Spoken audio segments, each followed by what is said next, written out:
Hi everyone! So, I need to actually change something real quick. Welcome to the stream. Today I'm going to be doing something I've actually been wanting to do for quite a while. This is going to be a solo character run of Dragon Quest III, and I'll get into a bit more of what that means in a good minute here. There we go. So this is something I've wanted to do for a while. As you can see, I've built a nice big long checklist of things to actually do in this run.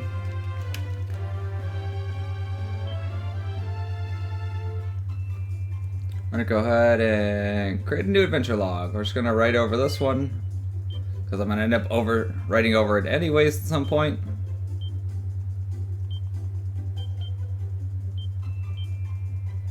This is going to be my 5th time around doing this run. And we're going to be playing as a female character for a very specific reason. So for those who aren't familiar with Dragon Quest III, this game starts us off here in this dream sequence where we're going to get asked a bunch of questions, and it's going to give us a little story thing to do based on the answers that we give. And depending on how you go through that, it's going to give you a different personality, and that personality will give you different stat growths as you're going through the game. And so, based on my birthday, I know exactly that I need to go... It should be yes, no, yes, no, yes, yes, no, no, yes. And that should give me a very specific quest to do here. Yep, this is exactly what I want to see.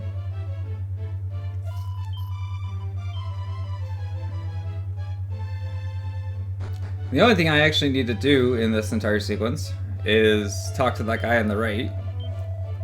And we're just going to blindly follow our king's orders, despite the fact that it's probably not the best thing, but that's besides the point.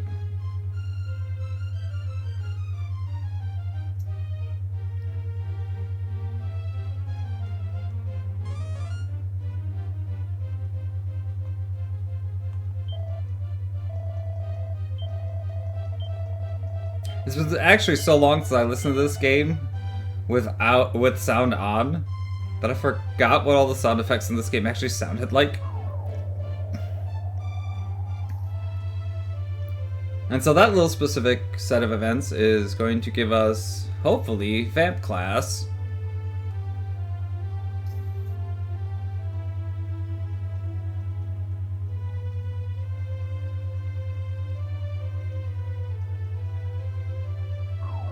Which is going to give us the best overall stat growth that we can get, which is going to be very, very big for this run. So we're going to wake up on our 16th birthday, and we're going to go see the king so we can start out on a journey.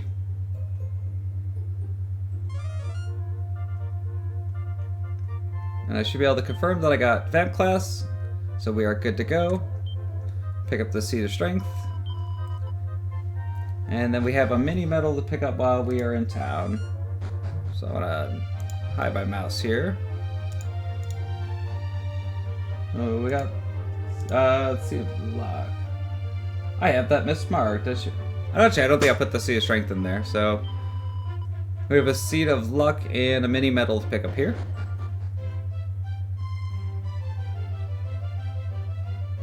And run up here and talk to the king. And he's going to give us 50 gold to head out on our journey, and that 50 gold is going to be used to get other party members and gear them up for the adventure ahead. So Dragon Quest III is a game that lets you make your own party members, and you can set them up on whatever classes you'd like and set up their stats individually and things like that. And we're just not going to do that. There's the Seed of Luck, and downstairs we should find a mini medal, which I believe is over here on the right.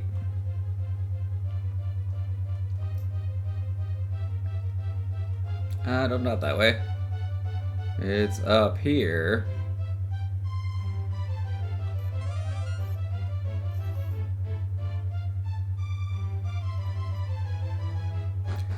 Actually, that's the jail. I already forgot where the mini medal is.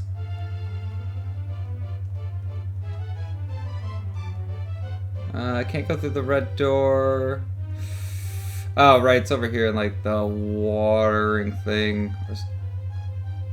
Nope, that one's locked. Oh, it's down there in the barrel. It was down there. I was right the first time. That's probably going to happen a lot, where I just kind of neglect to go the correct direction. But it happens. That's an antidote. And there is our first mini medal. It's one down and like 50 more to go. That's 54 more to go, but that's also something we'll talk about later.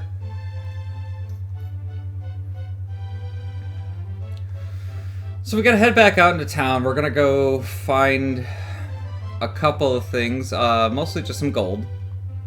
And we're gonna grab a leather shield and a leather armor. Later.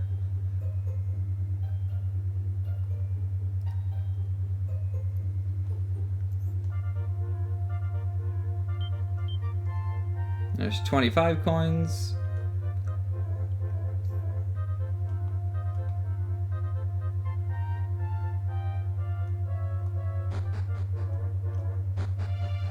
And we're gonna go borrow 5 coins from our I assume is our grandfather?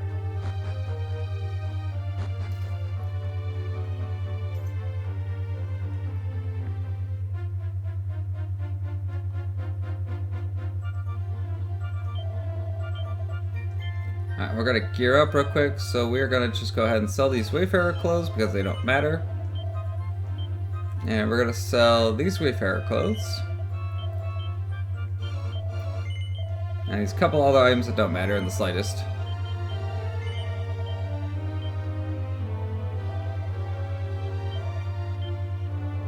And we're gonna get some leather armor.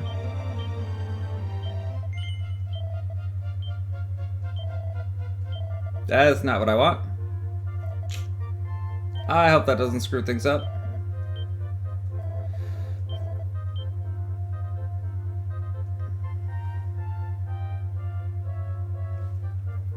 It might have. Where'd it go? Why am I 9 gold short?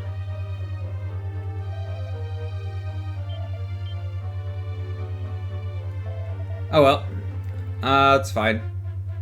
So we have to do a small little grind here anyways, because we need to get heal. And we also need to come back in the town while it is night.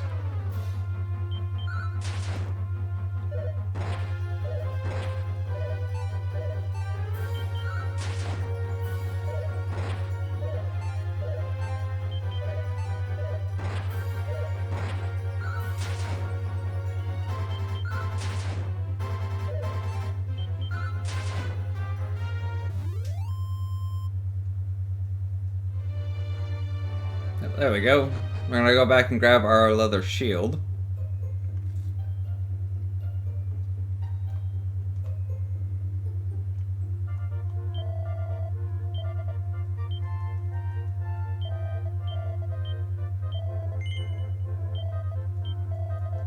And in this run, every bit of defense makes all the difference.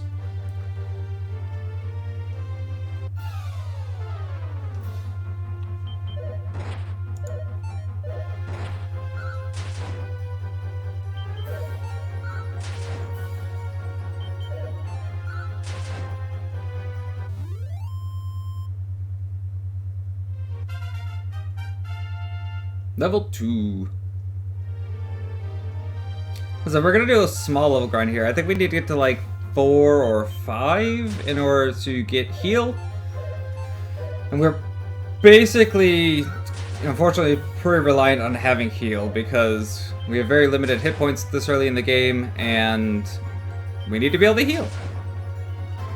And it's either get heal or buy a bunch of herbs, and heal is technically faster.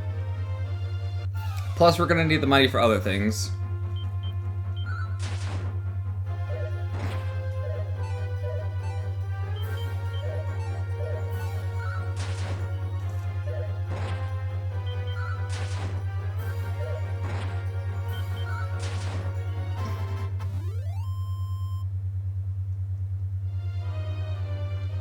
We might be able to make it tonight as long as we don't get a big group.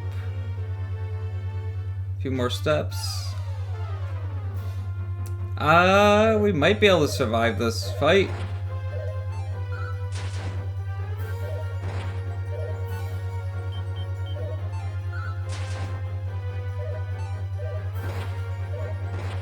Ooh, maybe not.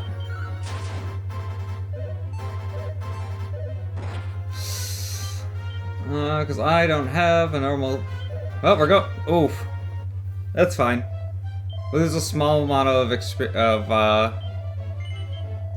a gold for dying, but not that big of an impact currently.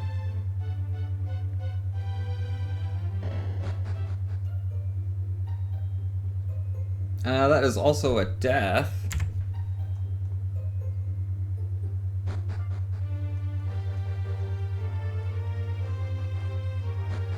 Why'd I walk back into town?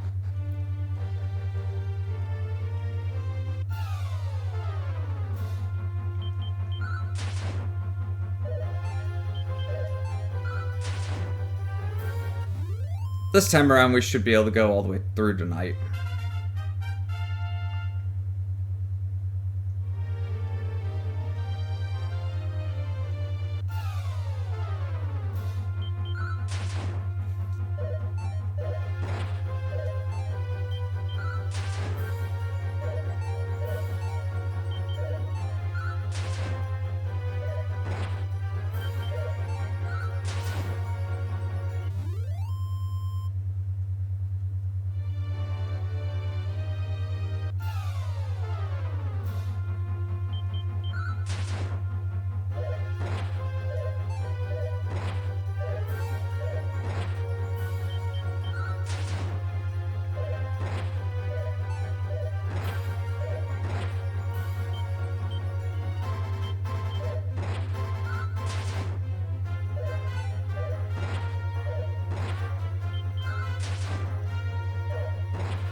Unless everything hits me.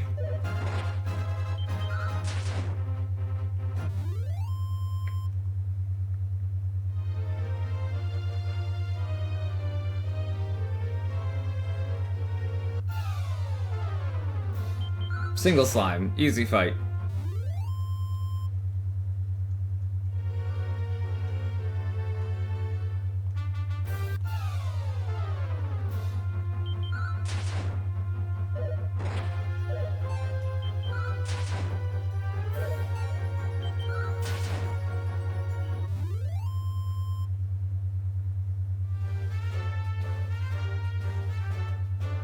There we go. Night. As long as I don't die to this fight somehow.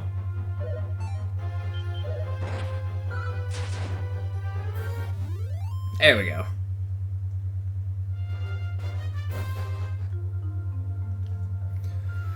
So now that it's night, there's this one house here that we could get in that we couldn't get in during the day. Which is going to get us mini medal number 2. Mark that off. And now we need to go grind until we get healed, which should be next level. Or should I go get healed first? Because anytime we want, we can just go by home and talk to Mom, and Mom will send us off to bed and we get healed from it.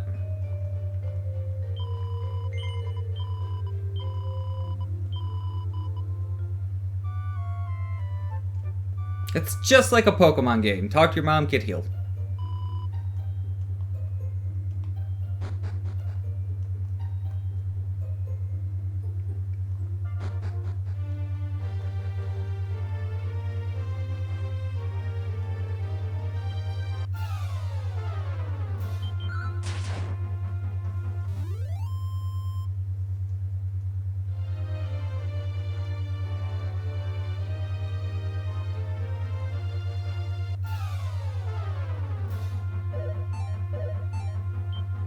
This is why we went and got the armor.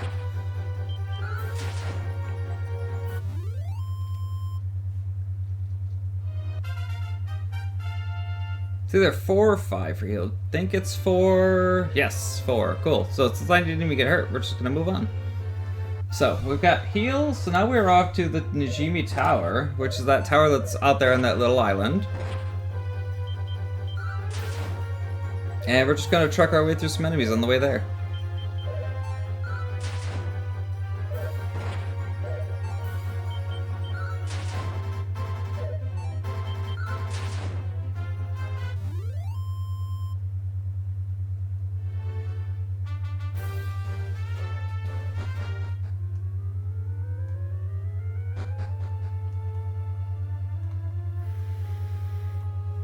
There's nothing here in the cave area itself that I need, so we can actually just go straight on through the cave.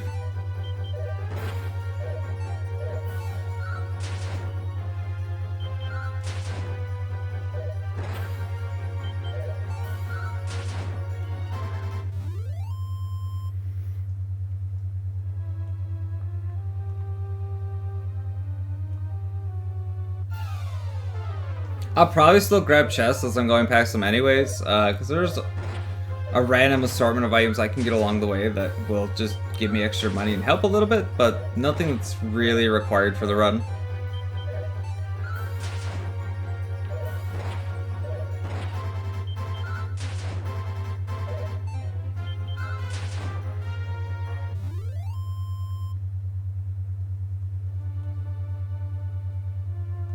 Namely like this. A little bit extra money, nothing too important.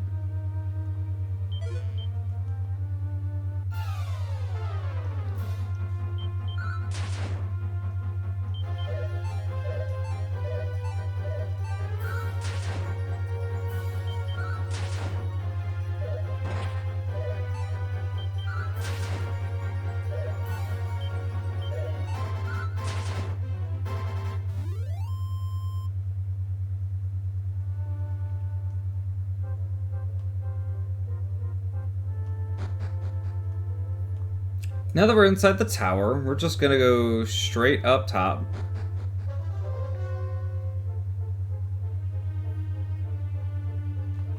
That's a statue. I believe there's one room up here.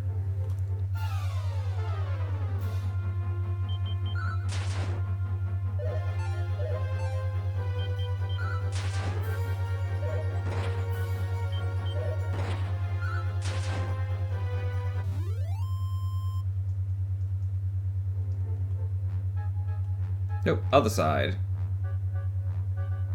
No. It's one of these rooms.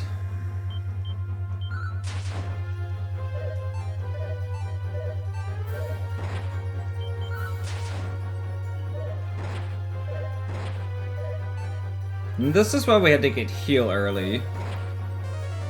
Because we had to make long trips around places. And it means we can't take breaks to go back and see Mom.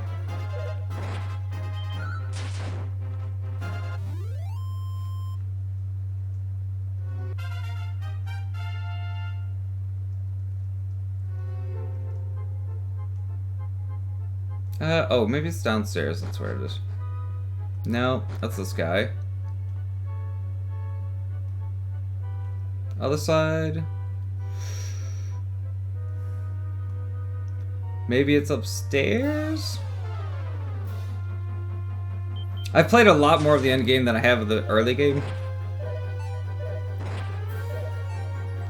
That's fine. The little extra level grinding now means it's a little less we have to do later on.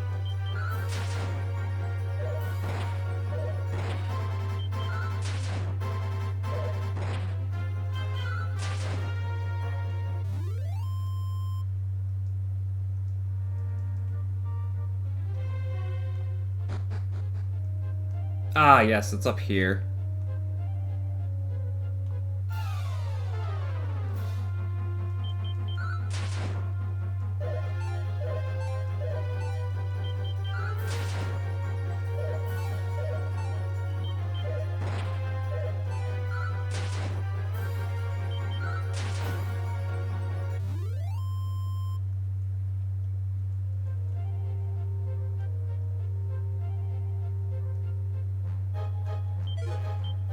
Nope, that's gold coins. Making a liar out of me, game.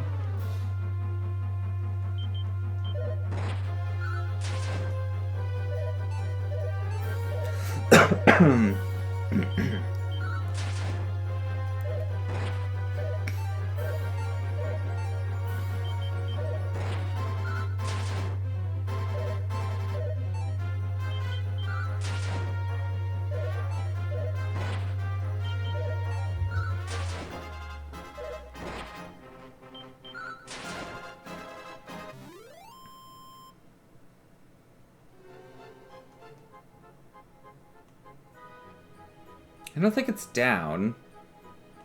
Maybe it is another floor up.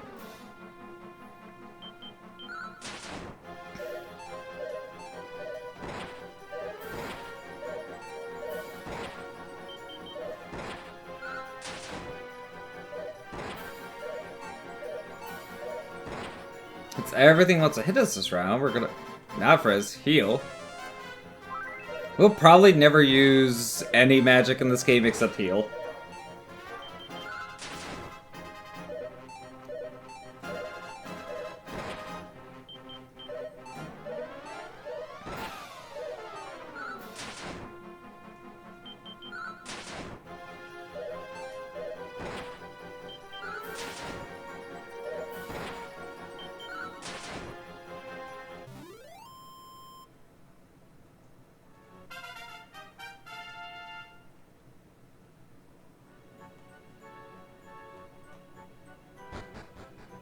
Ah, there it is.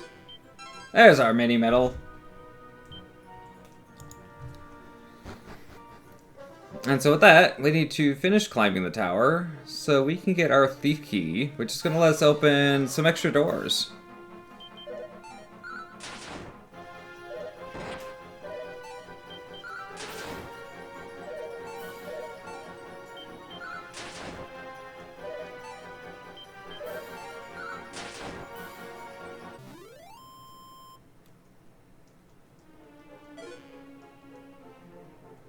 Actually, seeing as I don't have a hat, we're gonna go ahead and put the little hat on.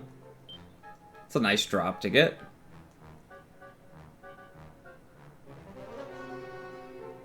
Should be the left one.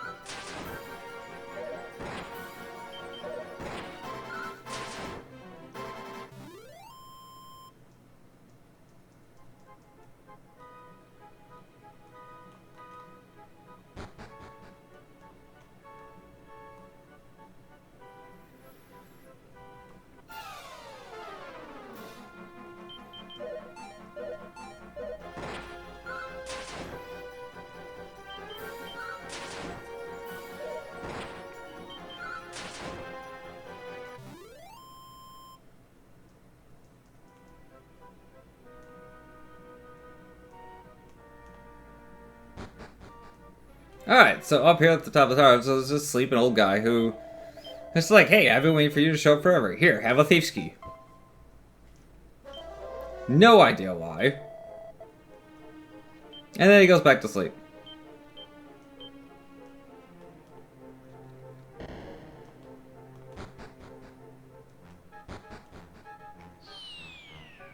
And then we'll just jump off the tower. Because it's a quick way back to the bottom. And now that we have the thieves' key, we could take a little bit of a shortcut to get back to the castle.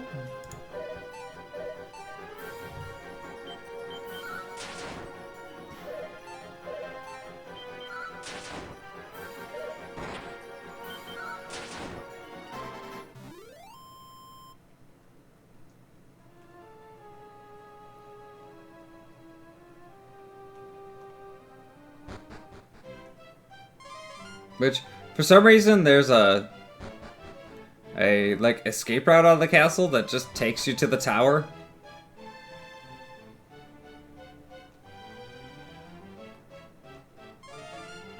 This mini medal should be this way, I do believe.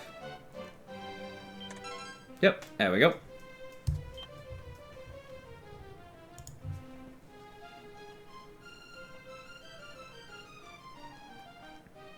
Now I know, you're thinking, like, wait, you just came from the tower, why are you going back to the tower? Well, as it would happen to be, there's like 3 entrances into the tower.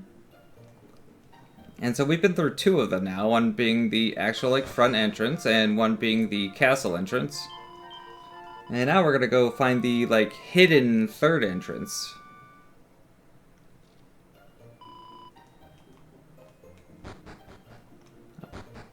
I always do that, and I still don't know why.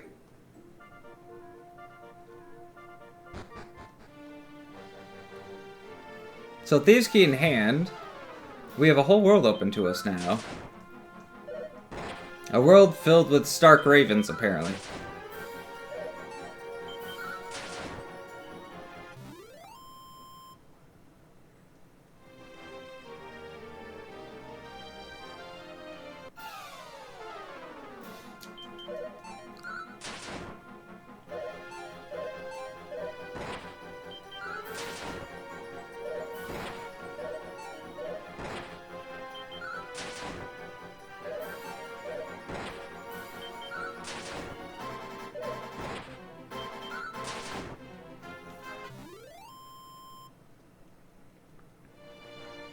There's this ominously empty spot in the woods, which apparently happened to go right to the tower's 3rd entrance, which also happened to have a Thieves' Key door. Just gonna get us a new helmet, which is gonna be better than the one we have. We're gonna go ahead and transfer that over and put that on. And it also gets us a stat seed that we are going to be using much, much later in the game.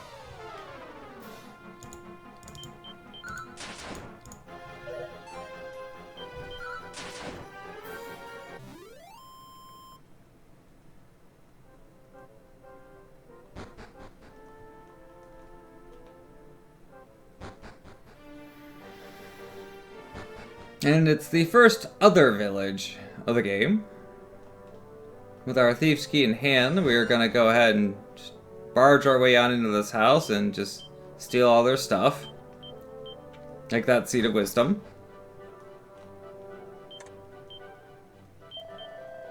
We're also going to pick up the Wrecking Ball here, which is going to let us go onward in the game.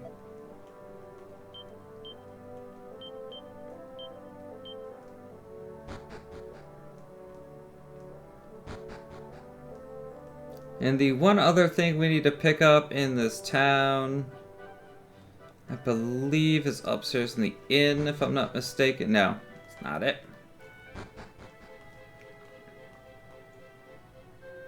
Where's this mini medal? In the empty house? Nope, but we're gonna grab this book, because that's something we can sell a bit later. Oh, mini medal, where are you? the one? Oh yeah, it's in the under a rock. Here we go. Mini medal number 5.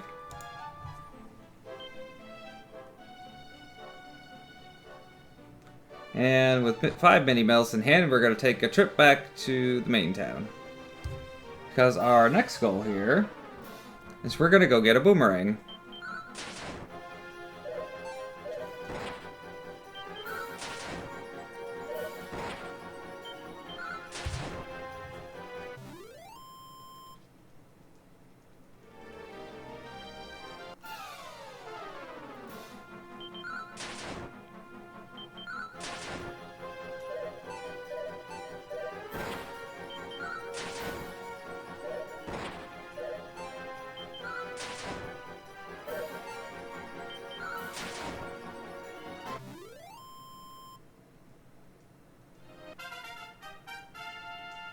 Lucky number 7.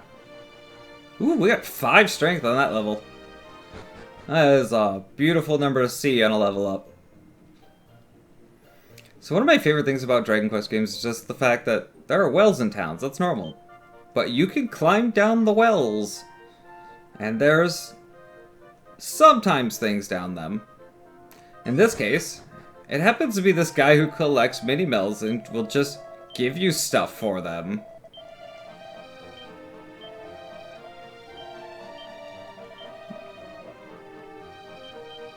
That is the Thorn Whip.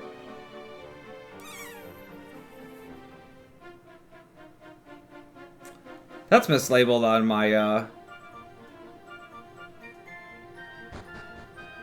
my guide, so that's something I have to fix.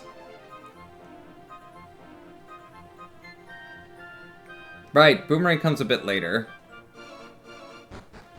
So yeah, Thorn Whip is like I said, I'll fix that later. So whips have a unique property in the game where if you're fighting multiple of the same enemy, it lets you hit all of them at once. Which, as you could probably guess, is going to speed up battles a whole lot.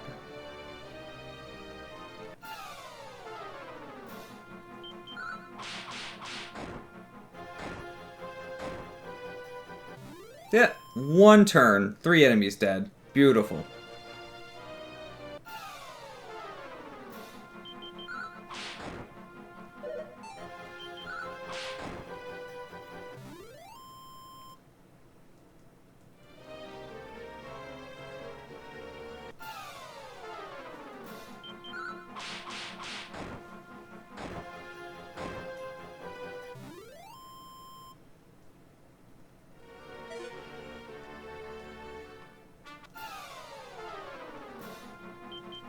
Unfortunately, it doesn't work when you have multiple different enemies, but it is still stronger than our base weapon.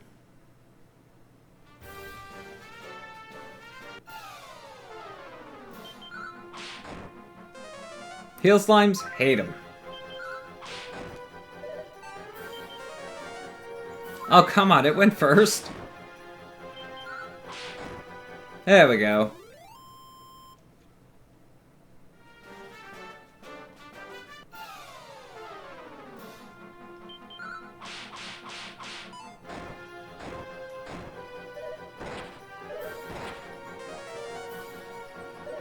Of course I get put to sleep. Why wouldn't I?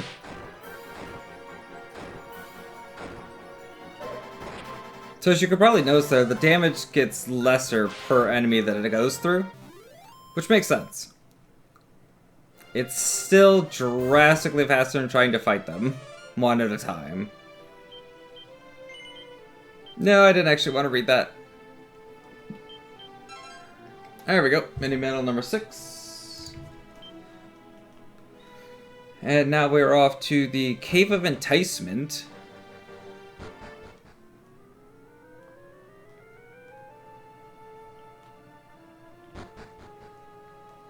So there's not a whole lot to be said about this cave. It's just a small cave that you walk into. You put down an explosive. And you blow up a wall.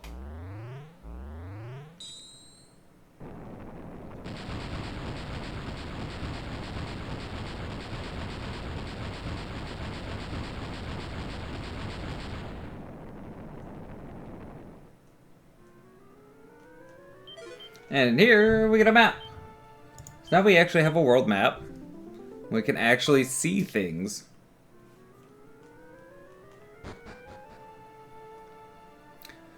This cave has 3 mini medals that I need to pick up, which I just forget which are which directions. I'm going to be bouncing through a couple of screens here while I look for them.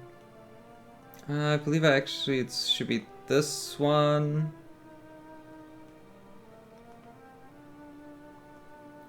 So I think this just leads around. Yeah, here we go.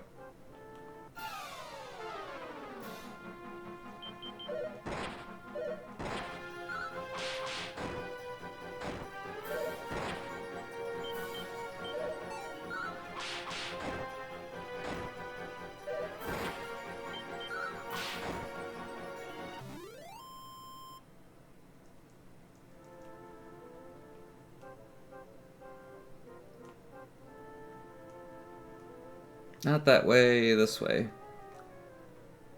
Actually, I think there's a mini medal over on the left I need to go get.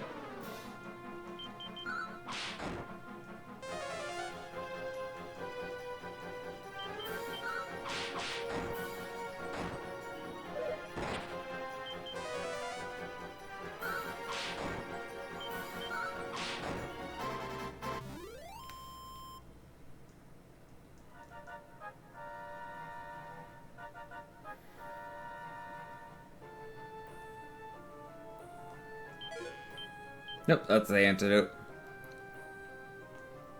There's so many different directions to go in this cave that it's hard to keep up with what's where. Not that one. All 3 might have just been forward.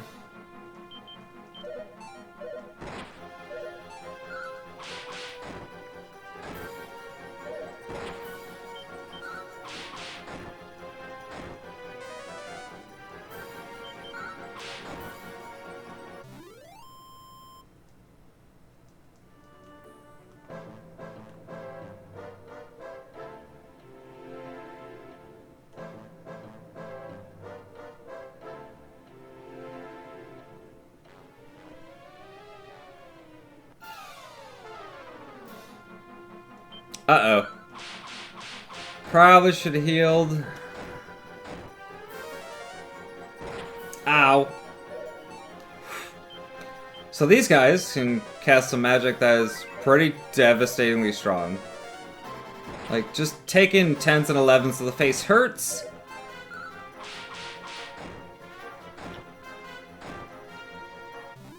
Yeah, those guys hurt. I forgot they were in this cave.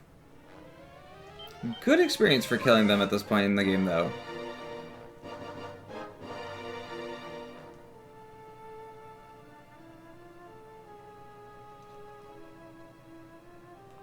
This one? Nope, that's Gap.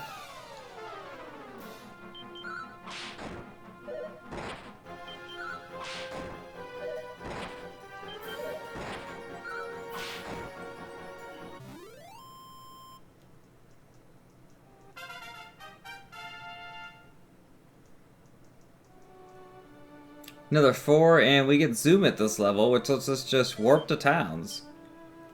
The Divine Dagger is a weapon that we can't equip, unfortunately. But it sells for some good money, which is why it's not exactly required, but I grab it anyways.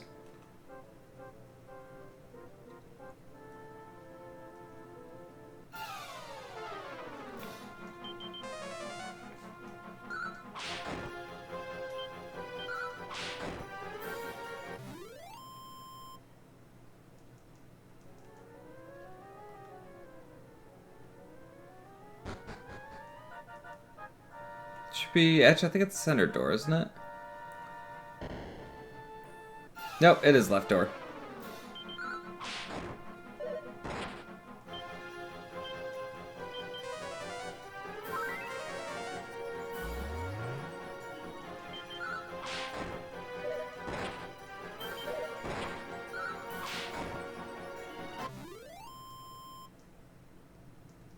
Oh, there are no mini medals in this cave. What am I thinking? I was misreading my checklist here. Those are all in Romaria, so we're just gonna head on straight through this cave. The only thing I wanted to pick up was that Divine Dagger, so I have a little bit extra money.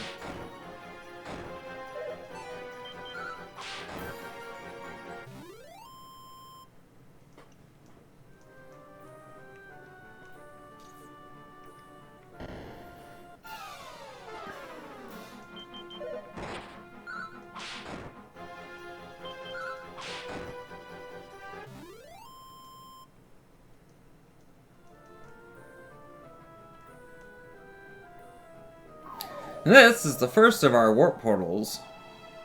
They do exactly what they're named for, and they just warp you somewhere else. In this case, to a completely different island.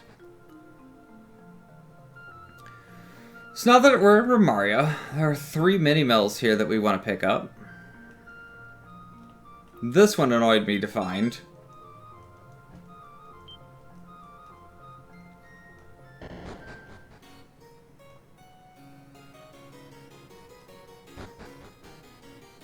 That's a different key.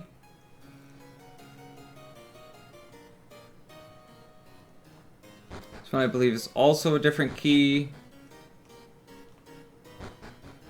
It is.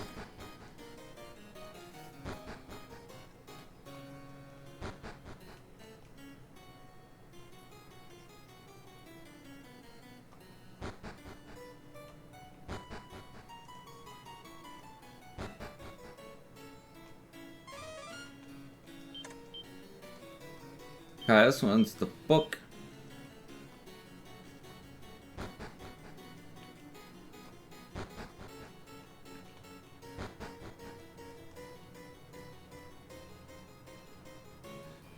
And that's just that. One of them is here in these bushes, and I think it's in the lower patch. Yep, there we go. That's 2 of the medals. And I believe the other one's out in the town somewhere.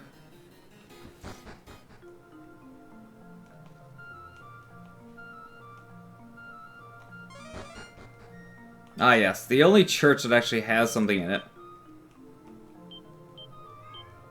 It's just a couple of books, but it is something. There's literally nothing in any other church in the game, to my knowledge.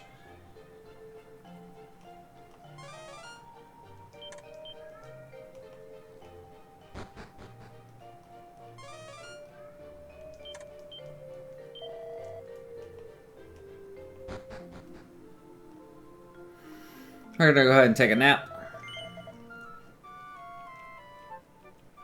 And yes, I know, we could go back home, we could sleep there, but this is faster. That's the monster arena.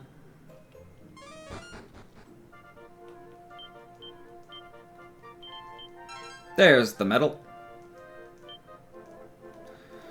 And with that, we are down to Romaria.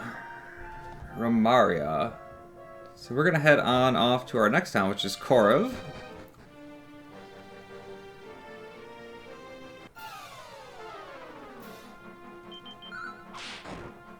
And we hopefully won't die along the way, because it will turn night before we get to Korvik. And there are some pretty dangerous enemies in this area for this level.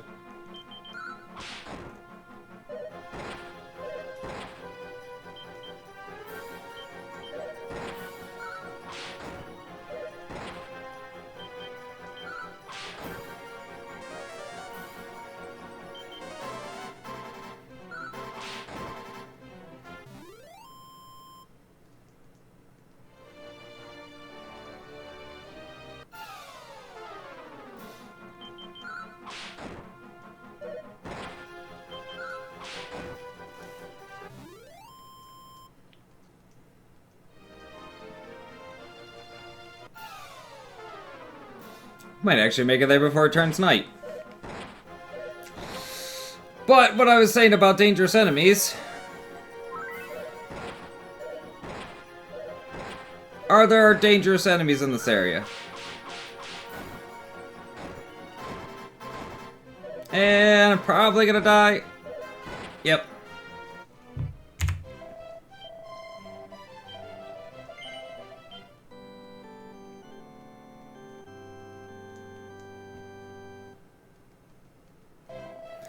Sometimes you just run into terrible groups of enemies, but this is where Zoom comes in, because we could just go straight back to Romaria. Try our walk up here again.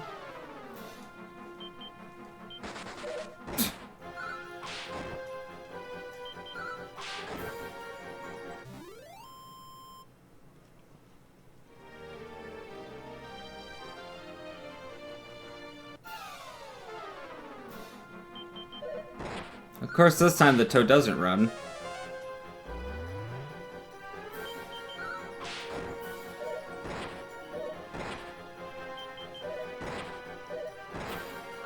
Ow! I'm gonna heal.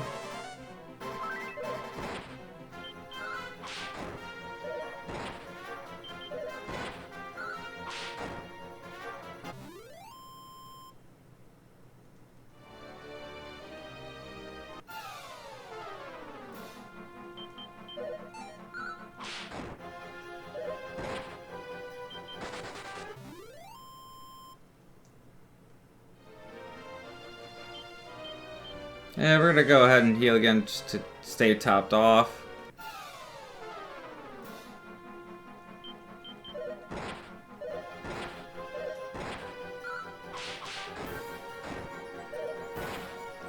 My god, if we could stop running into all the terrible enemy fights at the last minute!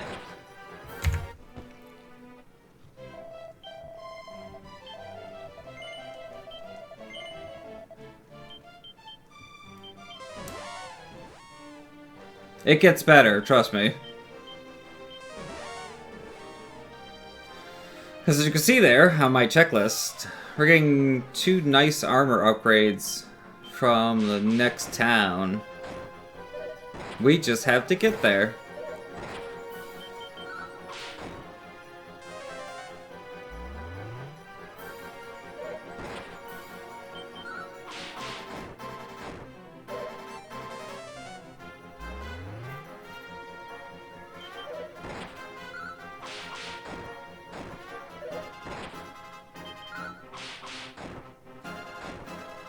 Oh, that one didn't die!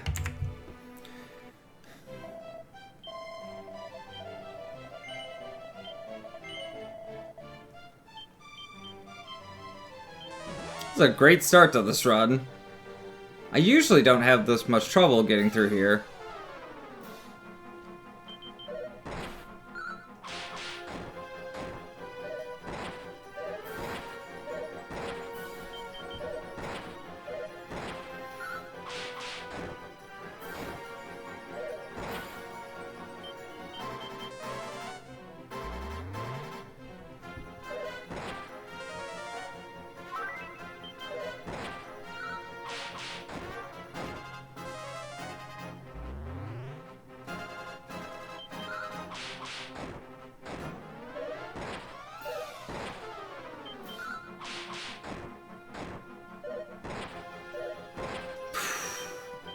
Living with one.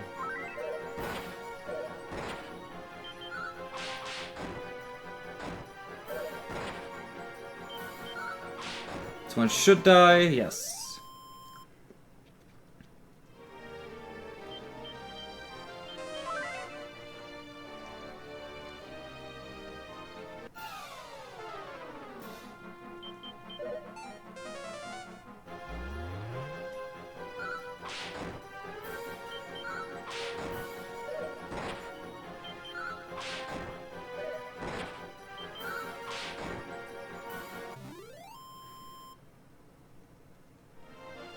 Gonna re-heal, stay topped off. Get caught immediately 2 tiles over.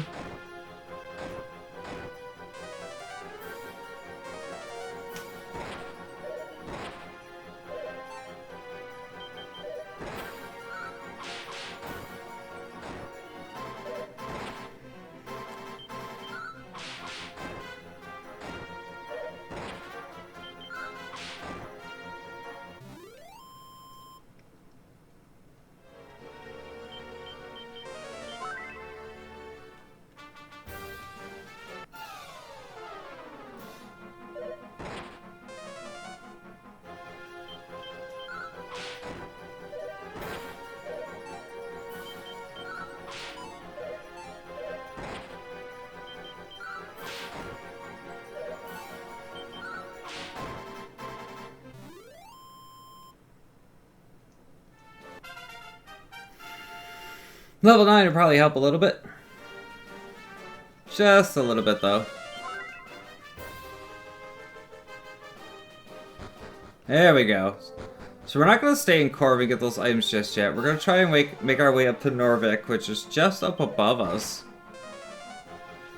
Ooh, and I don't think I actually want to try and fight either of these. This is probably a bad idea. Let's try and get away. Because in Korvik, there are 2 items we could pick up. A strength of seed strength. Ah, it's not letting me get away from this one. There we go.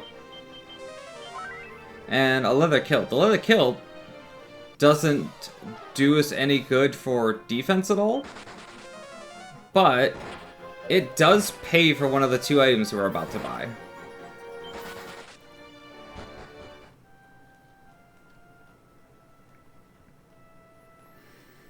So Norvik is a town that is here. Just for whatever reason, everybody's just asleep. So what else are we gonna do while everybody sleeps? We're gonna rob them. So what else do you do in an RPG except rob everybody while they're asleep?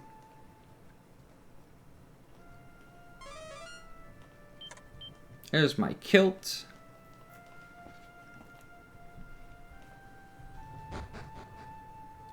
Mark that off, and then there's a seed of strength that we can pick up, I believe, from this house. Perfect. And with that, we're going to go ahead and go back to Korv and re-gear.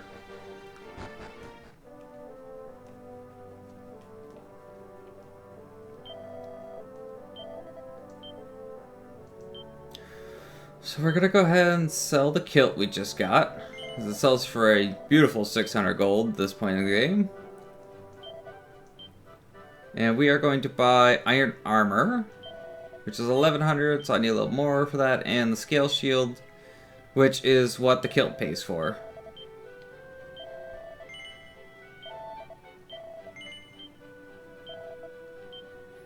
And so now we need to get to 1100 gold so we can buy our armor upgrade. And we have a handful of things that we can sell.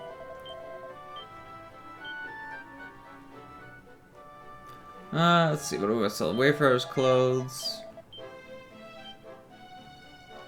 The Divine Dagger is 150. One of the books we picked up is 187.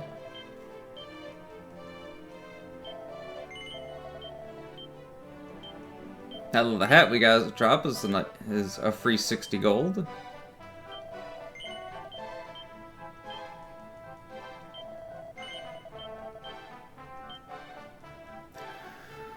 And we are just a little bit shy.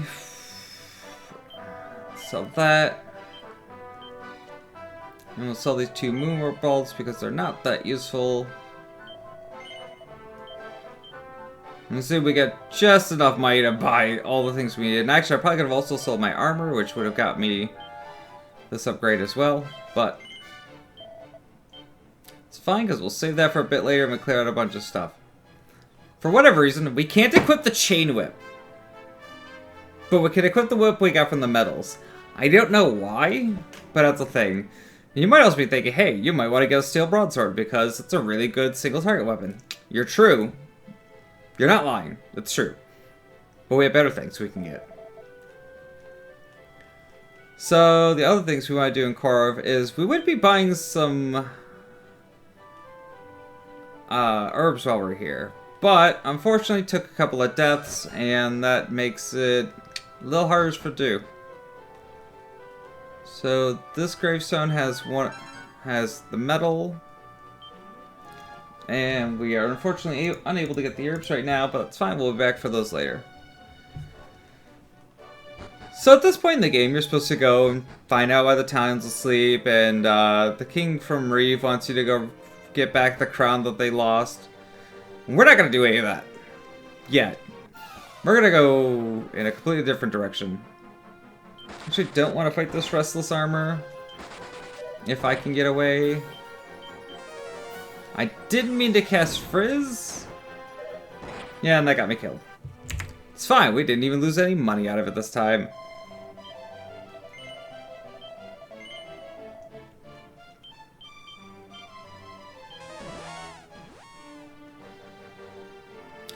So off this way to the east of Romaria gets us into an area that's way too high level for us right now. We'll be able to fight basically a single battle over here.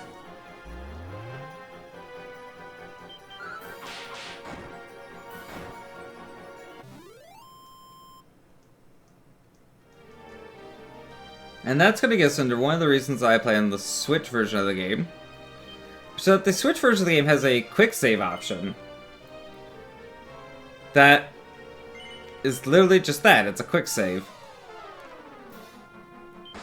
And the weird thing about this game's quick save is that it doesn't take you out of the game when you quick save. And it doesn't erase the quick save when you load it.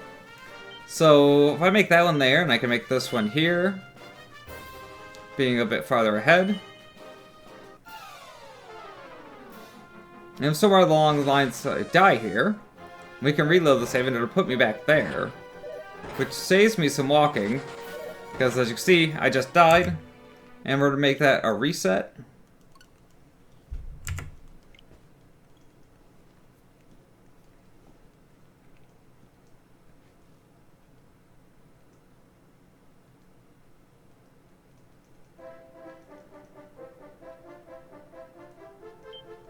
And if we just load our quick save, we're back here. Cool, made it to a Sham fine. In Sham, there's nothing I can pick up right now. Fortunately, I don't have the 2,000 gold to be able to pick up the Iron Helm.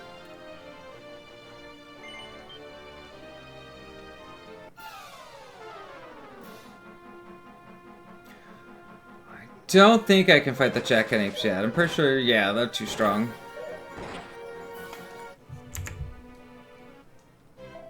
I'm not going to take a reset on this one because I can just teleport back to a Sham.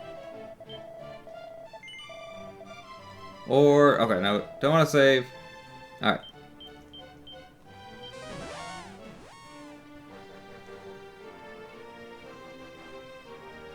Oh, that's too far south. Yeah, it's not a fight we want to do.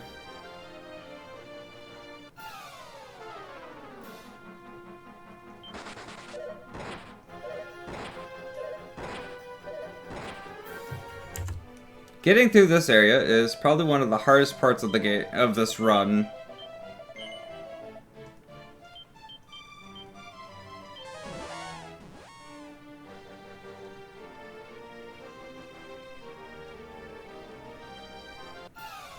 Gonna go for just touching the desert before making a save.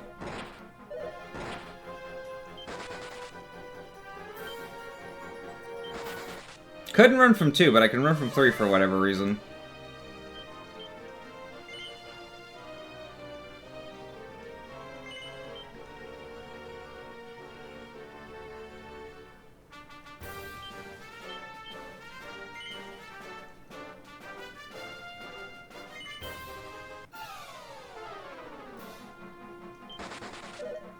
These crabs are the worst thing to do because they just constantly do kabuff, which just buffs their defense and basically makes them impossible to hit.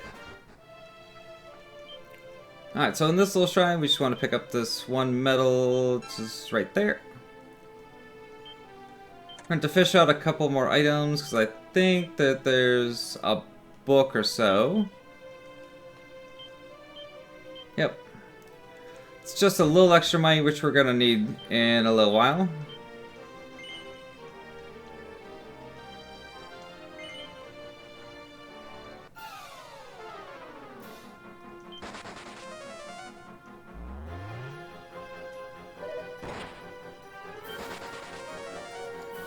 We did get the medal, so let's mark that off.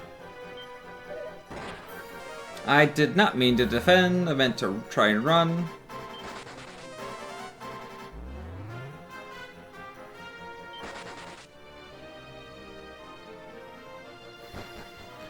Alright, and now that we are to the desert town of Isis, there is a bunch of things here that we are going to pick up. So let's see, there is a medal here. That's number 12.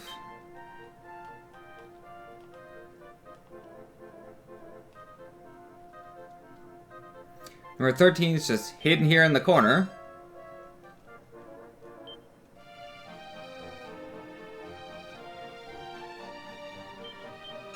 And there's 14.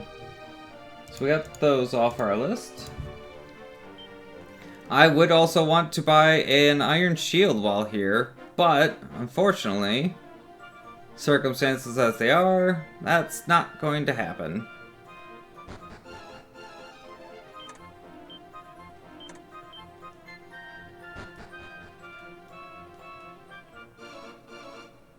And then there's a seed here in town. I think this is the arena. It is.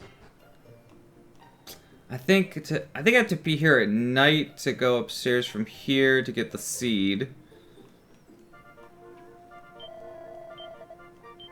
And the shield is 1200, and that ain't gonna happen. Not with what we have. So we have 450 we can get from our shield, 500 from the armor, 600, 650. That's unfortunately not even close.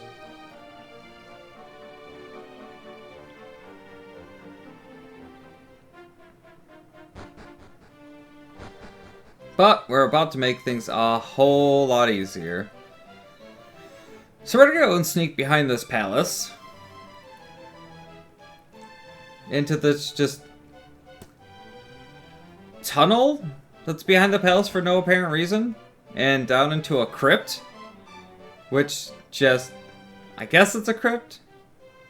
It just is here for some reason. And we get a meteorite bracer. This is the biggest thing in this whole run, because this is an accessory that does not change your class, which is very important for us, and it just doubles your agility. Like, just directly doubles it. For those who aren't familiar, agility in this game, in addition to making you attack faster and hit enemies first, also is your defense rating. So, literally just basically doubled my defense. Or this is the defense that I'm getting from agility. This is not the way I want to go.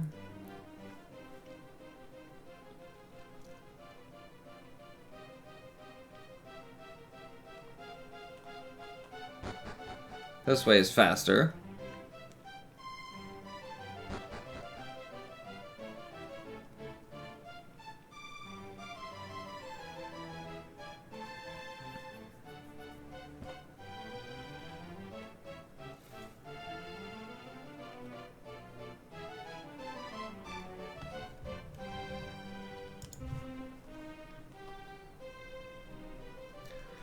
There should be one medal here in the castle that I can get.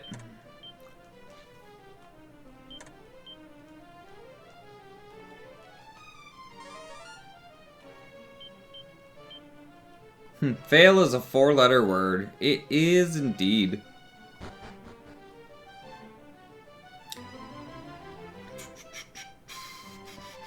Oh yes, that's why. I had to come here at night to get number 15.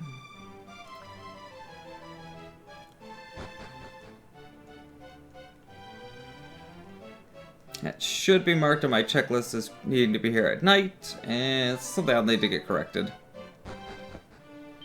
As you can see, the list isn't perfect.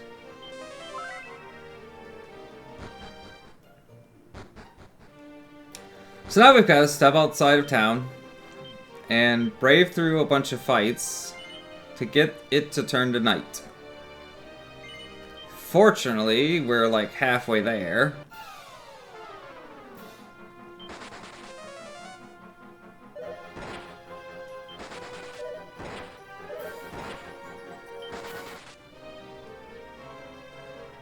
Perfect.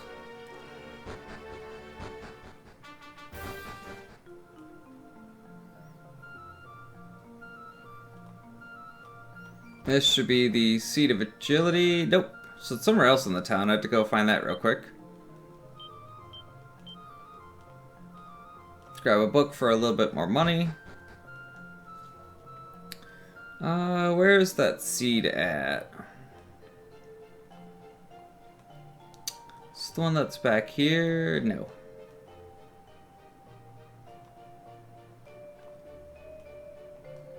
Ah, it's next to the well. There's our seed.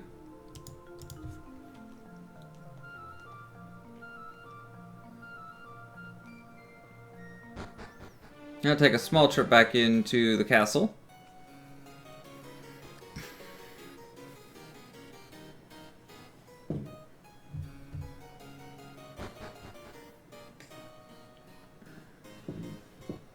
And this whole time, the queen has been sitting on a mini medal.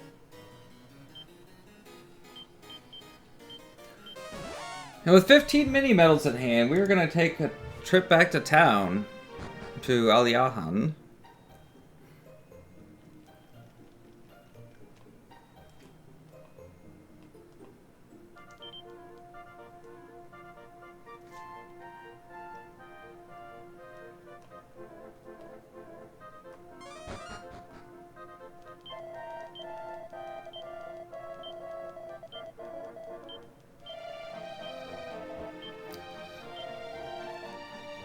And with 15 medals turned in, we get the Edged Boomerang, which is a fair bit stronger than our whip was, which also means we can sell the whip now.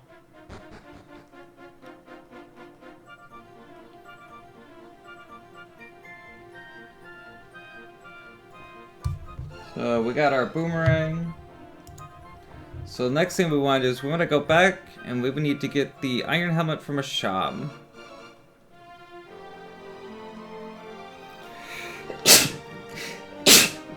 Whew! Excuse me.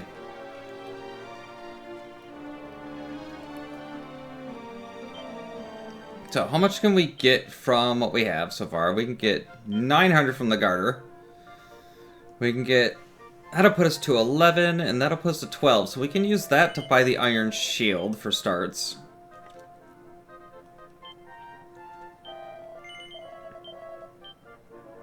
We'll save the Thorn Whip. We'll sell that. And then we'll sell this one.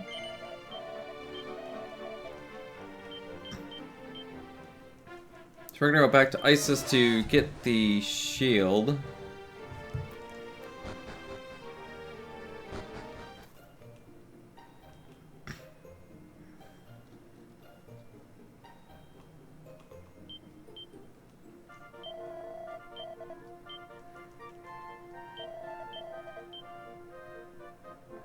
The iron helmet's cheaper here? Oh yeah, check that out. We're gonna make that adjustment later. It's much cheaper to just buy an iron helmet from here.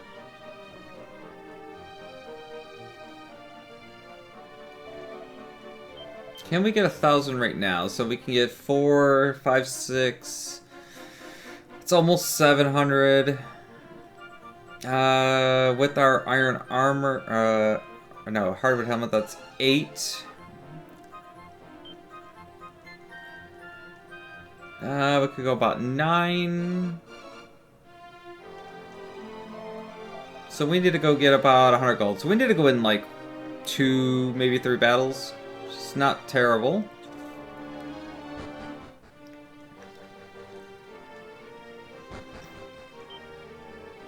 I'm gonna heal, just make sure I'm topped off. Because we're gonna try and fight a difficult battle here. Gorilla Pills might work. Yeah, it should be fine. As you can see, I'm taking significantly less damage between having the shield and having the meteorite bracer. Yeah, we'll fight one more battle. Not these guys, though.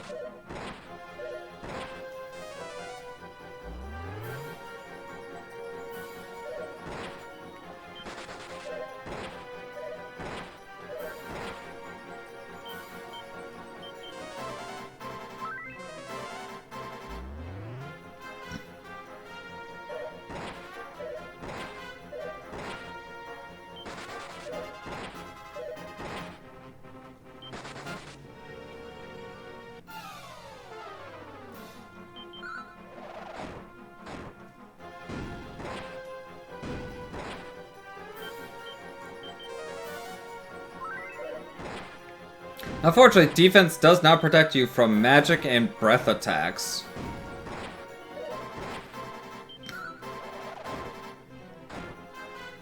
Those are two, unfortunately, very dangerous elements in this game that we have to be quite aware of.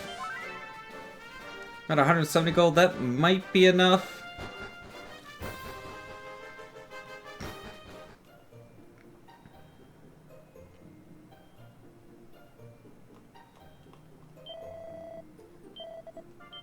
Alright, so we're going to sell the Thorn Whip since we no longer need it. We're going to sell the Scale Shield since we don't need it. We're going to sell some things out of our bag here, being we're going to sell these boxer shorts.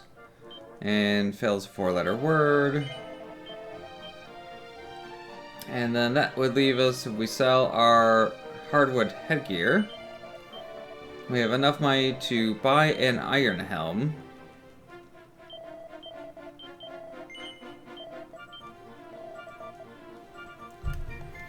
Fantastic. So we're all caught up. Which is gonna now send us off on what we were actually supposed to be doing.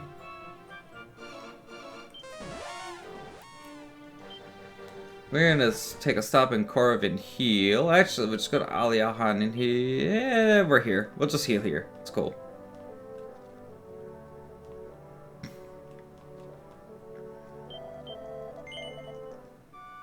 $4 gold, no big deal.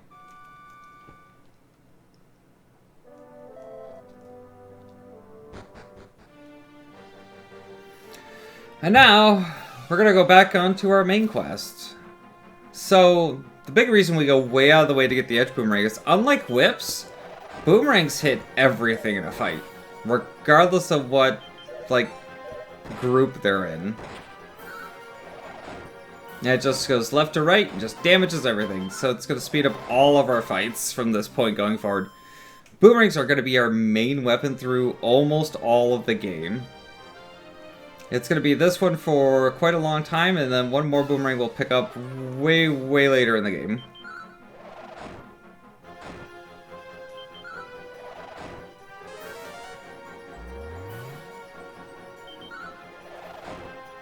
I did also forget to pick up the herbs. I never went and got those. Speaking of, we actually have enough money that we should just go get those right now, since we're not even that far from Korvik.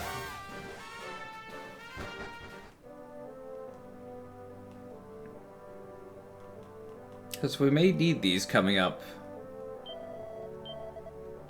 So let's see. Did I mark how much I wanted to actually buy for those? I did not.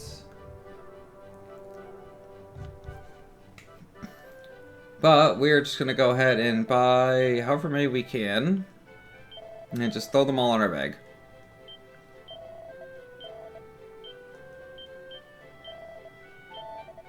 $17, that should be fine. We're actually going to get closer to about 40 around the time that we're doing Isis.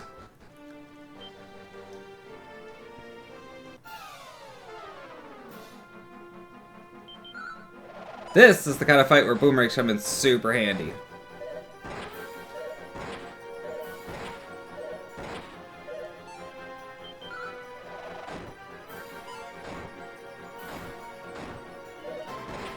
You see, everything's just doing drastically less damage now.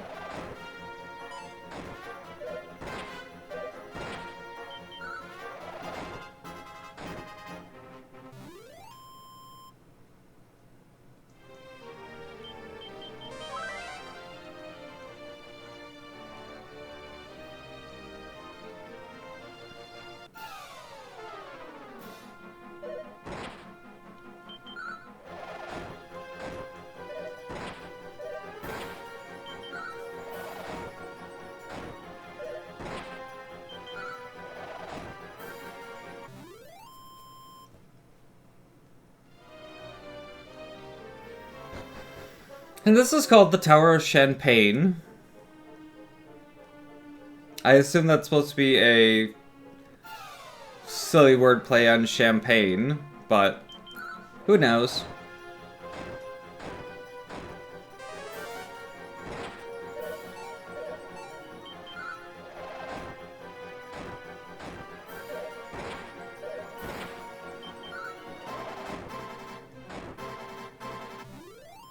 Ah, so much easier having the boomerang. We can actually get places reliably now. Ooh, I should actually be using my herbs, and that's gonna be because there's a boss fight coming up, and I'm gonna have as many heals available to me as possible.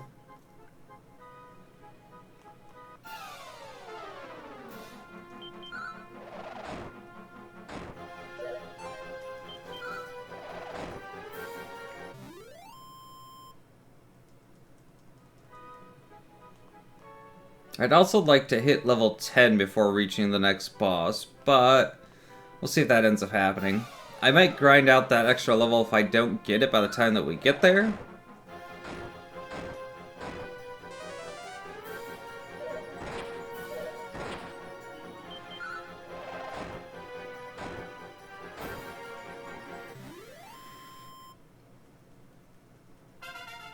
And we got it. So 10 or 11 is generally where I'm aiming to be at when I get to this point in the game.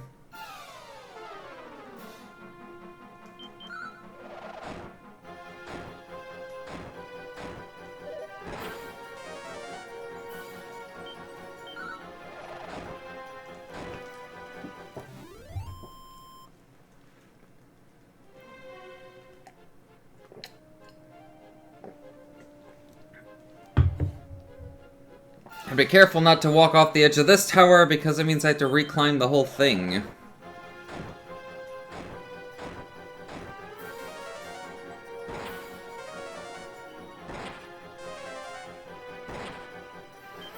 Getting frizzed into the ground doesn't help.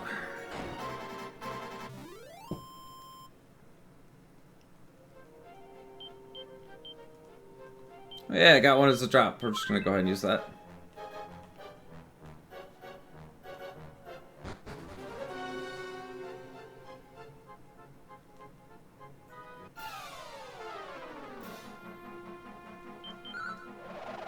This is a dangerous fight, because having the clouds on the right side means they're going to get hit for significantly less damage. Which means I'm taking at least a few frizzes to the face.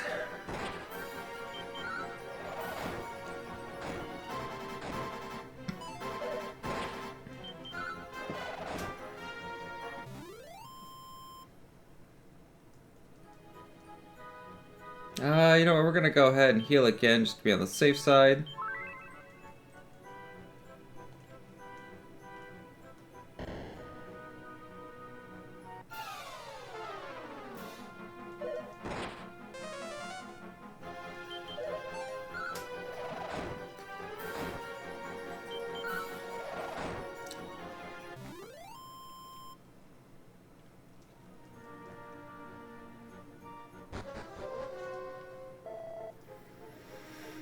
And apparently we're unwelcome guests.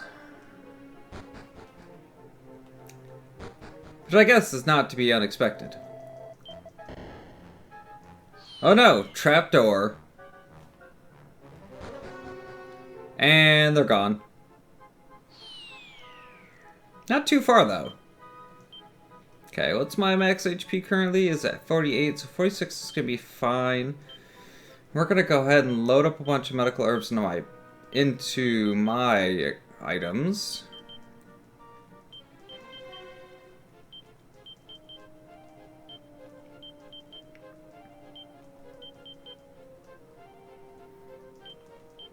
And we're gonna go ahead and make a save here, because if I die, having the save here saves me from having to rewalk all the way back here.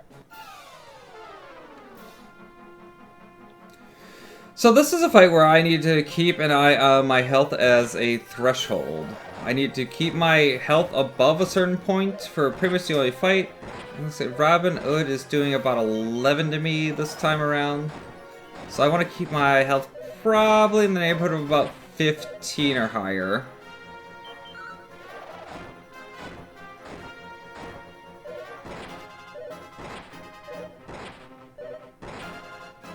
Yeah, it's going to be about 15 for this one to make sure that I stay alive through the entire fight.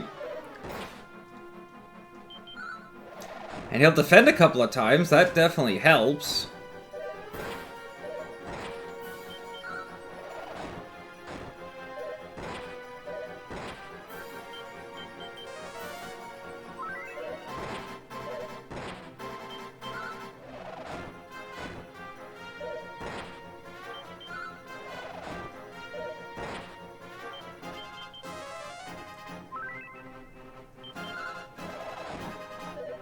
He's being so nice. That's 3 defense in one fight, which I never see him do.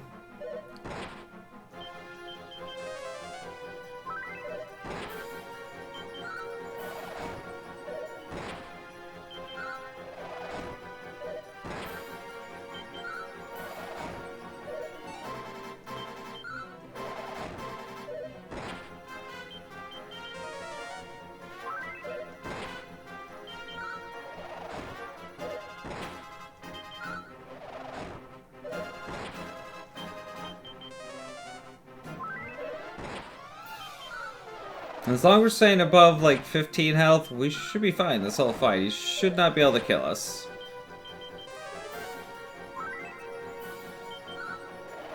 That was 2 defense. That was 4 defense and a miss. That is incredible for this fight. It's a great fight with him. And I guess we'll let him go because he's going to give us back the crown.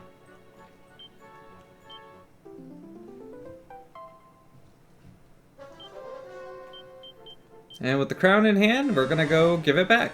Oh, so I don't know why, but you can hit the ceiling on a tower when you're on top of it. Which is, to me, just silly. Like, I get not being able to work about dungeon things, but... this is the wrong city. I'm gonna go back to Romaria. And so we defeated Robin Hood, and now we're gonna go turn in the crown. So we're gonna just mark that off now.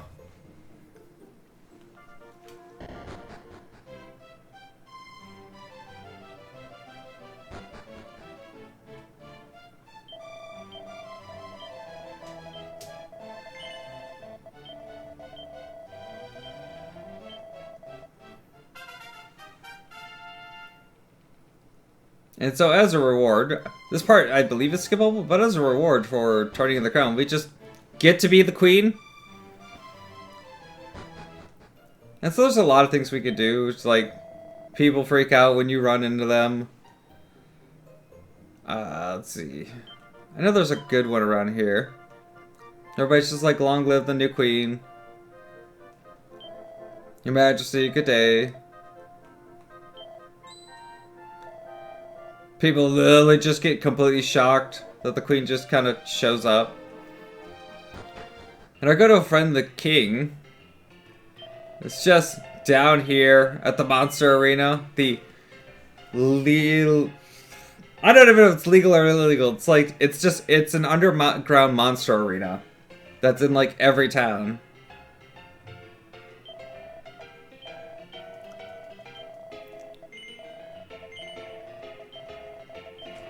And so basically we just tell him we're bored of being the queen, and he takes the crown back, and we're back to our old usual stuff. So we visited Norvik a bit earlier, and this town is just asleep. So we need to go do some running around and find out what's going on. First thing we're going to do is we're going to go tell our mom that we were the queen, because that's exciting. And mom's just be like, oh, sure, sweetie, you were totally the queen of an entire village. That's great. Have some snacks, go to bed.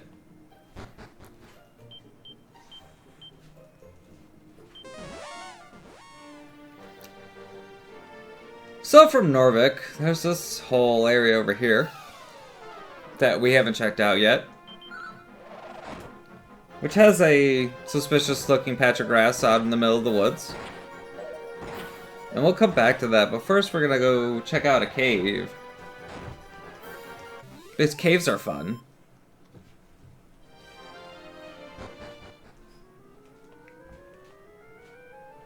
And so there's a few things we want to pick up out of this cave.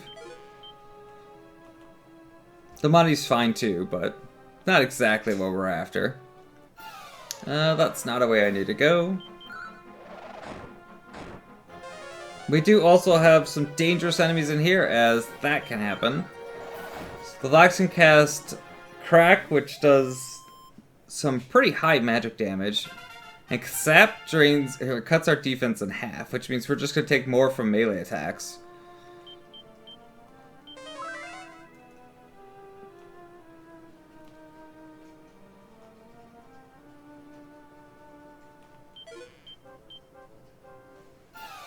Holy water will may or may not have a use later on. We'll see.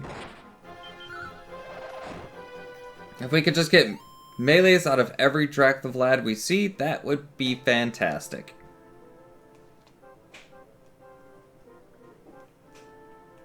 We actually want to go this way.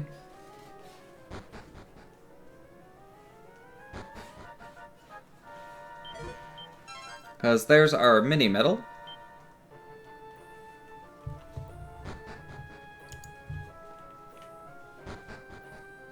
And it puts us right here anyways. I don't think I'm too bad off. Yeah, no, I'm pretty much fine. So I don't need to stop by the healing point that's there. I think that's the only healing point in, like, the whole game. Pretty sure there's not a single other one.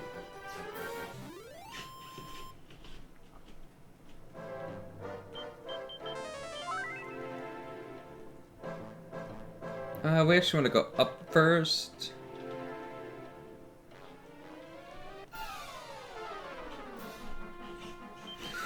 This is a dangerous fight. Okay, melee's out of them is good. Being Kasapped twice, though, could really suck.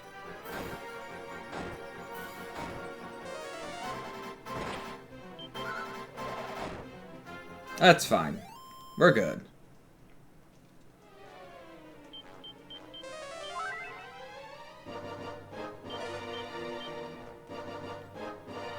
The Iron Lance is a piece of gear that will get sold later. And there is our Seed of Strength.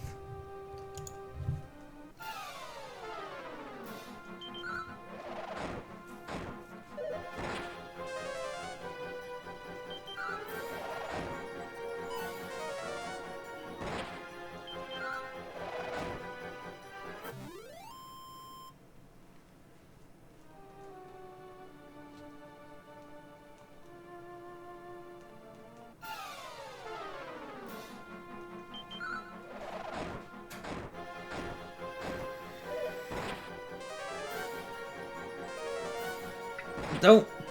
Don't! Ow! That really hurts. Still, from here, to like 2 cracks would just kill me. Or 2 cracks.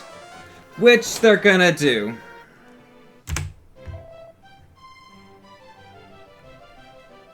I think I moved it down one. It should be at 9.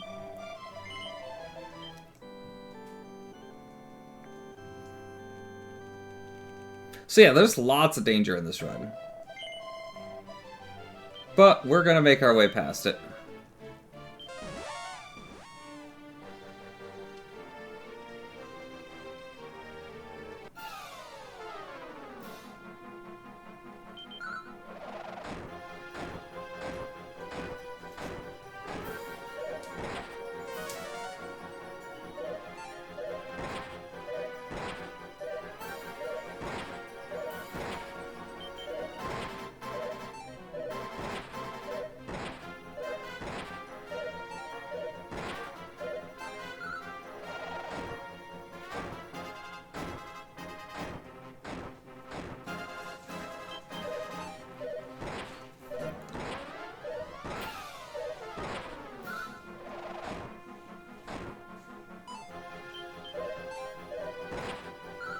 Without having the boomerang, that was a fight we would have never done.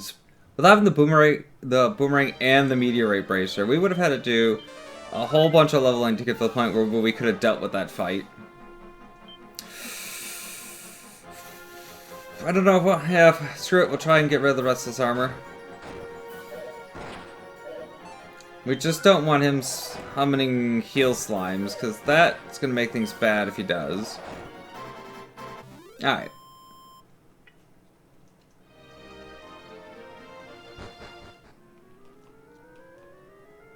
One more time into the depths of this dungeon.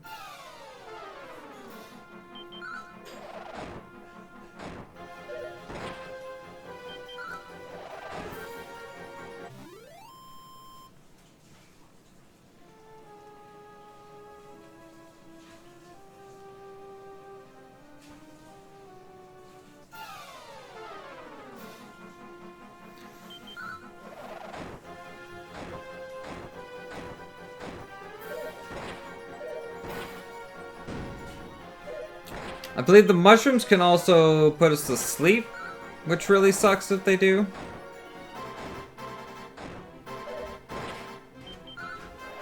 Mostly just the enemies get plenty of free attacks on you.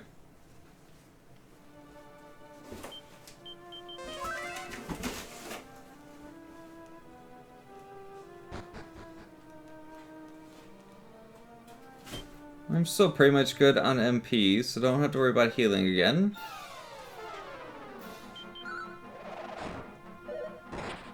If you're struggling with the game a little bit, with getting through some of the dungeons or maybe your first time, this is actually not a bad place to sit and level. Because you could just sit right at the healing point and walk back and forth and level there. And if you run low on health, just hit the heal and boom, you're back at full health.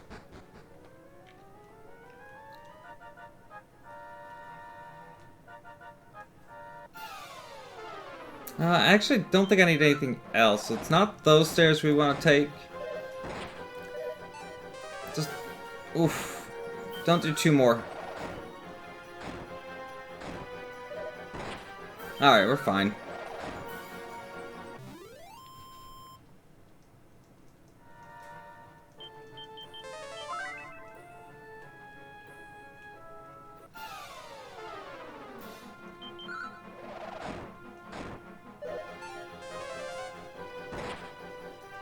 These cracks hurt so much.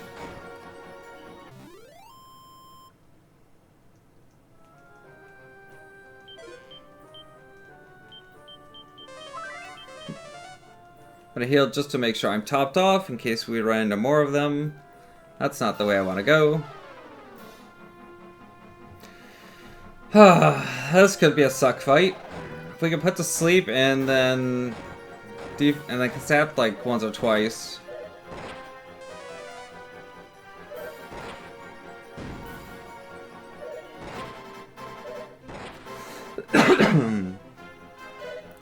Oh. Yeah, we have to run. And probably gonna die, yep. Yeah, being casapped in these fights is basically just death.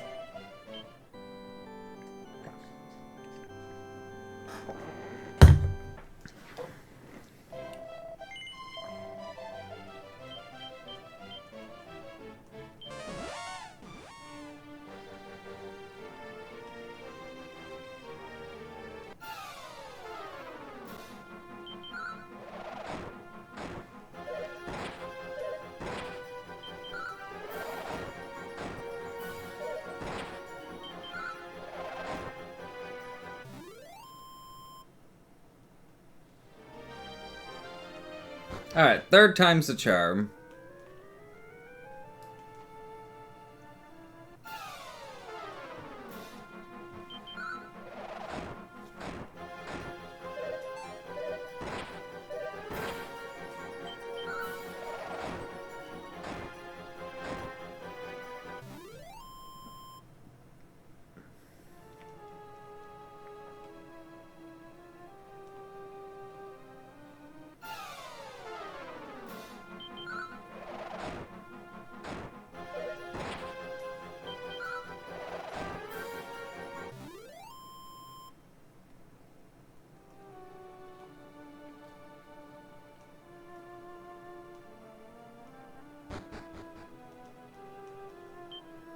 We're just gonna top off. We have plenty of MP. Have enough for 11 heals, so we're just gonna make sure we stay topped off as often as possible.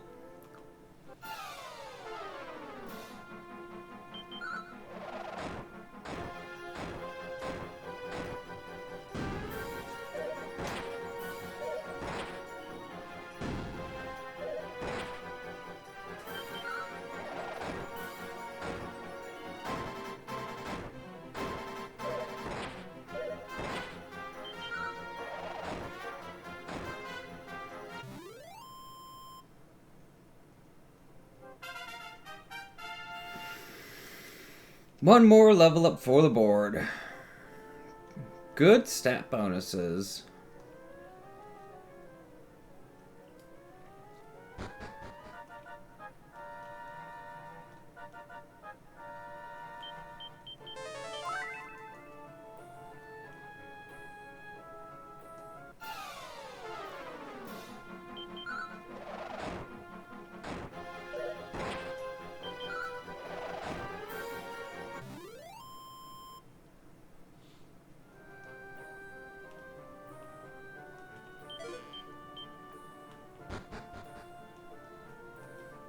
That's a very prominently laid out chest.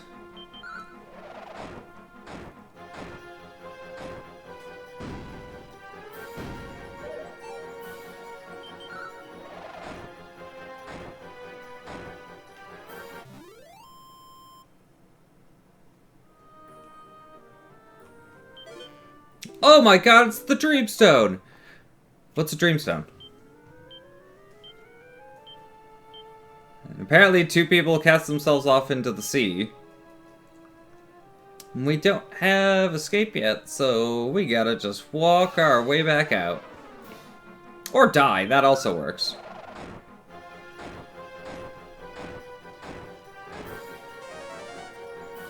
And the way things have been going today, it's probably much more likely that I'll die on my way back out.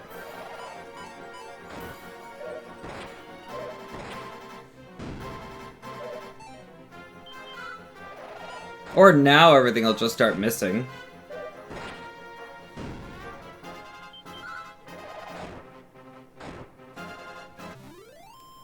Mark our Dreamstone here.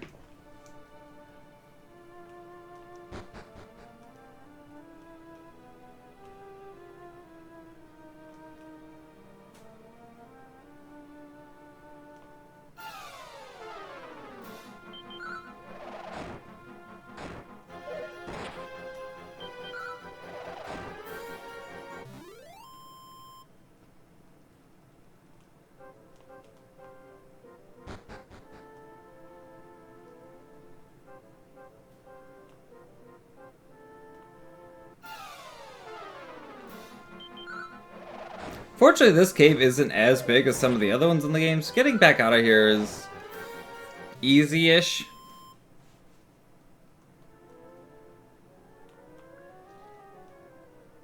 That is not the way I want to go. I want to go down, and then it's back up on the next screen.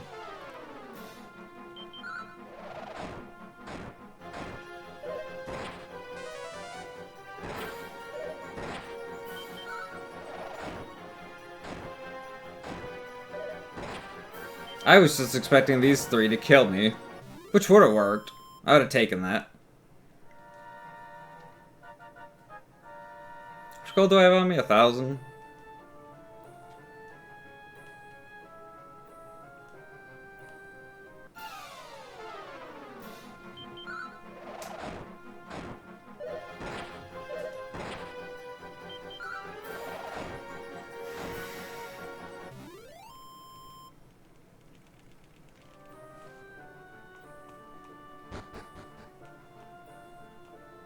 I might actually make it out of here alive for once. Usually I just don't bother healing on my way out, because again, if I die, it's just faster because I can just zoom.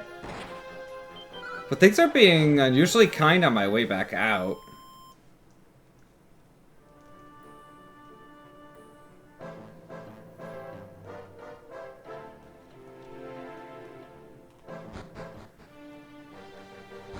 We made it! Alright then. So now we have the super secret fairy village. And we're just gonna assume that this leader of the fairies knows... Oh, I guess we just turned in... Oh, yeah, we do happen to have a Dreamstone. Yeah. Oh, we can wake Norvik up? Cool. That's something we're gonna go do. And we're just gonna pick up this strange mini medal that's just sitting here for no reason.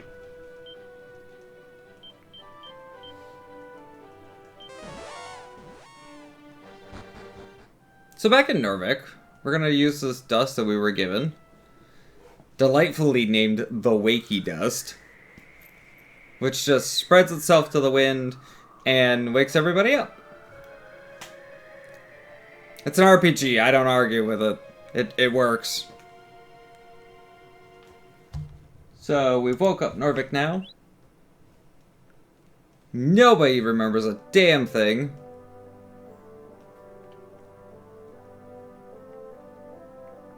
And the only thing we're gonna do here is grab 2 items out of this house, being a Seed of Agility, and a normal boomerang, which this is normally when you would get the first boomerang in the game, but At the point of which we got the edged boomerang, there's really no point. It's like, it was so much easier to just get the edged boomerang than to go through all that stuff to get our normal boomerang. And with those in tow, we're gonna head off to a big old pyramid. Right after we get a heal at Isis.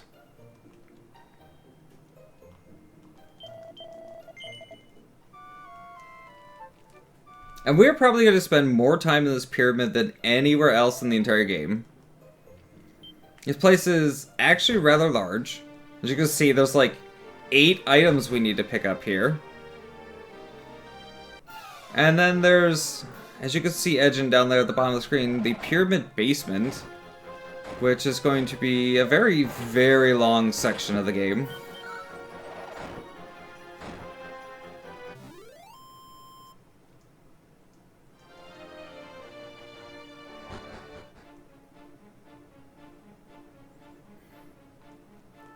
So there are holes in the middle of these areas that we don't want to step on, because it'll just send us right to the basement. And we'll be doing that a bit later.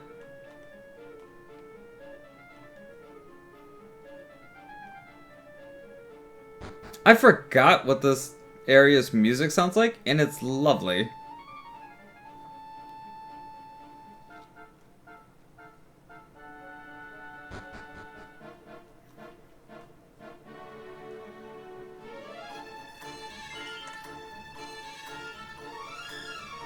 We're just gonna press these 2 buttons out of 4 that are just hanging out in the wall for some reason. There also aren't nearly as many enemies as you expect in this dungeon.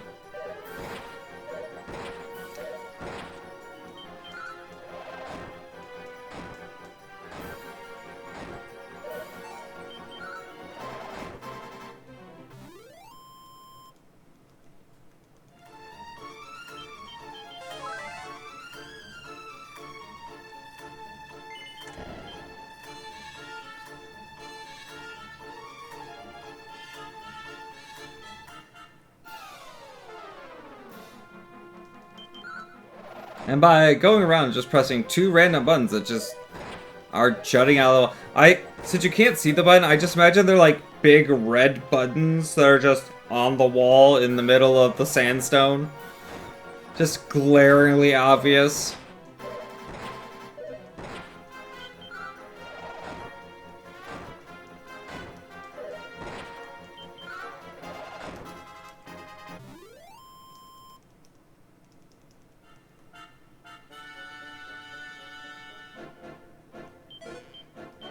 There's our Seed of Resilience, and there's our Magic Key. The Magic Key is going to let us open a whole bunch more doors. Almost every door in the game.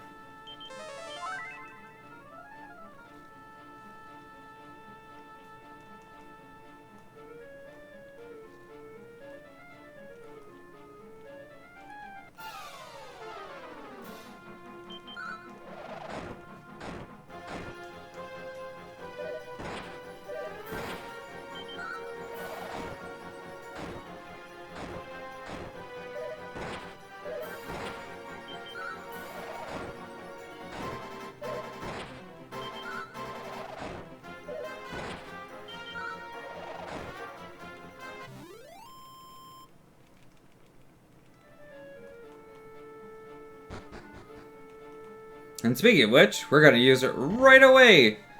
Holy crap, that's a whole bunch of chests! There's no way that... Oh! Of course. It's trapped. So I guess we're gonna just beat up a bunch of mummies now.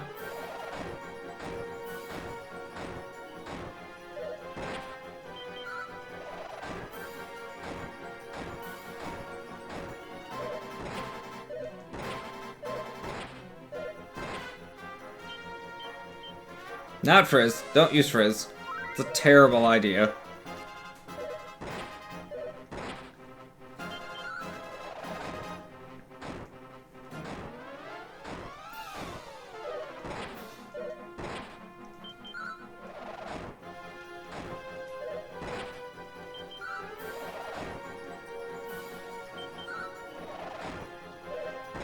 Damn, that corpse is strong.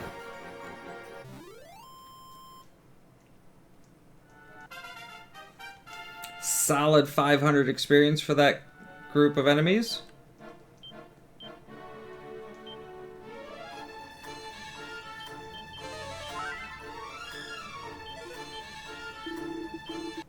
Probably should heal the second time, actually, just to buffer my HP a bit more. But it should be fine.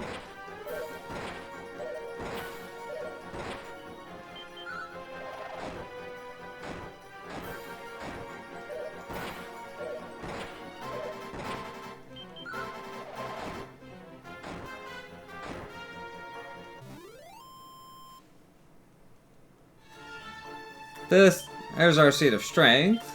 This time around when I healed twice. What's the Seed of Strength?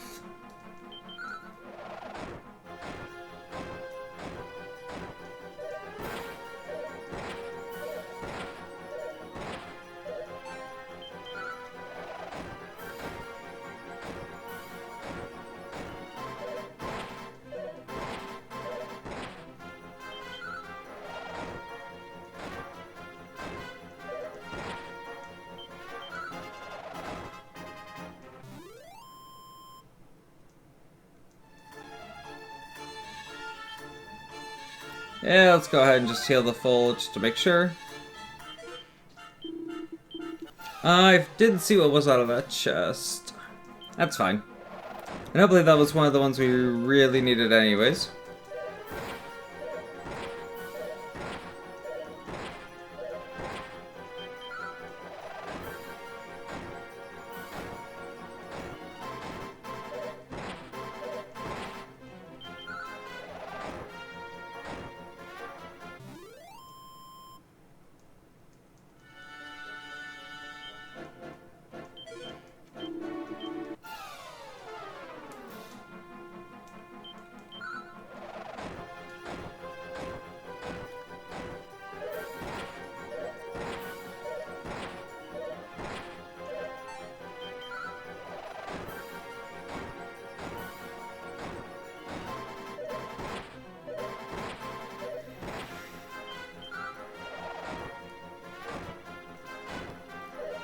In fights like this, that's why buying all that extra gear and getting the Meteor Bracer early was important.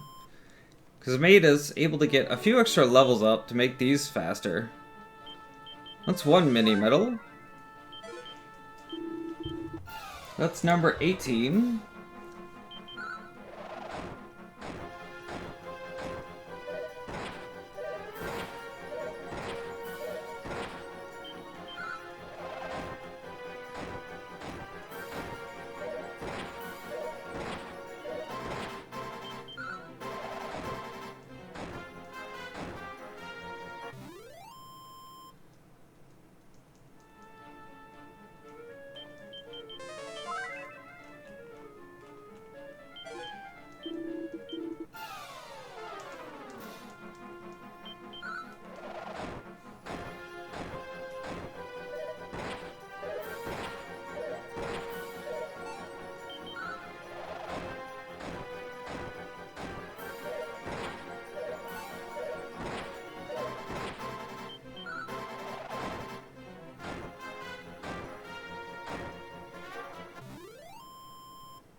Another set of gold coins. One of these should have a ruby armlet in them, which gives us a huge chunk of money. Ow, that desperate attack. So those are a thing that enemies can just randomly hit you with, and they're basically criticals from enemies, and they override defense, so if you get hit by one of those, it hurts a lot.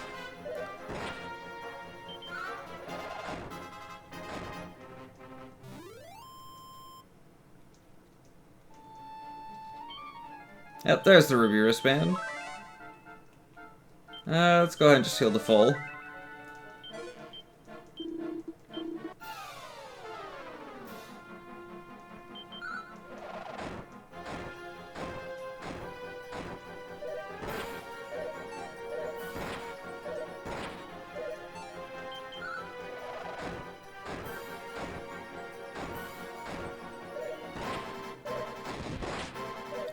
Ow! This hurts so much.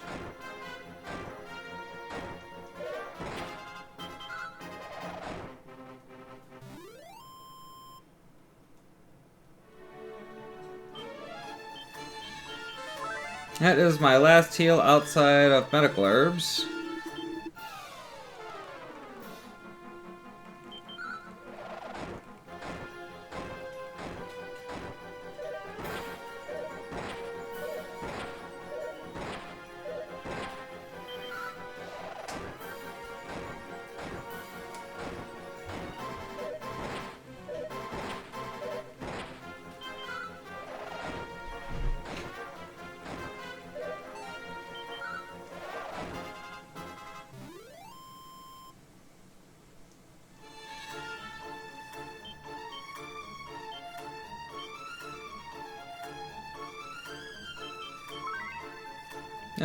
Let's go just use another one, it's fine.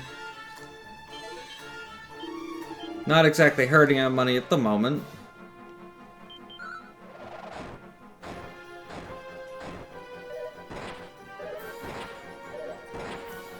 Also, they're cheap. They're like 7 gold a piece. And we're about to go buy like 30 more for the next section.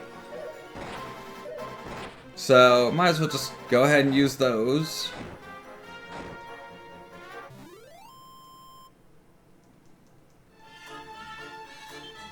Seed of Agility. One last chest to go.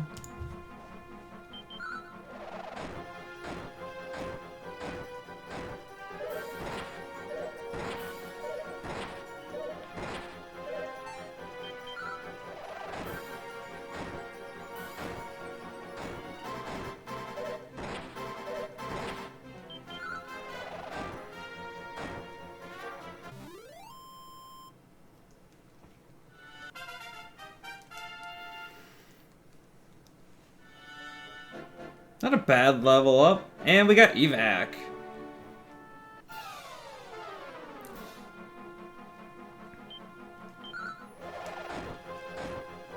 So evac will let us get out of dungeons basically anytime we want.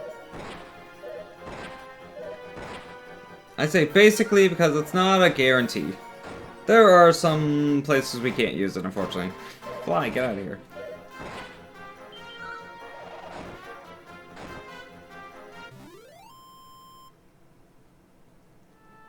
I am gonna heal because I don't want to die on my way out of here.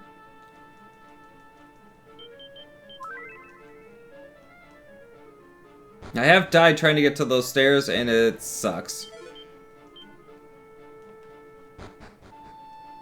This is the worst mini-medal in the game, I think, because I have literally walked off that ledge and not picked up the mini-medal. Alright, we're gonna zoom over to Isis.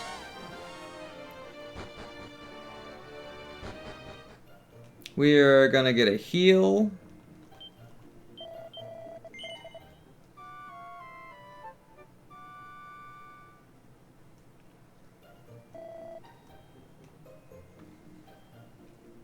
Where's the normal shock cube? Here he is. 4,000, cool. So I want to keep that 4,000 number. So I'm gonna buy some herbs and throw them in my bag, and then I'm gonna sell a thing or two just to get me back over 4,000.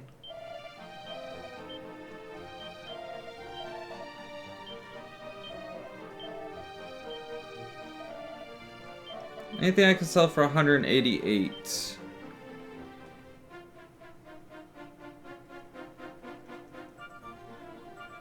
The Chupeo work. Yeah, that's 7,000 gold for that ruby wristband. It is going to buy us some stuff later on. So we need about 30 more gold.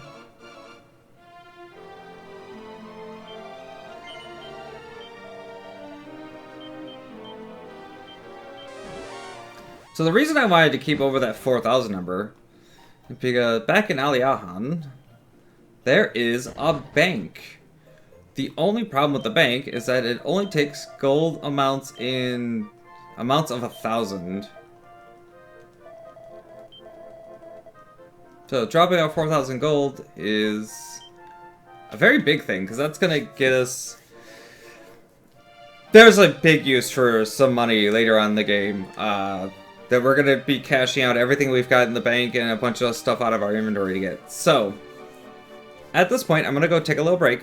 Get up, stretch out, drink some water. I need to be drinking more during this run. Wonder where Wonder's at today. He's not here to remind me to drink water all day.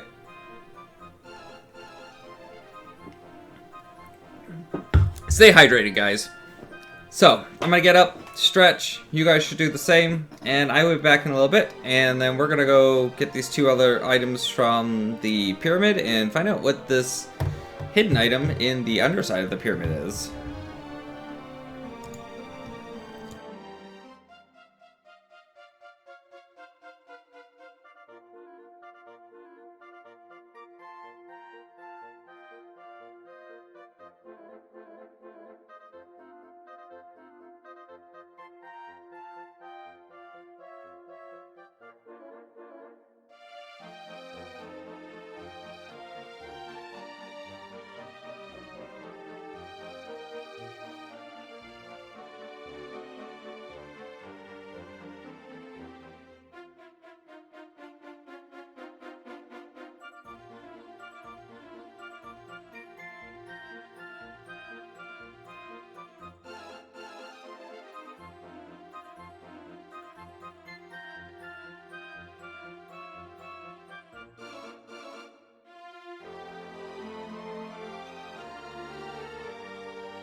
Alright, I'm back. I have moved about a bit. And now we're going to head on back over to the pyramid, as we still have a couple items to pick up there.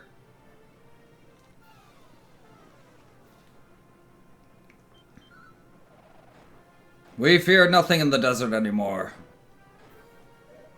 Being like 5 levels higher, 6 levels higher than the last time we were out here, when we came out here to just pick up a couple items. And having a boomerang makes a world of difference.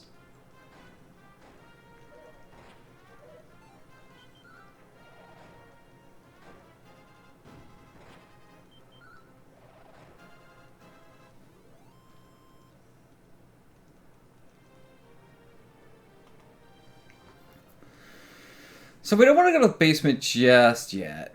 We need to go actually back up a floor and pick up 2 items that are a little bit out of the way from our first trip in.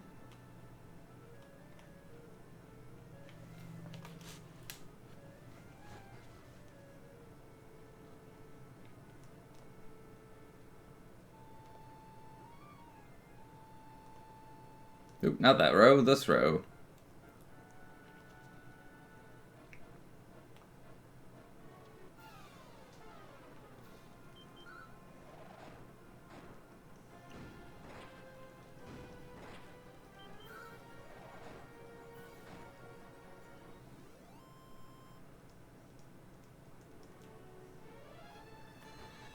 So I've been opening a lot of chests as I go, and I can never remember which one of these it is. So I'm gonna make a quick save here, because one of these is a mimic.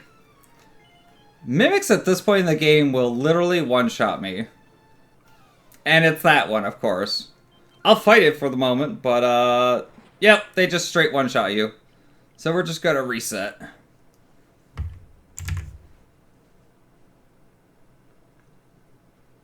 Why my counter's not coming up?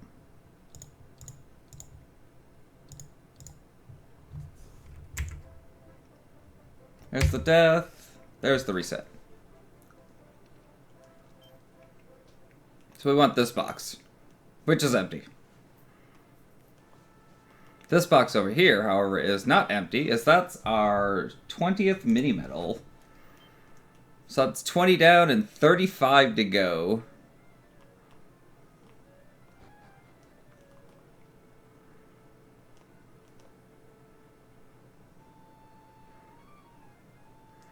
Oop.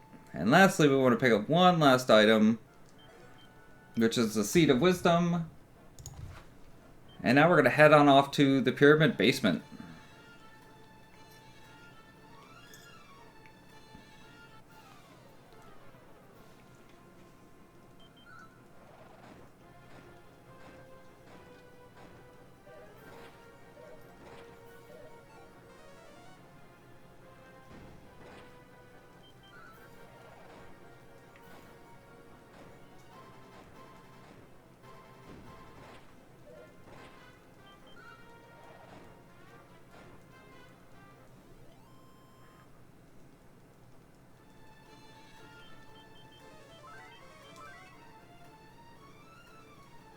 So the basement of the pyramid is kind of hidden, in that you would never know that it exists unless you actually fall into it. Because there's no other way down to it. And so before we fall down here, going to make sure I am fully topped off on health. 95, that's good. And so the basement has a little bit of a strange property to it, in that while you're down here, you can't use magic at all. So heal is useless down here. Another magic key door. And a sarcophagus that has golden claws in it. These are so expensive. They were so much money. The downside here is that we're now stuck in a gauntlet to get out of here. We have to go through so many enemies to get out of this place. But it actually does benefit us a bit, because it gets us a good bit of leveling. I should probably gain 2 to 3 levels on my way out of here. and should get somewhere in the neighborhood of about 7,000 or 8,000 gold, which is going to be very useful for some items later on. And this is why I needed to buy all the herbs, because there's going to be a lot of fights. Fortunately, the shades are the better ones we can get, because they don't hit very hard when they melee attack. They hit kind of hard. But they can't snooze us, because magic's neutralized. So they're just free experience most of the time.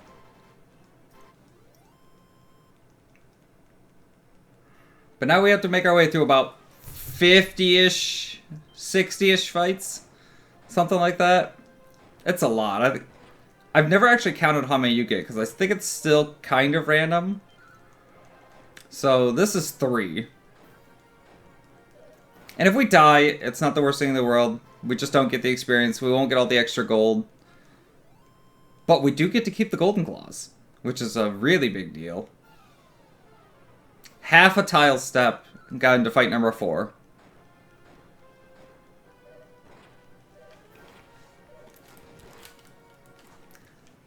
Ow! Or I can just get desperate attacked on fight number 4, and that sucks. Because going back there, all those fights aren't there. But it is what it is, and we're going to keep moving on. It just means that, unfortunately, we may have to do a little bit extra grinding later on. So, back at Isis, we need to get it tonight. I did not want to defend. I wanted to run, because I hate fighting these crabs. Because Kabuff is stupid.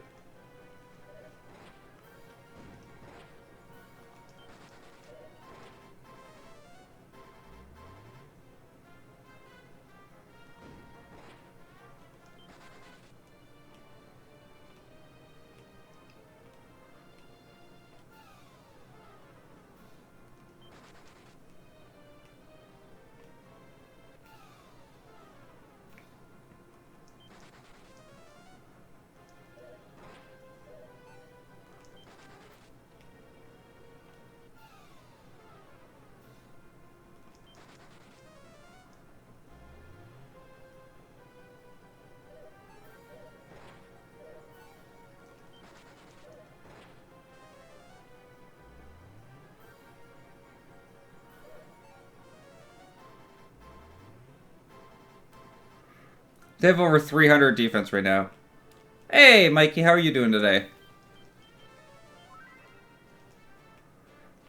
You fortunately just missed the gauntlet, because I got desperate attacked and just killed in the gauntlet, so we're past that and we're moving on to other things.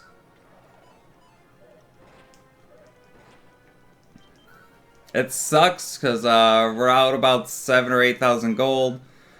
And yeah, we're out about 7,000 or 8,000 gold, and probably out a couple of levels, which just makes when I actually have to do a grind, it's going to take a bit longer, but it is what it is.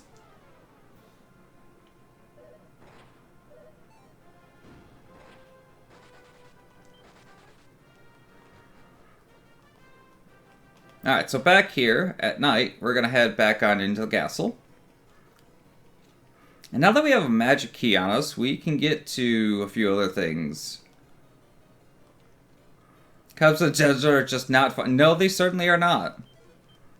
There's our Seed of Wisdom.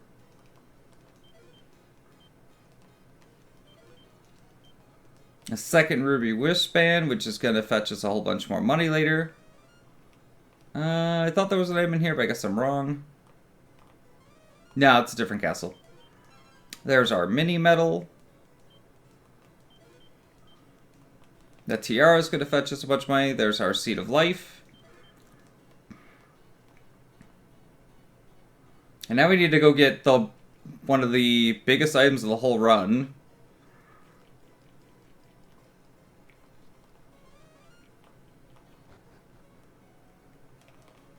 Although there's an item in this room too, but nope.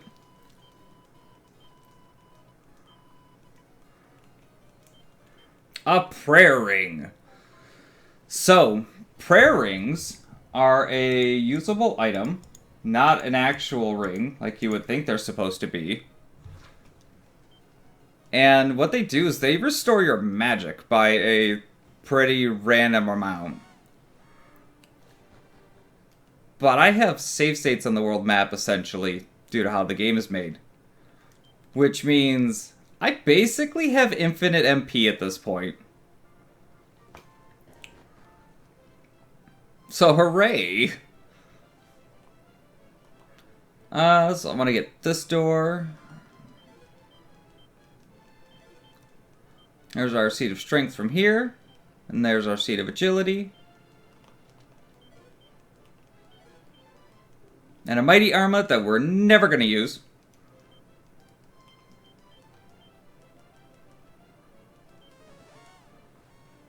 What's that? You want a break? No. Yeah, basically.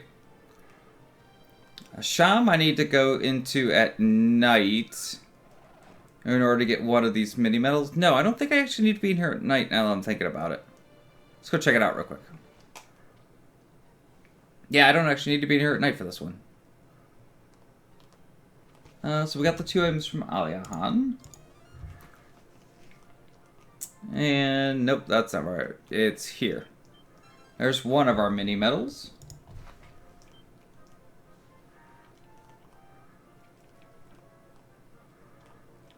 Unfortunately, a bit later, the mini medal, the singular prayer ring won't be an issue. It'll be a lot less to worry about. But for now, it's like, if we can break it, or if we can not break it, why would we break it? And there's our number 23. So we're going to head off to Romario to pick up another one.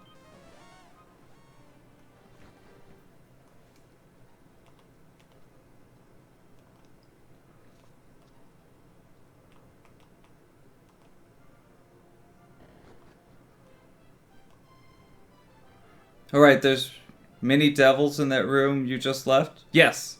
At night there is, yeah. Oh, I need the ultimate key for that door. We'll be back for that one later. This was a room I mentioned earlier in the game. That's also one I need to come back with the other key for. Mixing that up with this one. This one has a mini medal up here in the bush. That's 24. So our next stop is going to be actually not far from Romaria.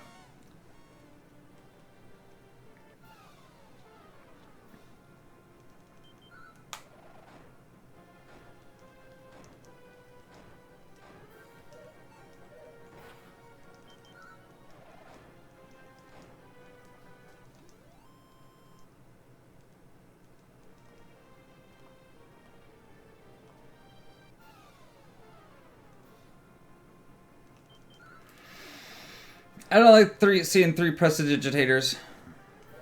They are. Like, boomerangs are an absolutely amazing game, and they are the biggest thing for this run. Like, having a boomerang is partly what just makes this whole run possible. Because fighting battles one enemy at a time is tasking. And with our new magic key, we can go in and through this shrine, which is just going to let us out on the other side.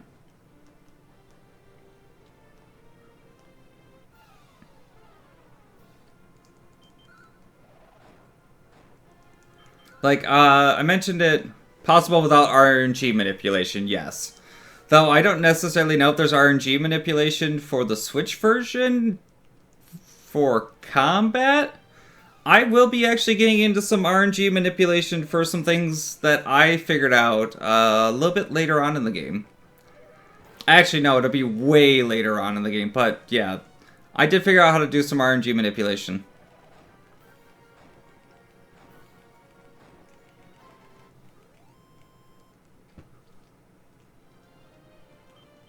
I'm just gonna heal because I don't want to. I'm gonna make sure I don't die on my way to Baharata.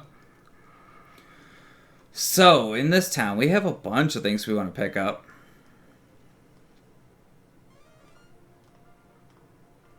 There's a mini medal back here for no reason whatsoever.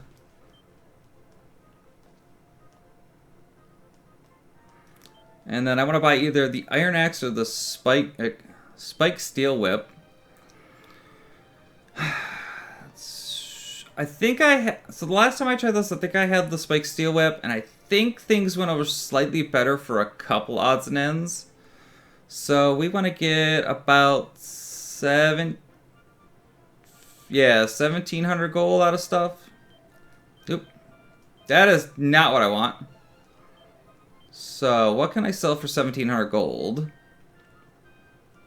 We can get 12 out of that. We can get 7 there. Whipping better for group targeting at the very least. Yeah. It was more so just like in the overall use of like the single target things. I think I was better off with the whip because of a couple of fights. I think we're gonna sell the magic skirt. And we can also sell the gold rosary. And that'll give us enough. So we're going to grab that. I'm going to give it to me. And organize my items. I do not want to equip it right now.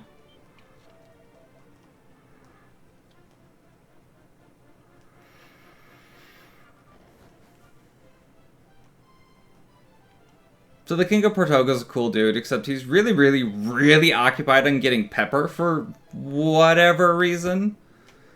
So he's going to give us a royal missive that'll let us go on into an eastern part of the continent so that we can get black pepper for him.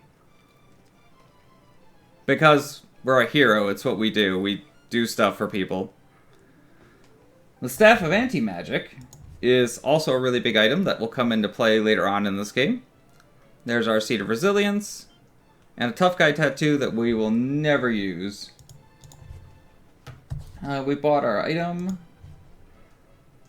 Oh, this is Portoga, not Baharata. That comes later. He started not having seasoning. I mean, yeah, you're probably not wrong. We have one more item to pick up that's super hidden in this town for whatever reason.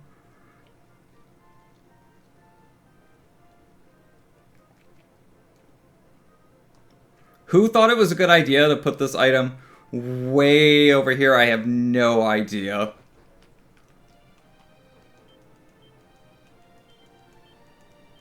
The saddest story ever told. And that's Mini Medal 26. And with those out of the way, we're going to head to Asham and make our way over to a new area of the continent. Right after we use the inn.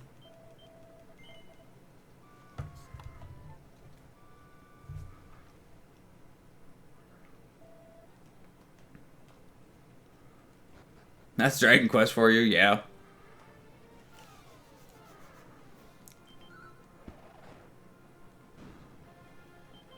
Of course I get poisoned. We're gonna go ahead and heal that now. Because I'm pretty sure I have an antidote, yes.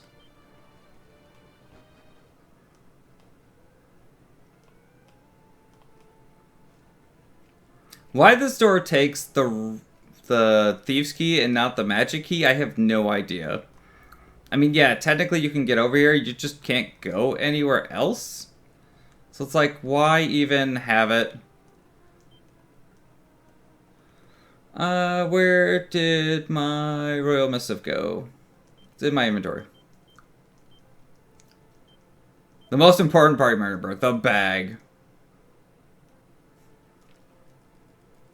I do always kind of enjoy that this game listed the bag just in the party member group.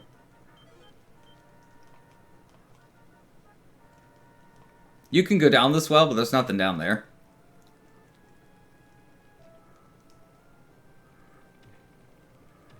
For whatever reason, this gnome punching the wall or dwarf punching the wall just opens the wall up. I don't get it, but apparently dwarves are strong enough to punch walls open.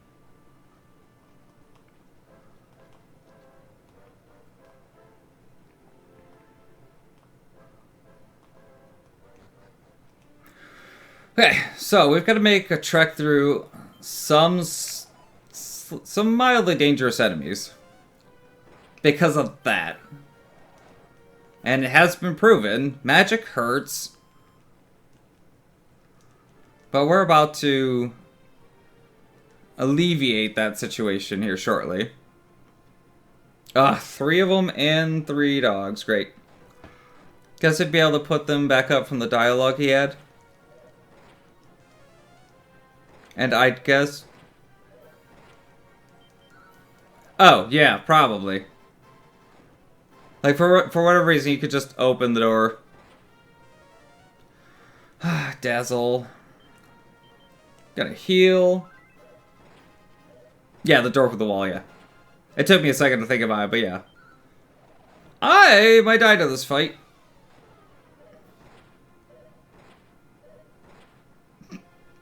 Do I risk it?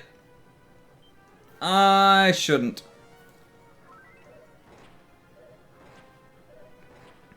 Should be able to kill 2 of them. Yeah, I figured that one was gonna live.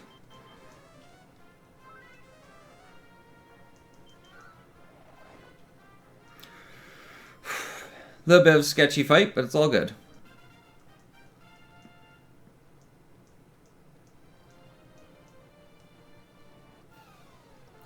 As I immediately run into another fight and get back attacked.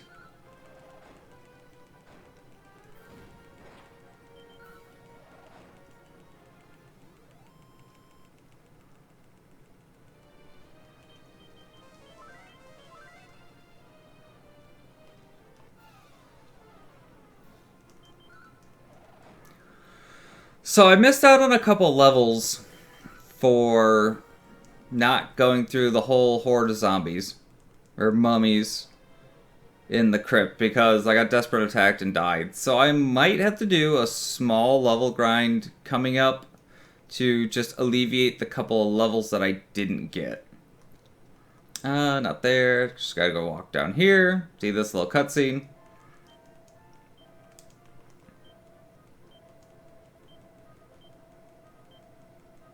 TLDR, this guy's daughter was kidnapped, and the girl's boyfriend runs off to save him. Or save her. Needless to say, because this is an RPG, we're gonna have to go save both of their butts.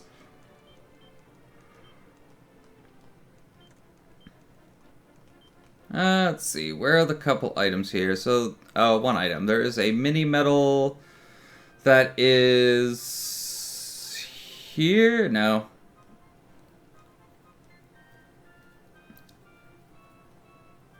It's not in the church. It's the one that's behind the church. It's not. Oh, is it in this house? No. I don't think it's in the inn, but we'll check it. Yeah, it might actually be in the inn.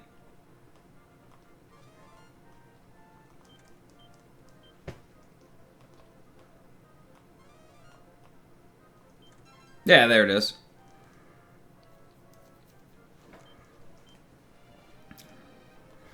And then we're gonna buy a couple of pieces of gear while we're here. That's the wrong door. What did you clip? Solo fights are fun? Oh, jeez. Solo fights are terrifying. Just wait till we get to some of the boss fights that are upcoming. The next one's not that bad, but the ones after that are pretty bad. So for full plate, we need 2,400, so we need about 4,000 gold. Which fortunately, from all the stuff that we picked up recently, 4,000 gold isn't that hard to get. We're gonna sell golden tiara. And then we're gonna sell...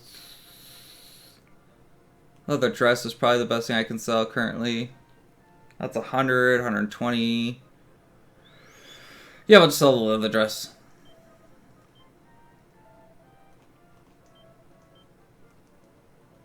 We're gonna get full plate, which is a good defense upgrade. And we're gonna grab a magic shield, which reduces magic damage. Because that's something I've needed the whole game. So we got those knocked off the list.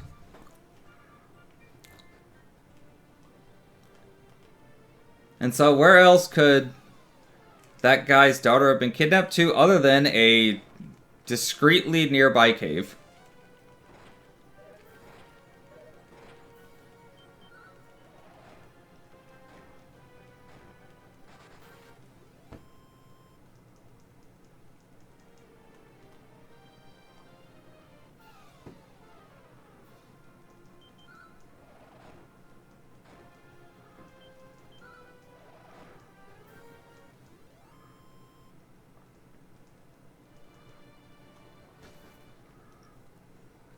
Also, this cave is super weird in how it works. It's just like tiled rooms.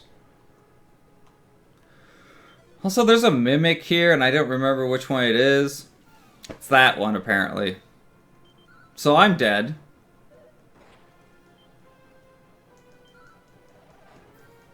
Oh yeah, super dead.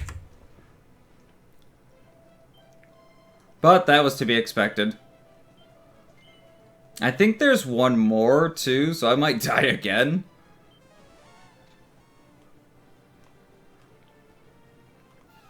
Mimics are the bane of solo character.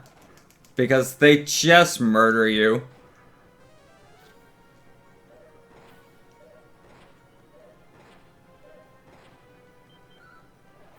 And there's ones later that just cast an instant death spell on you. And so, a fun fact about this game is that if you only have one character alive, which counts for solo character runs, you have an increased resistance to instant death attacks. It's not enough to stop you from just getting murdered. Oh my god, this fight is awful. I got dazzled. Yeah, I got dazzled, that's why.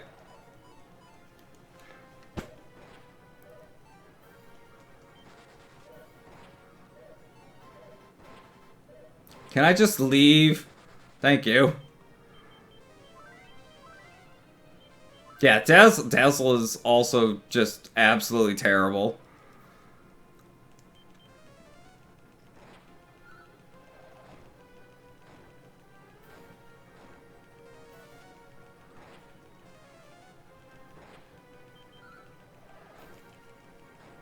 Like, Dazzle has ruined me on, unfortunately, too many fights.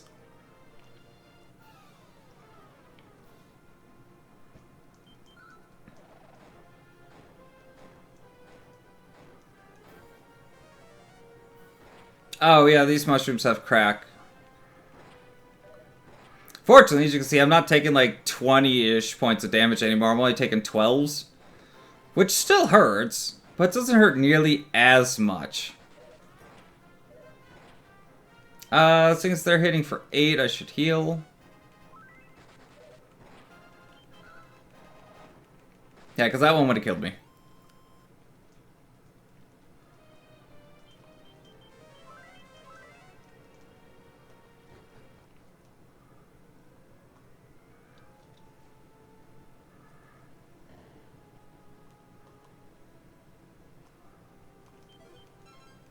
There's our mini medal for the dungeon.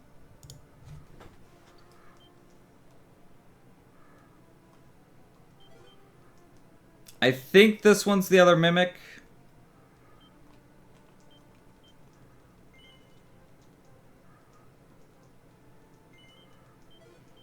Yep, I'm just going to take a reset off of that.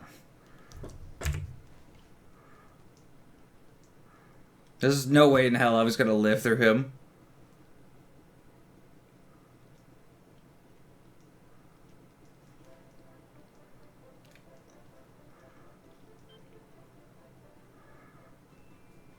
Pretty much proving that this game is meant to be tackled with a party. Yes. This game is 100% meant to be tackled with a party.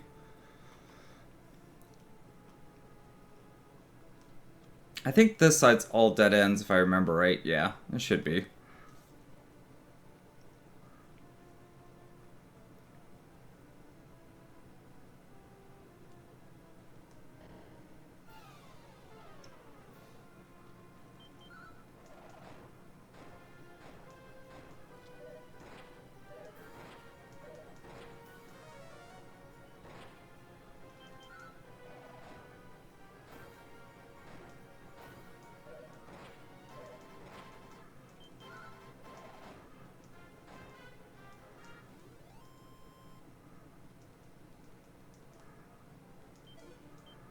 That is the Seed of Resilience.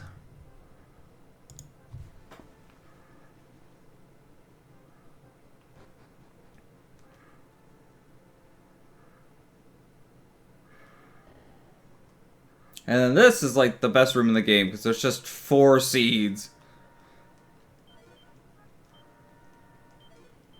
Oh, one of those strength seeds should be a life seed. That's another thing I'll have to fix.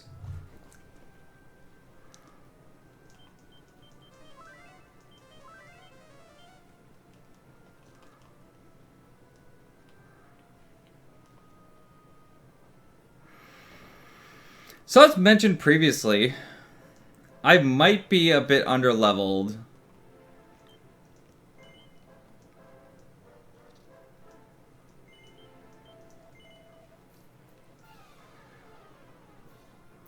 This is going to be the point at which we find out. So I'm actually going to swap at this point over to...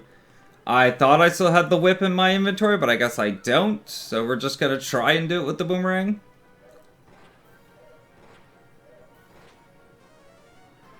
And hope I don't get Kasapped.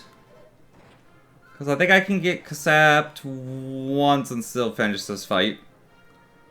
If I get Kasapped twice, that's a reset because defense will be too low to survive at that point. So one Kasap and they're already hitting me for 20s. Yeah, no, that's just gonna be a reset because I didn't kill him. Oop. Should be at 4.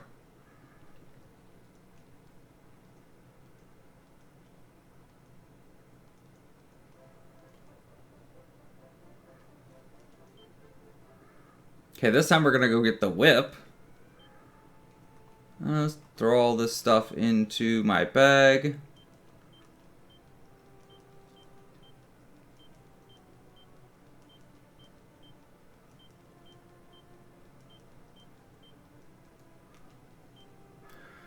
And where's my whip at?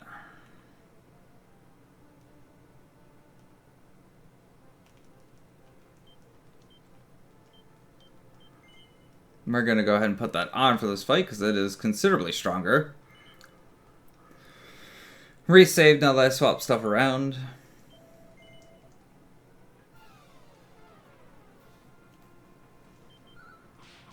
And I just have to hope that I don't get Kasapped again. I was about to say, as I immediately get Kasapped.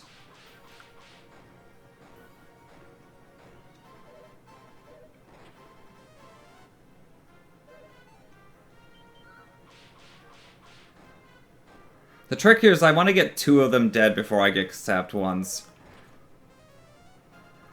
Ah, fucking mid-heal. I forgot they had mid-heal.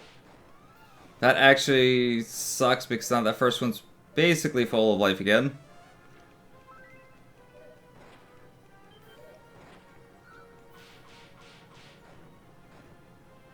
Okay, we got 1 dead. Except the first and the third got healed.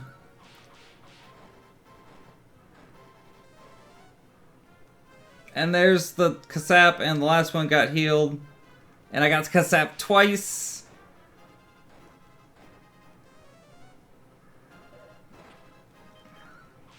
If I killed this one... Ah, they both attacked.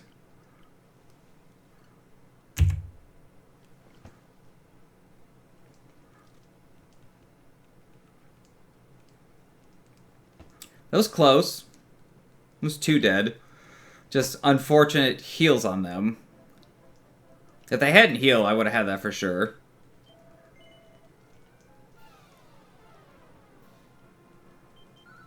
Unfortunately, this is where RNG starts to play against me. Starts to play against me, I might add. Because it plays against me a whole lot in this run. Also, I got 2 dodges in a row. But I also got Kasapped. So I'm probably just going to die again unless I can get 2 of them dead. Yep, that's dead.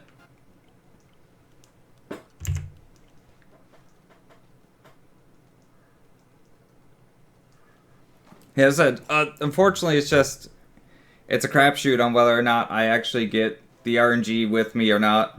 It's like this for the next, like, 4 boss fights.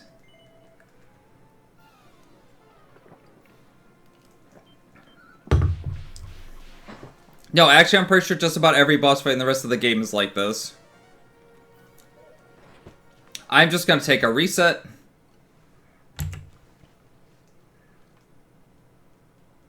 Like, Kasapt on round 1 is just...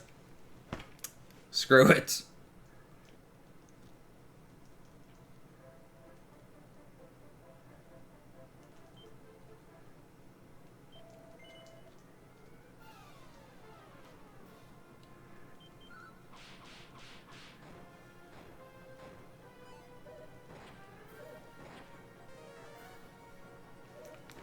I'll take another reset.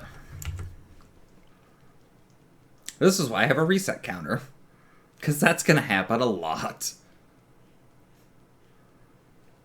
Yeah, that's it. Unfortunately, like I said, every fight plays against me. And it's just, RNG's got to be nice to me to win most fights in the game.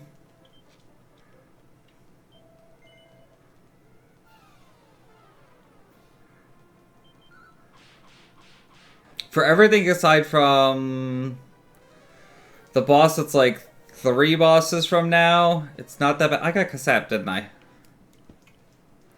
That was a double Kasapt. That's lovely.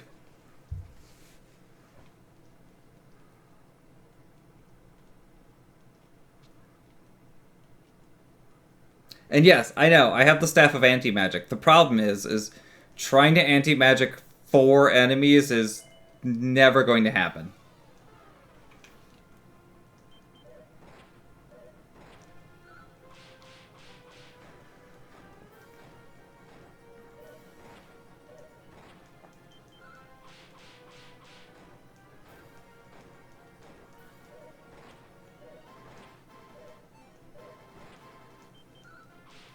So far, so good.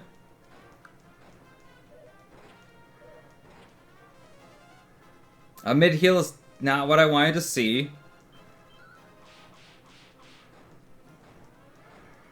Second one should be pretty close to dying along with the third one.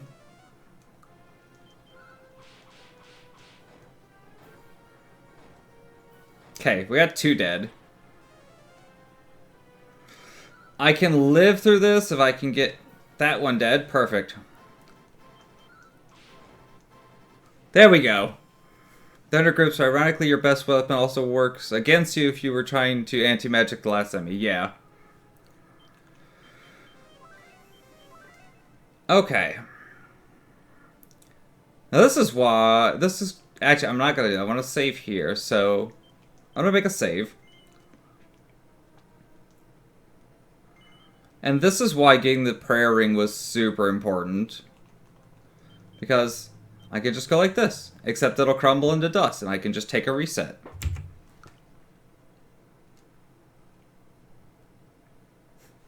I did save.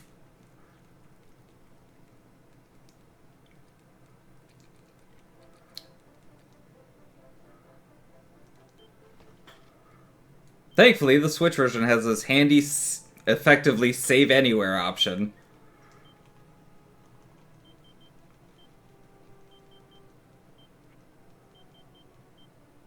Cool. I'm back at full MP. I'm back at full health. My ring is still intact, so we're going to save again. And we'll see if I can beat Robin Hood's fight 2.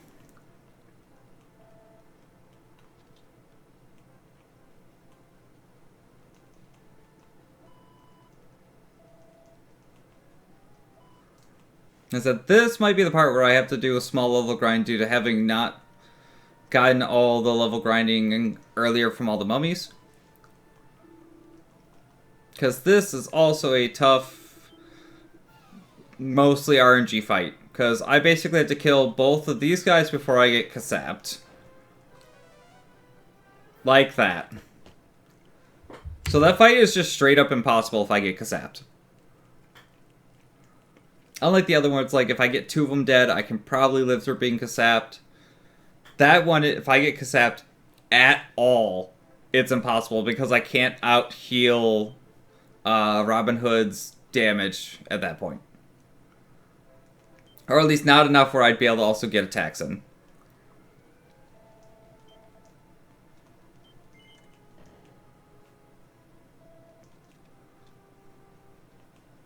And I don't want to save right before him, because like I said, I'm not 100% sure I can beat him being down a level or so from what I'm normally at.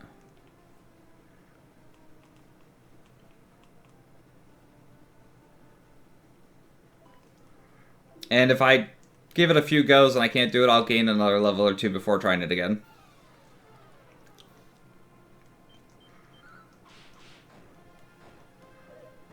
He's hitting me for 20. Kasap didn't land. Oh my god.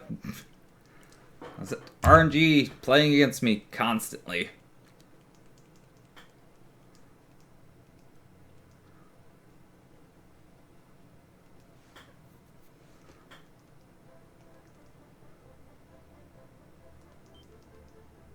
Though actually seeing how much he does now, I am gonna actually save before him because I think I should be able to actually do this fight as long as I don't get sapped. It should be doable.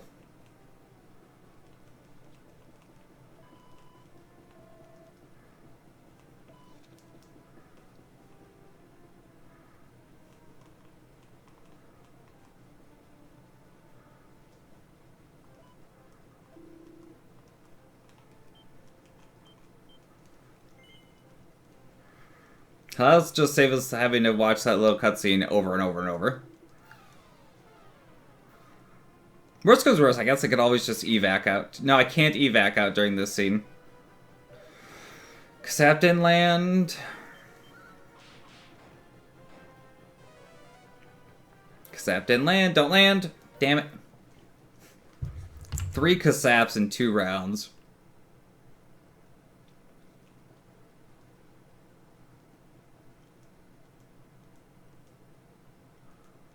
Fortunately, no other fight in the game will I ever really have to deal with Kasap. There are a couple others that do it, but I will be able to use the Staff of Anti-Magic during those ones, and it won't be nearly the issue it is. Oh, come on. Just immediately Kasapped.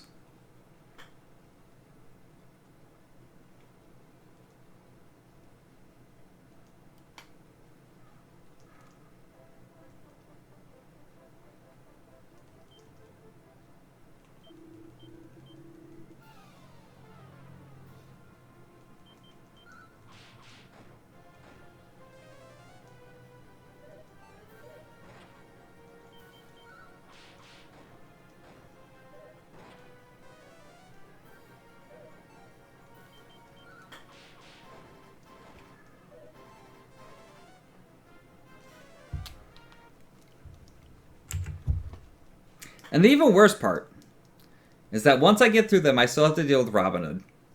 And he has a desperate attack in this fight. And if he hits me with it, I just die. That's it. It hits for somewhere in the neighborhood of about 100, and I will just straight die if he uses it.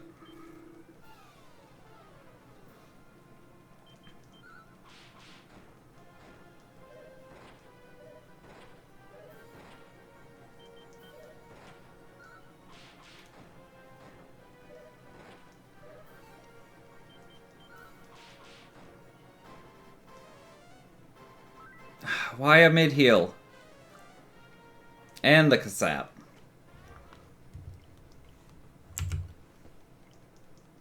The resets have caught up to the deaths.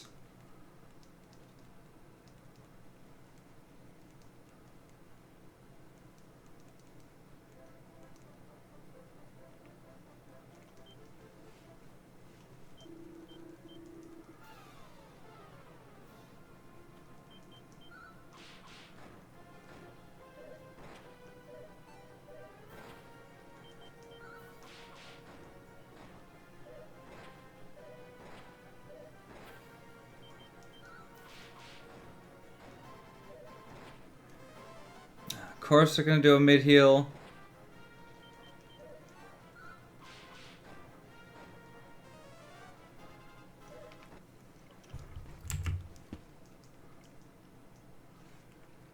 Yeah, I might be just a tad too weak. It should still be doable. I just have to not have a mid-heal land, or not have a Kazab land.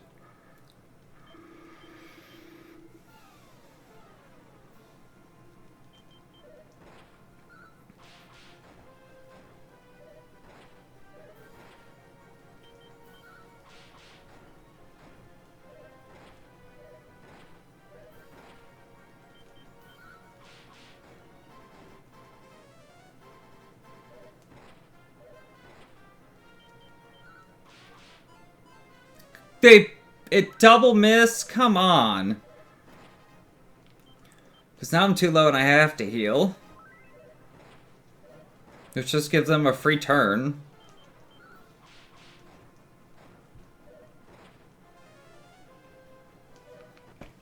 And I get Kazapped. That double missed. Like, that's crap. I've never seen that happen.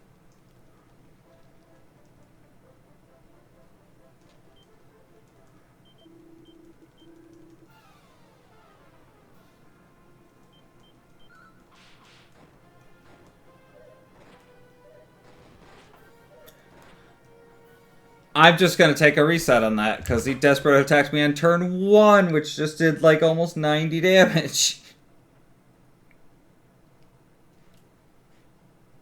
That's what I mean, though. It's like, if he does that desperate attack, I just die. I smudge my glasses.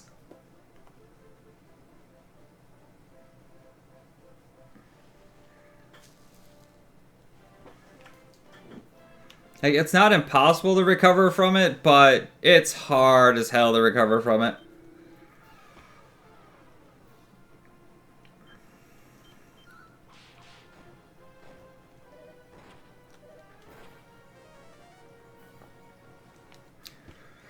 Got Kasapped.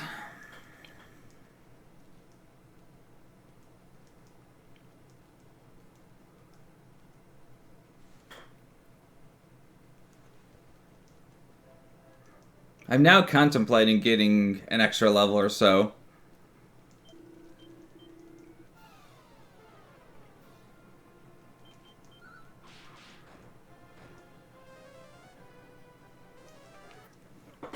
Of course, it doesn't matter if I can't even get through the saps. Reset. I mean, you're not wrong.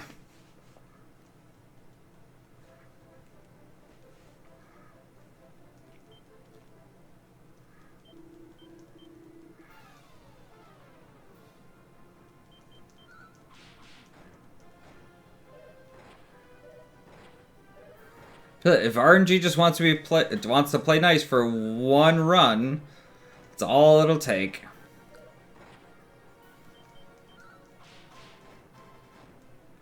Hopefully. As previously mentioned, if I get desperate attacked, I just die, so. I should be able to survive one more attack from him. Thank you. Now I have to get my health back up. That's just going to take several heals. Unless he misses. And now I just have to hope he doesn't desperate attack, because if he does, I die.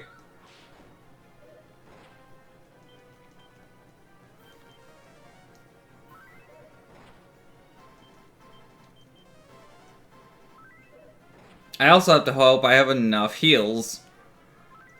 Because I have like 10 more.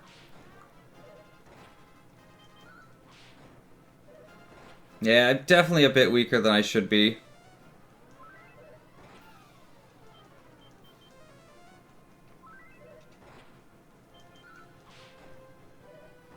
But if I got Kasapped, he'd be hitting me for like 40. And there's just no way I'd be able to keep up with him at all.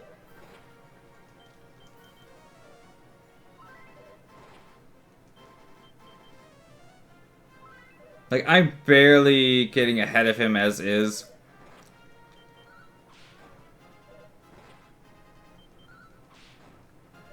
I also forgot to fill my inventory with medical herbs. So that doesn't help.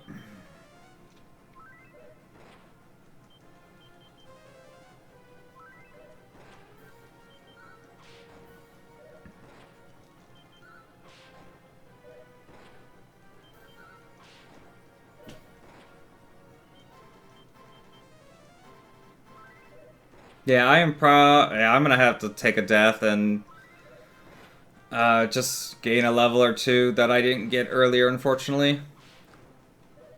Unless I get really lucky and kill him. Yeah. So we're gonna have to take that death. It's about 2,000 experience the next level. If we get good stats out of the next level, I'll give it another try.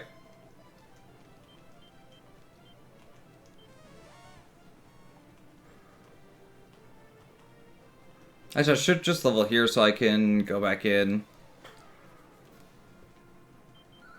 Oh, what I was saying, I got infinite MP. I should just go on. Do 2 levels. Yeah, that's kind of what I was thinking. It was probably 2 levels, because I think the last time I was here was around 18.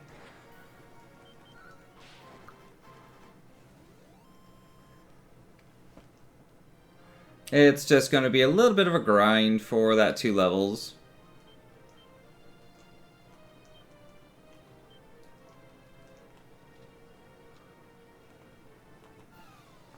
So unfortunately, like I said, I would have already went through this 2-level grind previously, but I died to the 4th fight in the pyramid basement, and that unfortunately screws some stuff up.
It's a good thing I have infinite MP. So I don't think I can actually run into fights on the bottom floor. I don't think. So I'm going to have to just run between these rooms here. Who's yelling at me about what?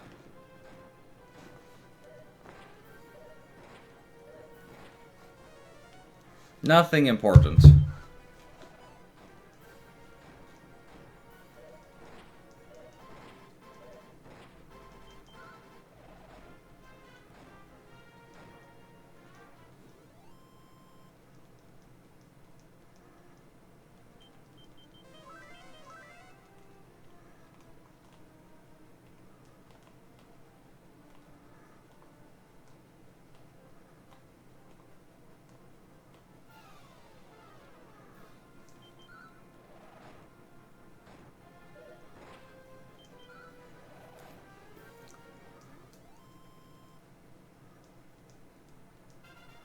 Okay, let's see what 17 gets us. 13 HP, 6 MP, 7 resilience. That might be worthwhile to try and go do it again. Yeah, let's give it a go.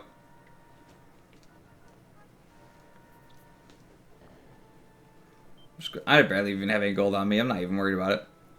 I think I'm past the point where I actually have to worry about gold much. I do need to have full MP though, so we're gonna heal up. We're gonna quick save here before the fight this time. I'm gonna give it like 1 try.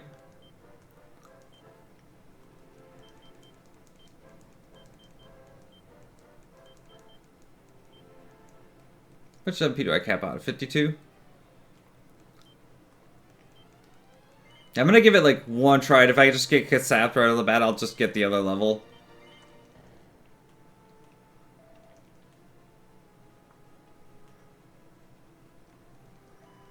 I mostly want to see how much he's gonna hit me for at this point, because I think if I'm down to like taking 15 should be much more reasonable to deal with. That should let me get in an extra attack or so.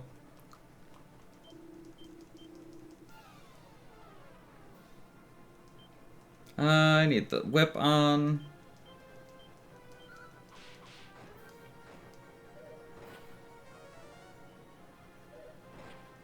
Still hitting me for about 19.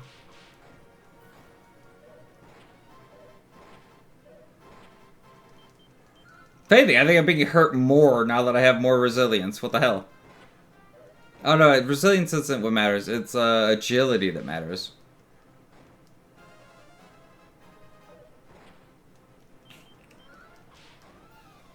Alright, we're doing this.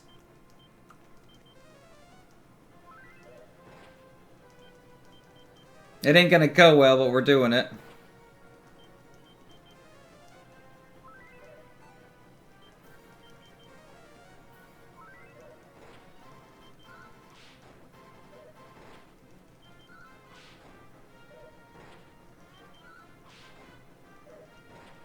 If I could get another dodge or two in, that'd be great.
This is gonna be very close if I get this. Unless I get a dodge in.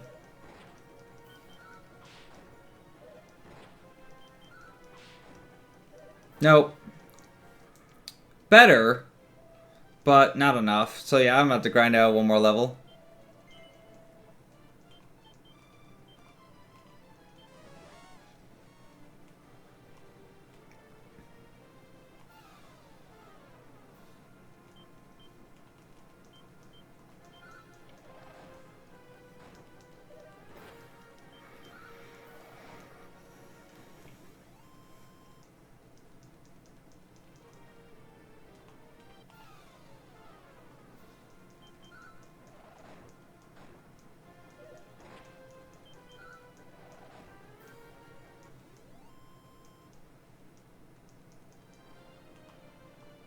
Hopefully this one shouldn't take too long. It's probably going to take somewhere in the neighborhood of like 3,000-ish experience.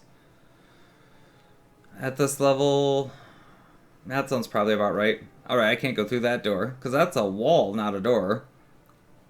For whatever reason.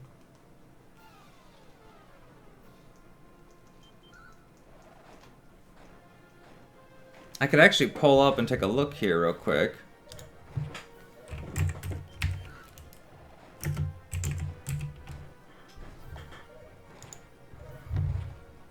What's the EXP chart say?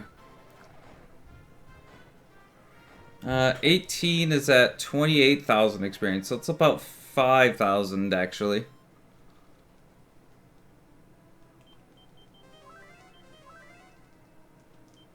And I'm currently at 24,600, so I need about 4,200 experience to gain that level.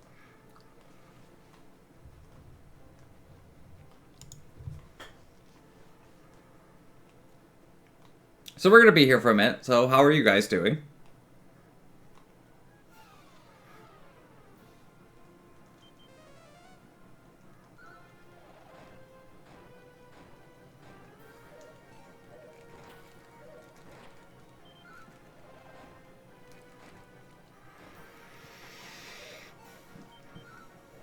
I could actually probably semi-calculate how much I need left. So that's 2,600. So I need about another 4,000.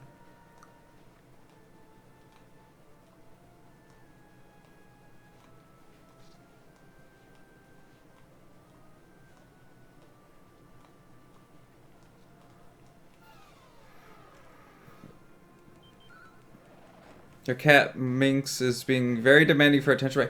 Ours are too. So, we unfortunately lost a cat recently, and the other two cats have been super needy in meowing a lot, which is, I guess, to be expected. But yeah, they have just been super needy lately. Like in the last week in particular.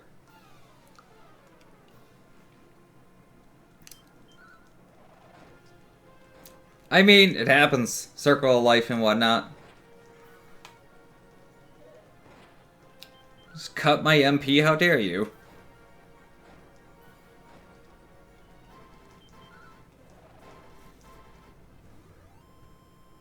Yeah, probably.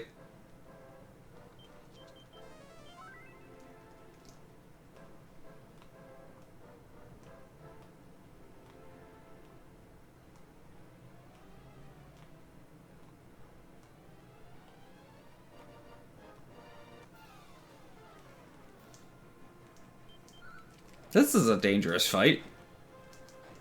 Or I'll just kill two of the little bug guys, the rumblebees, right off the bat.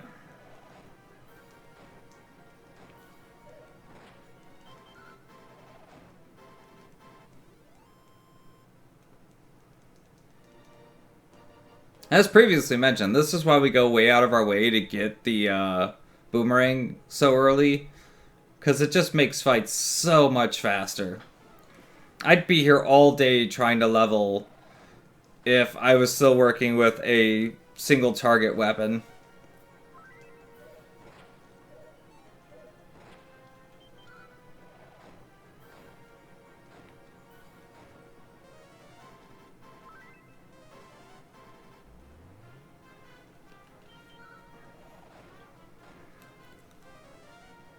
Oh my god, stop healing. Of course you cast Dazzle.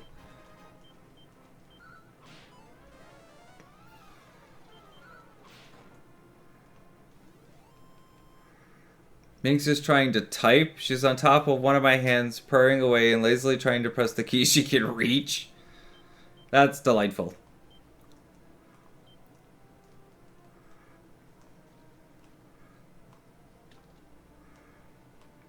Well, go on. Let her type something. Just gotta press enter too to send it.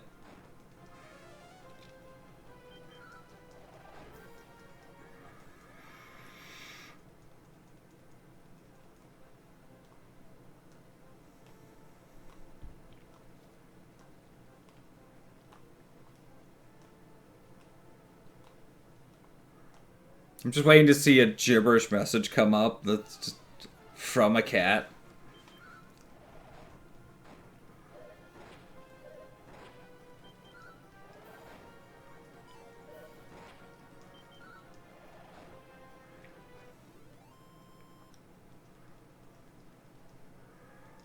What am I up to? 26.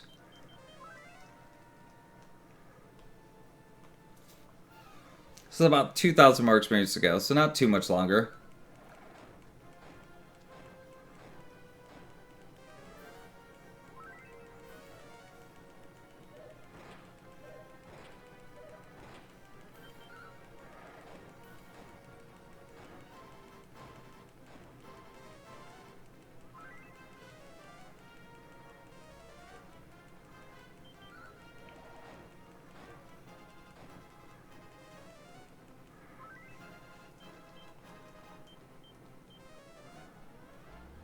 It kabuffed itself. Alright, 2 attacks in a row. Perfect.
Should only be like 3 or 4 more fights. I believe these guys are worth some good experience.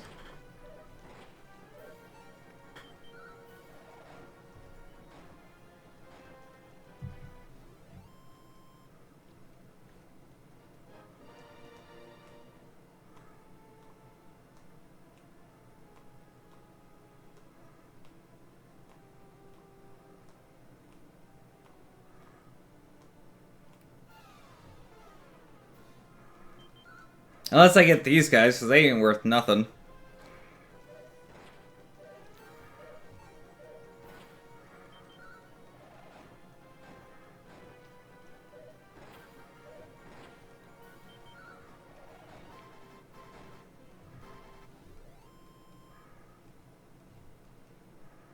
Eh, 400. It's not that terrible, actually. Leaves me at about 500 to go.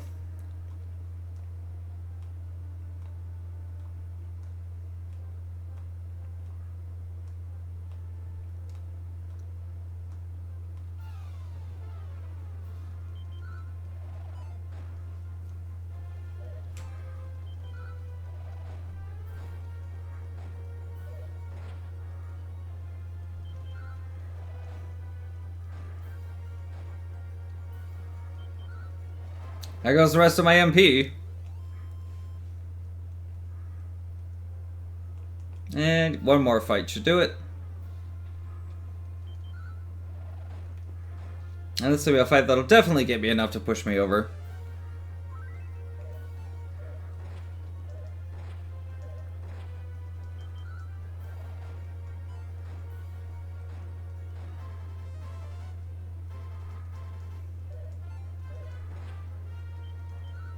Especially if they keep calling for backup. That's definitely going to push me over. They spawned 2 more. We're on to H. I was expecting I to call J. That's going to be a nice chunk of experience. 1,200. Okay, what I want to see is HP, MP, agility, and strength. 10 and 3 isn't terrible. 2 and 2 is not great. But it might be enough to make it work.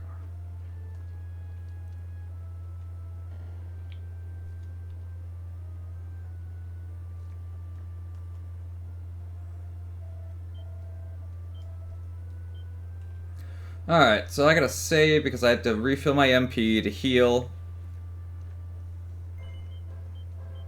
I also want to stick a bunch of those into my inventory, but I'll do that after I heal my MP.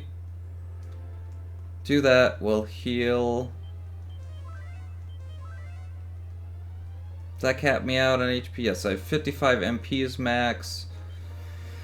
We're gonna throw a bunch of medicinal herbs into my bag. We're actually going to put on the spike whip and move this into my bag so I can put one more herb in my bag, or on me.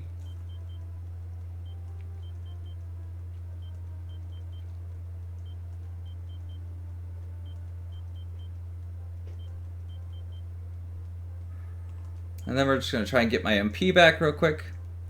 Yes, thank you for the reminder, Mikey. I was just thinking on it. I just did it, so.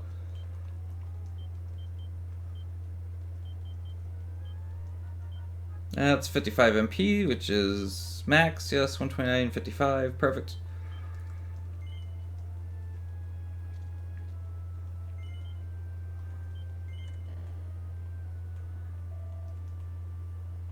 I think I'll probably just go for the save rate before him, actually. And actually give it a go at actually killing him this time, since I've got a bit more MP to work with. I've got at least 2 or 3 more heals. Now, it should be 1 more, I think, compared to the last time I tried. But I've also got all the medicinal herbs in my inventory, which is several more heals, so should have a good shot at it this time.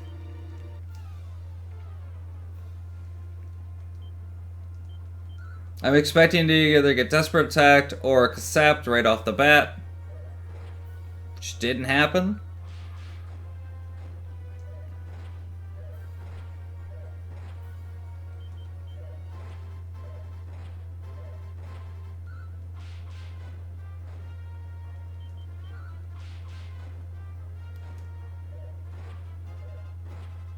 Okay, we got a shot.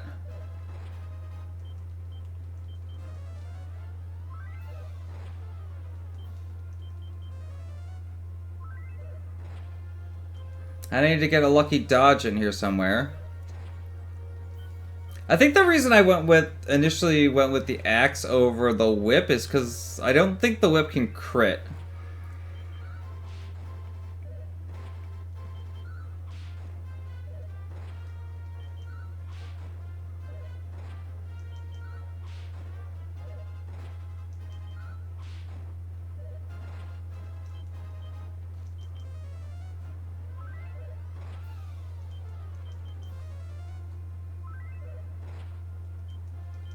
And I mean, I could just go pick up the axe.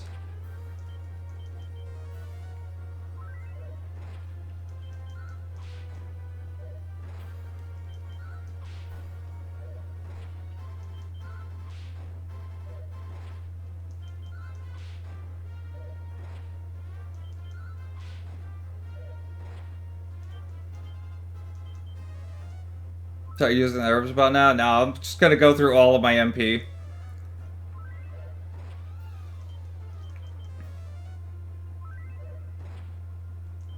Because they both heal for about the same amount, so... Did he go first that round? That's fine.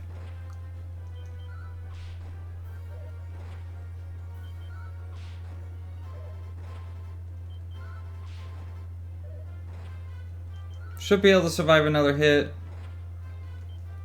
As long as he doesn't go first again randomly. I'd still like to get a dodge in somewhere. That'd be nice.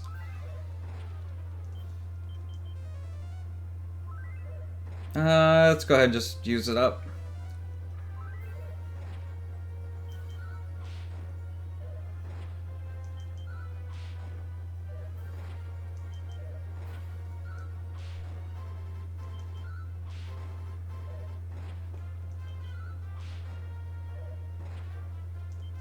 Okay, now we gotta start using the herbs.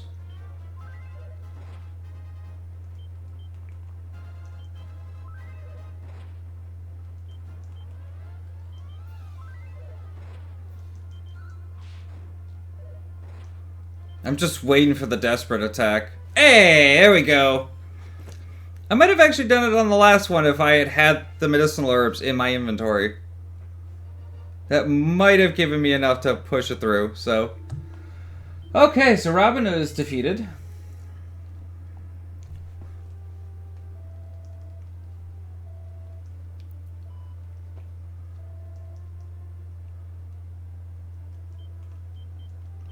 And now we are going to go ahead and evac. Oh, I don't have any MP. We're going to save real quick.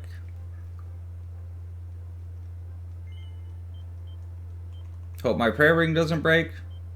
Cool. Evac. And let's head back to Baharata. Now that we've rescued the dude's daughter, we can come by his shop and we can get us some black pepper. We got a pinch of black pepper, just a little bit. Enough for like a fried egg. That's it. And with that out of the way, we're gonna head back over to Portoga.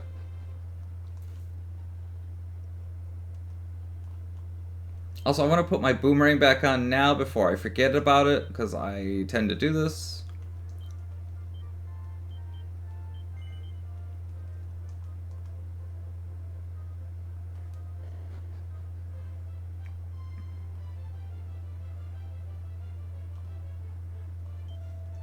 Here's your stupid black pepper.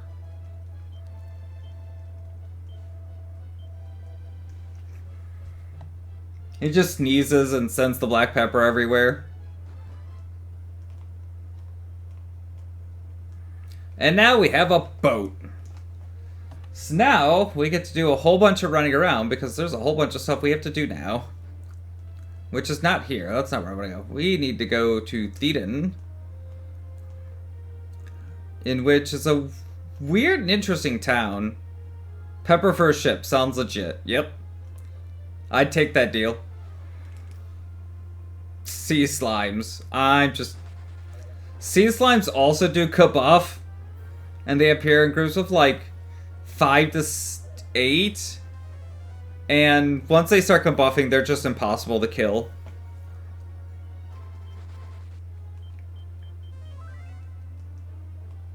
I'm not too worried about my HP at the moment because I'm going to be using an inn here in a moment. And right in time, we make it to Thedon. Assuming I don't die to this fight. I don't want to try and fight Voodoos at the moment.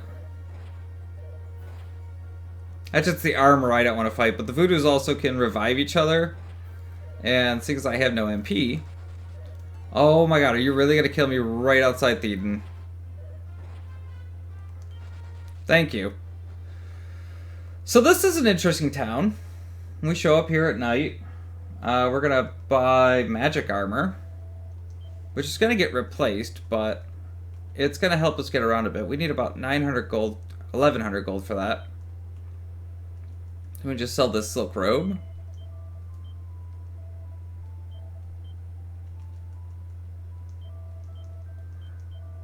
It's a nice bump in defense for the moment while we need to do some running around. So while we're out here, we bought the magic armor.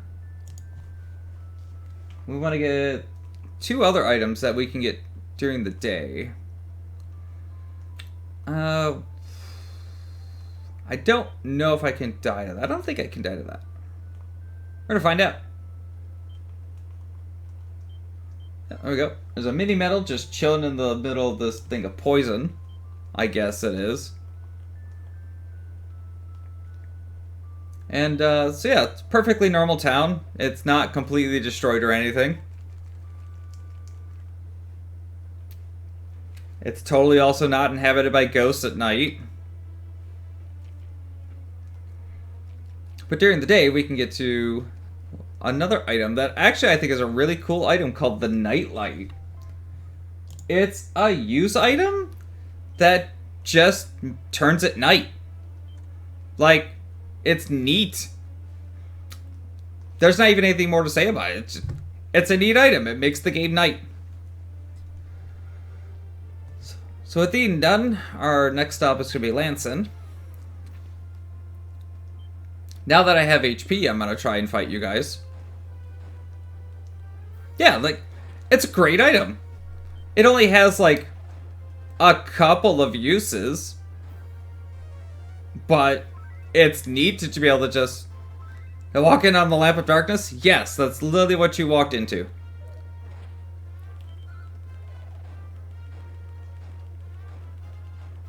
Also, hi, Crimson.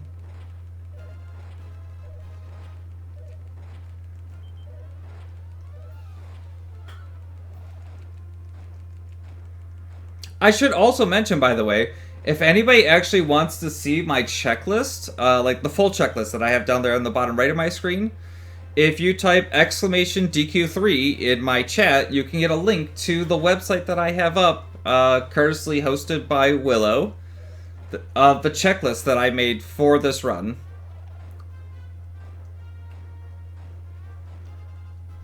Hey, it actually worked. How do you like that?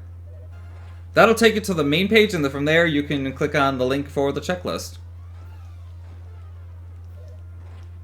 You were playing another Dragon Quest game? Were you playing 11?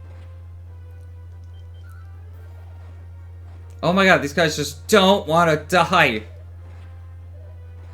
Yeah, I'm definitely not strong enough to fight these right now, unfortunately. 7 was my first foray into the series. So I played Dragon Quest 3. Oh yeah, I forgot Dragon Quest Tactics exists. I played Dragon Quest 3. Was my first one that I actually played, but I played it on the Game Boy Color, which was a lot different than every other version of Dragon Quest III, because in addition to like the mini medals in the game, there were monster medals that you would get from like every monster in the game basically, and they were just rare drop chance on finishing a battle. And I never got very far into the game because I always got really distracted with just getting the monster medals, and then just never would finish playing the game for some reason. And then, so the first Dragon Quest I actually finished was 11. Because I started playing 11, got really into it, and really liked how I played. And I got 7 on 3DS and both versions of 8.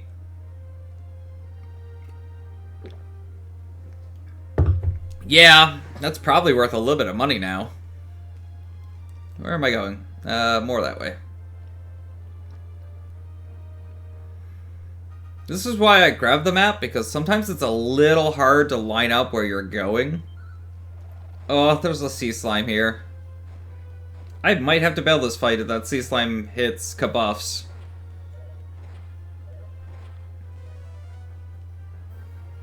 Yeah, we're bailing this fight. We're gonna try and bail this fight anyways. Or I'll get Kasapped and get killed. Yep.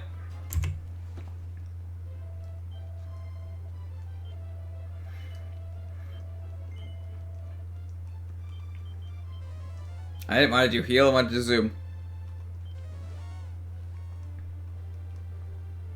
Let's try it again.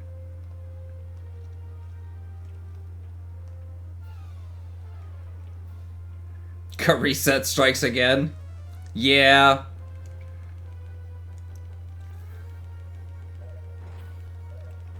So that wasn't a reset, that was just Kaded.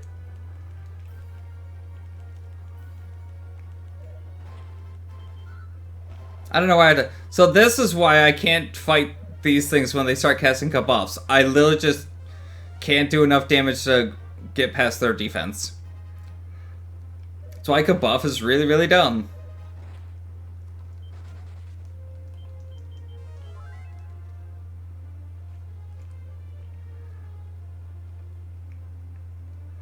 Things will get a little bit easier here, though, in a bit. Because, like, our next set of things that we're doing basically is going to be running around getting, like, 25 mini medals. Do I even have a multi-targeting damaging spell? Sure don't. This whole run, because of just how the hero is basically just a melee run through the whole game.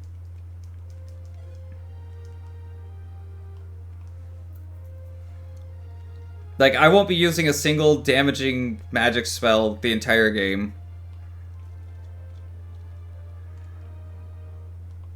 But part of this run is to just constantly keep up on, like, the best equipment I can have at any given point in time.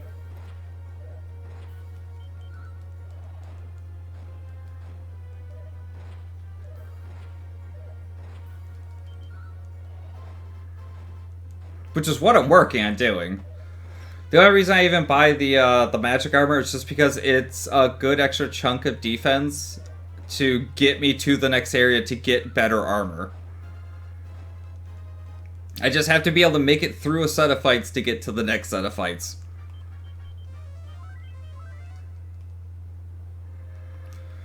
I think Lanson's a bit more east. Yeah, straight east.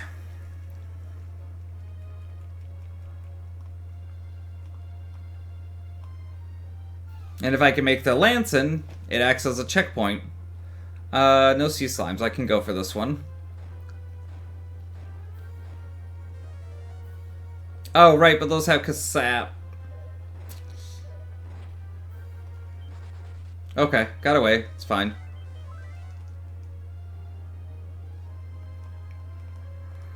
The upcoming trial doesn't look fun at all. It's not that bad. I said, it's just... The entire game is just RNG playing against me constantly.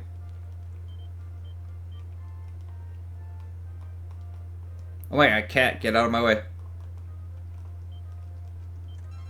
1 mini medal. Oh, you mean a 14. Yeah, you'll be fine. I need to buy a Fading Jenny while I'm here.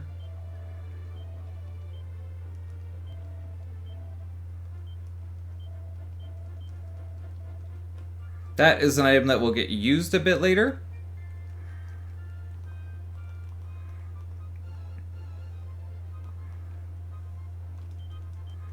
And there's our other mini medal.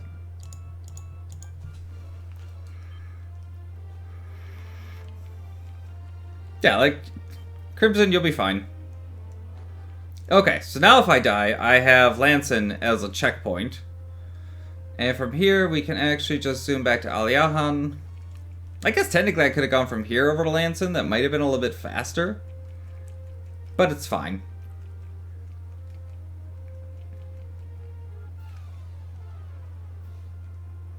You know, I don't even want to try and fight one of them.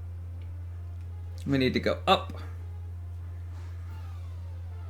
Just do the trial action and easy? Not exactly that easy, but... yeah. Yeah, let's go for it.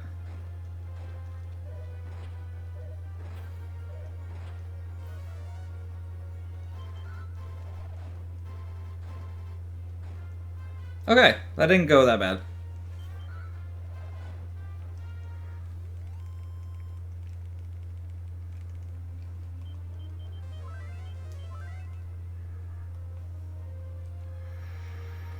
We're gonna make a stop by this pirate's hideout.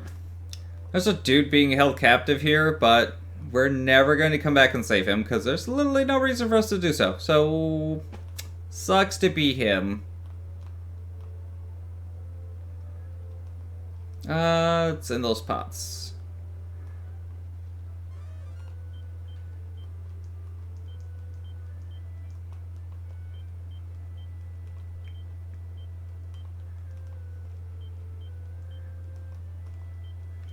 There's the mini medal.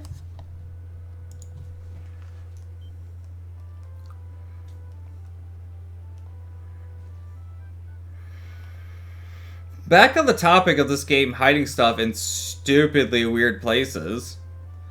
Way back here, under a rock. Witnessing a slap fest. Place your bets, Cotton or Loki. I got no opinion on that one.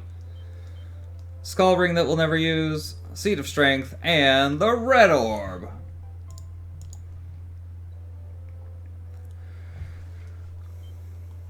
Now we're going to make our way over to Jipang, which is a neat little village. And there's some story stuff. This is a village that actually has story stuff to it. And we'll be back by Jipang a bit later.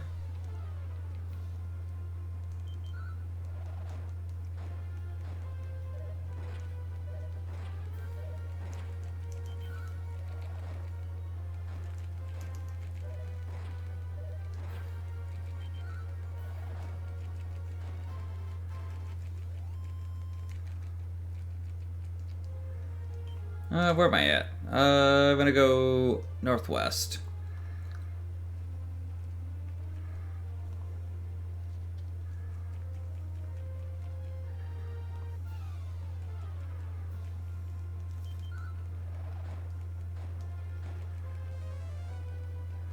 If I get these guys by themselves, they're not too bad.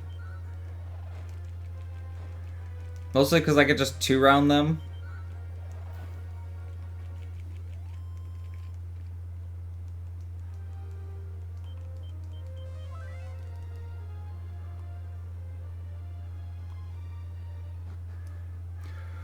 Alright, so in Jipang, we're looking for 4 seeds and 2 medals, and I believe that they're all up in the main building, but... oh, there's the Seed of Magic. I have to double check just to make sure. We got Seed of Magic number 1. Oh, yeah, here it is. So there's 1 or 2 items down here.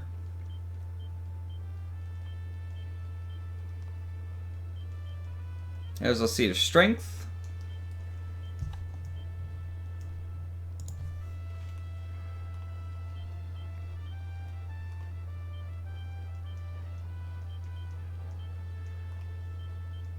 There's the mini medal.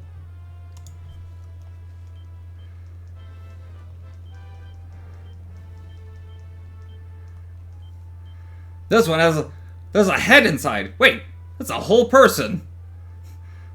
Yeah, that's just a whole person hiding in a pot. I don't know why. They're just there.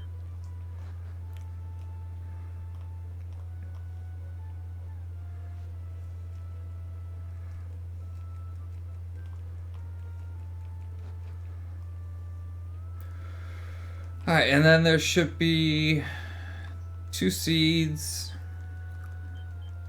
There's mini medal number 34.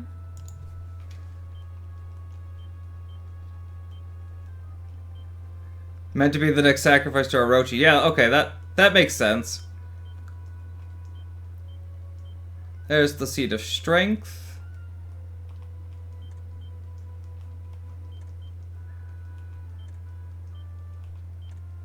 Yeah, okay, yeah. That totally makes sense. I get that. I don't think I ever put 2 and 2 together on that one. And then there should be one more Seed of Magic, I believe, either in one of these cupboards or it's most likely actually in one of the pots.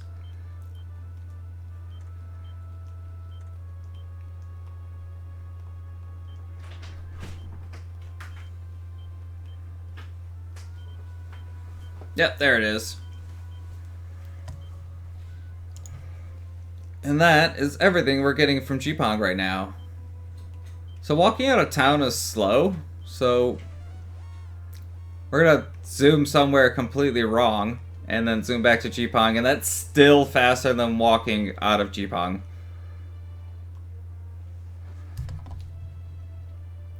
And in the inn here, we're gonna pick up one more mini medal.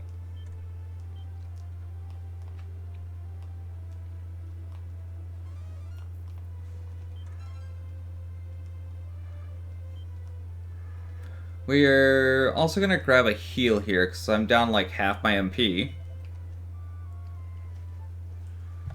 And a stick. And we're going to go to a place that I have literally no reason to go to in this whole run. Except for this one mini medal. Being the... Oh, I can actually fight these. These aren't that bad. Being Altre's Abbey. Which is the place you would normally go in the game to change job classes. Except the hero can't change job classes. And I have no other party members, so... It's the most useless place in the game for me.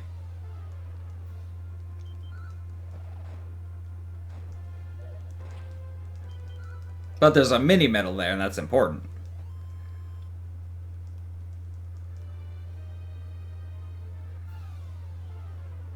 Of course, I'm going to catch every single battle along the way.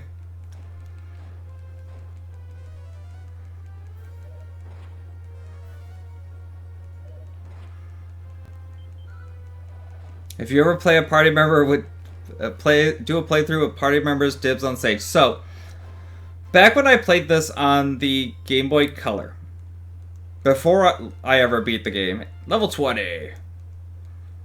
Before I ever beat the game, ooh, that's a decent level up.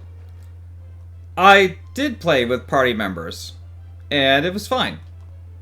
Where's the medal here? It's one of the statues, I believe. Yep. I played with party members. Every single time I have played this, on the Switch version, I have done a solo run. The first time I ever beat this game was a solo character run. So, will I ever play this with party members? Probably not. So, sorry Mikey, but that's probably just not going to happen.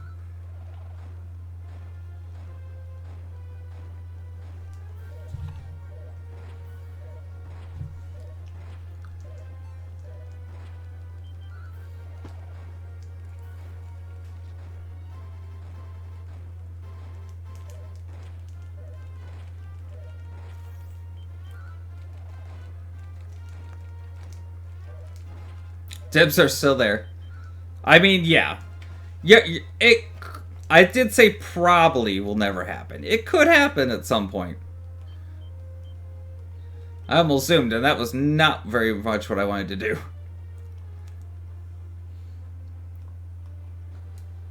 So Murr's our next stop. We're not stopping in here for too much. We're going to grab a leather kilt because it gives us some money. And there is 2 mini medals, a seed of life. Oh, I know. There's 1 mini medal here and the Ortega's helm, which is going to be the helmet that we will wear for the rest of the game. Because it is just too good of a helmet not to use, because it gives us, like, 40% resistance to dazzle and something else. It gives us huge resistances, that's all you need to know.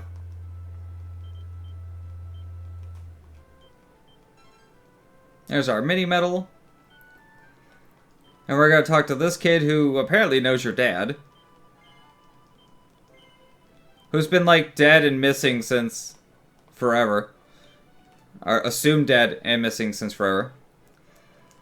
And this kid is just like, hey, there's a helmet downstairs you can have. And we're like, okay, cool. So we go downstairs. And they're like, yep, you just get to have this helmet now because it's your dad's helmet. So there you go.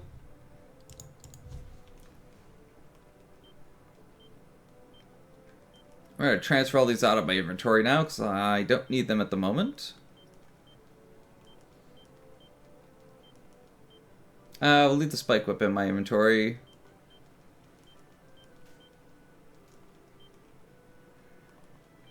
Transfer this to my inventory, replacing the iron helmet.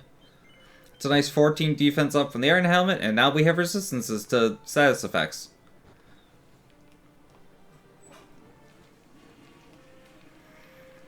Right across the way, which should be, I think it's right up there, if I remember right.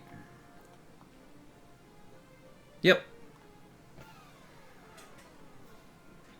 Also a subtle hint that the Tales of Your Father might not be 100% accurate, yeah.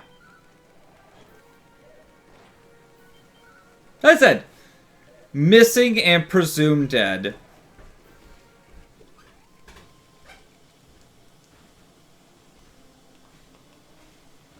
Maybe someday we'll find out. This may not include his death. Yes.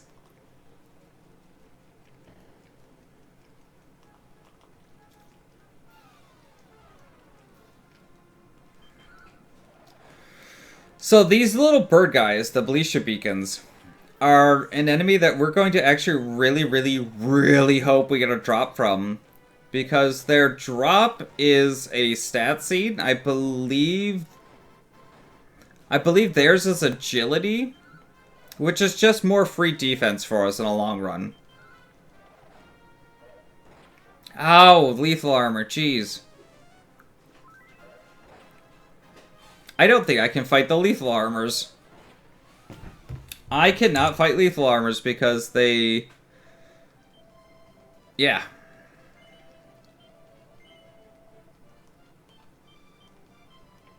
It's fine, we're not too far off from there because we have Jipong now.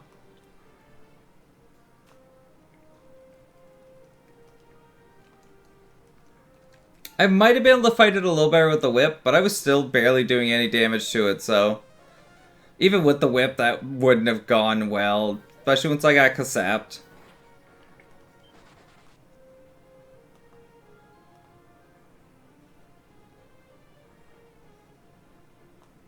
Oh, a little too far north.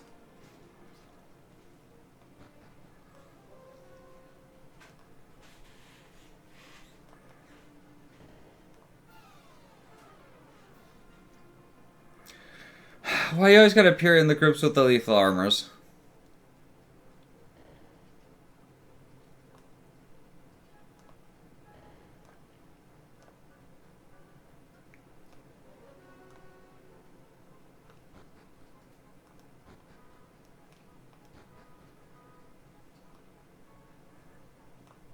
There's only one room we actually need to go in for this tower, which is just that upper left. Alright, it's in the middle. Gotta go up this one. I believe there is also a mimic here in one of these chests, which I think is this one. And I might be able to take the mimic now, but I'm pretty sure it'll still kill me. Nope, that one's the mini metal. So that means this one should be the mimic.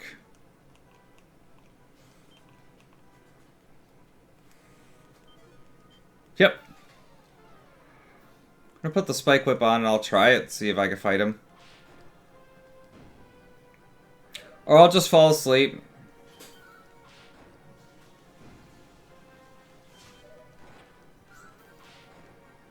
Hey, we got a kill. Mimic do a munch. Yes, very much so. They aren't even worth the experience for killing them. And I fell on the wrong side.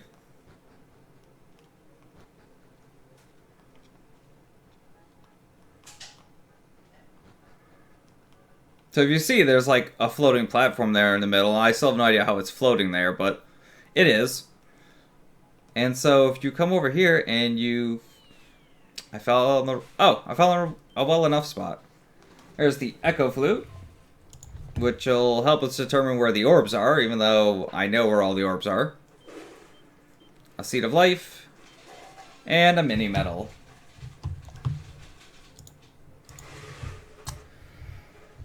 So, with the Tower of Arp done, we're gonna go ahead and just bail out of here, because we don't need anything else from here.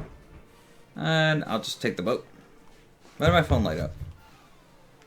Phone, quit doing weird things. Ooh hoo hoo hoo! I don't have a single target weapon available. These things have 5 health. And I don't have bladed armor either.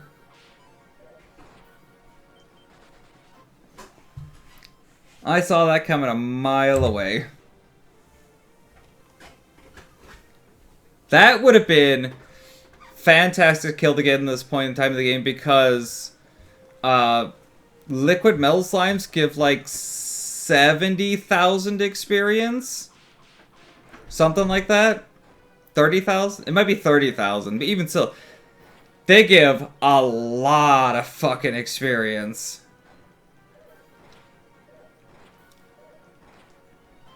Unfortunately, they are ridiculous to try and kill on a solo character run without having a single target weapon that can do a crit and get really lucky and get a crit, or getting the bladed armor a bit later in the game and using that to reflect damage back to them.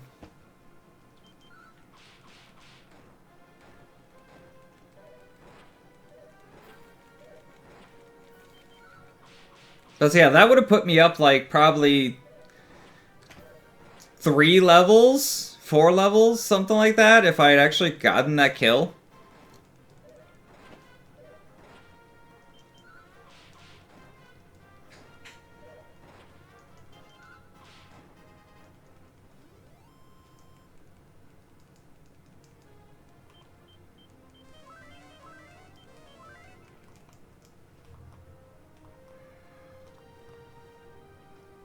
I think I went a little bit too much east. No, I should be fine.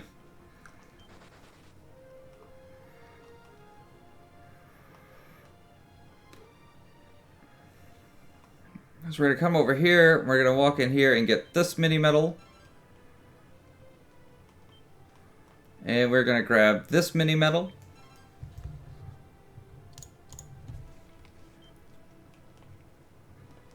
And we'll be back here in a little bit, but it's on the way, which is why I bothered to stop, because I have to go all the way around to this side of the island.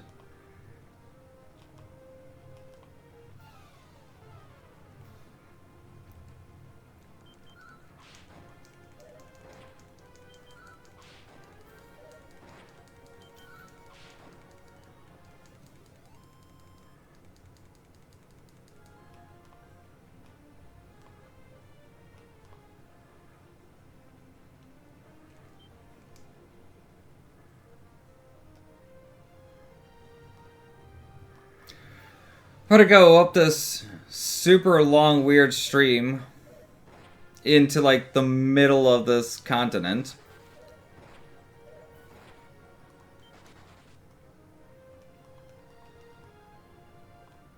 Nope, out that way, this side.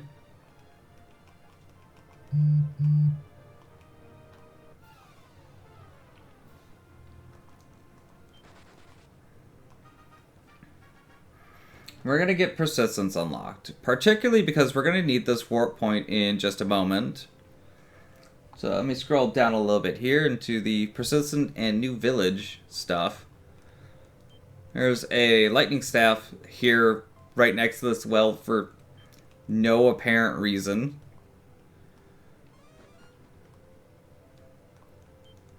I'm going to grab this mini medal. And I forgot where it is the last time I did this run, but somewhere around here there is an agility seed. Might be in this house. Yeah, there it is.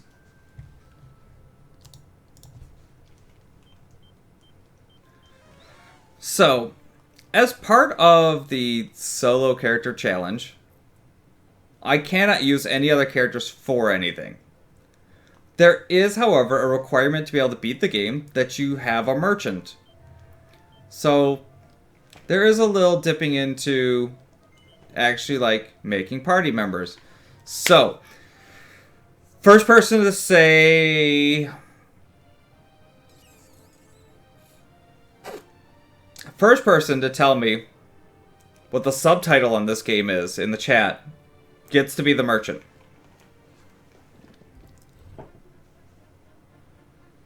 Hint, it's on the screen.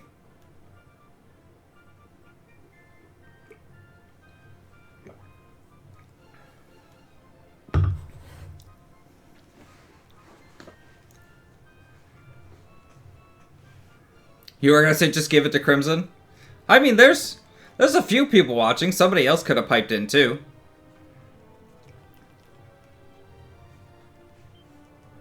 I guess if nobody else pipes in, though, before I get done here, then I guess it's going to Crimson.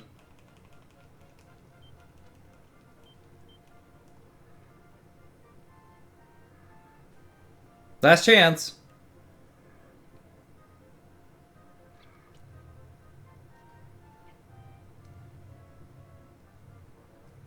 Alright, so Crimson's going to be our merchant. Crimson, I apologize. How do you identify?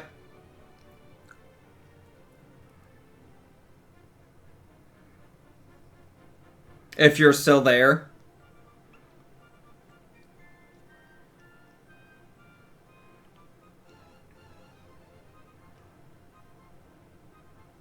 They. Okay. If you had to choose between male and female, then.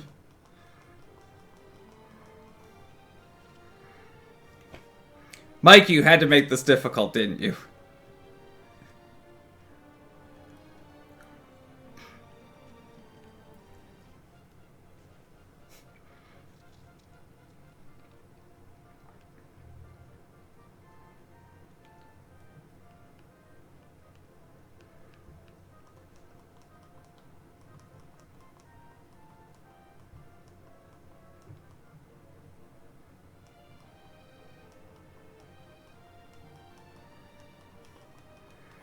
Due to lack of response, I'm just going to pick one.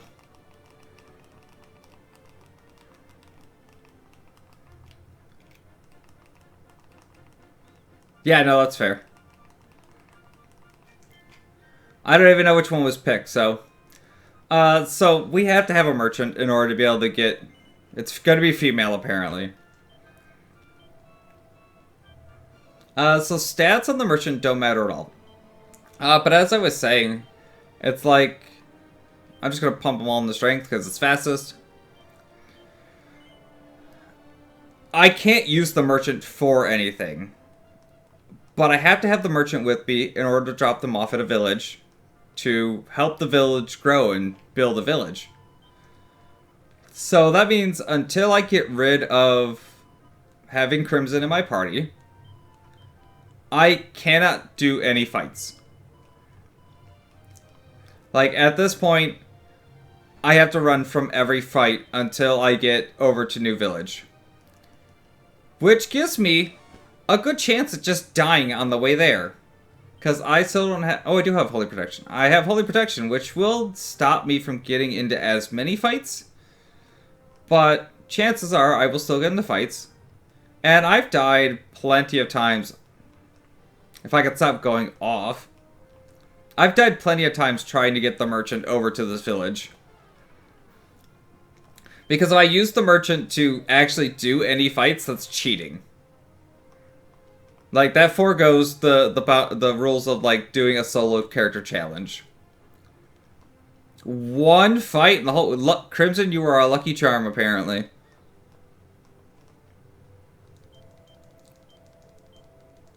And so, we're just going to drop Crimson off here at this town while we're here. So, we create our merchant, and we have left the merchant. And we'll check in on you later, Crimson, see how you're doing.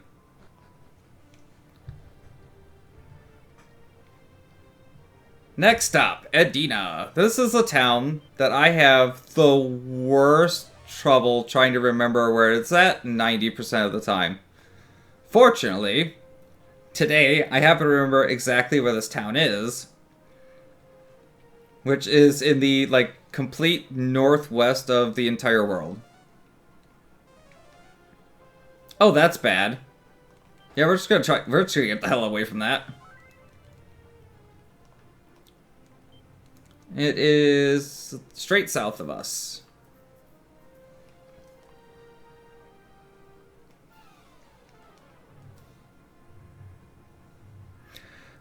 Four infernal armors.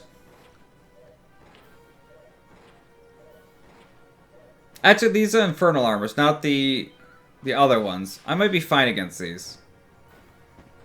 Yeah, I should probably actually be fine against these. This should be okay.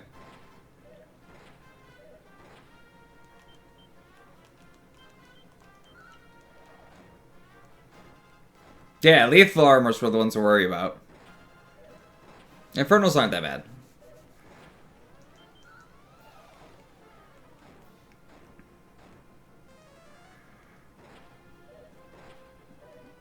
The witch, on the other hand...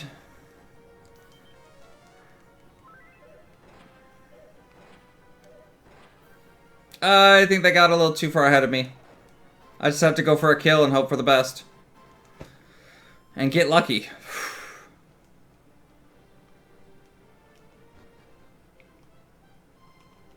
So if you try to walk into Edina, the guard just stops you. It's like, yeah, no, get the fuck out of here. We don't like your kind. And so on and so forth. So there's this neat little thing we picked up a bit earlier called a Fading Jenny that just makes you invisible. Or it makes you an outline, rather. And while you're an outline, people can't see you. And lo and behold, hidden down here in the basement of this castle is this neat little rock puzzle that I should be able to remember how to do.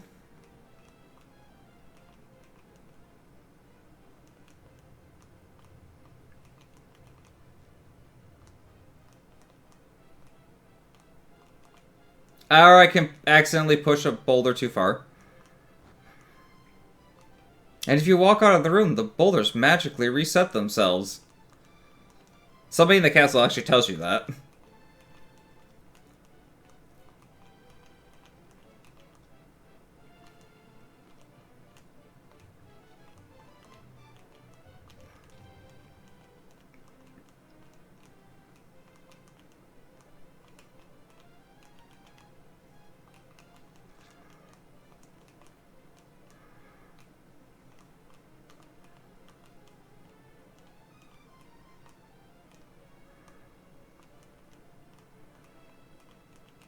There we go. Which unlocks this fancy hidden passage. And I think somebody else in the castle mentions that there's a hidden passage here, and there's... If you go over to Persistence, where we were earlier, they mentioned that, like, the bottomless pot, which I just found, was taken by Edina, like, years and years and years ago. And... You're probably questioning, what does the bottomless pot do? Well, it's a bottomless pot that sucks up water. That's literally what it does. And then there's one medal here that I have to struggle for a minute to remember where it's at.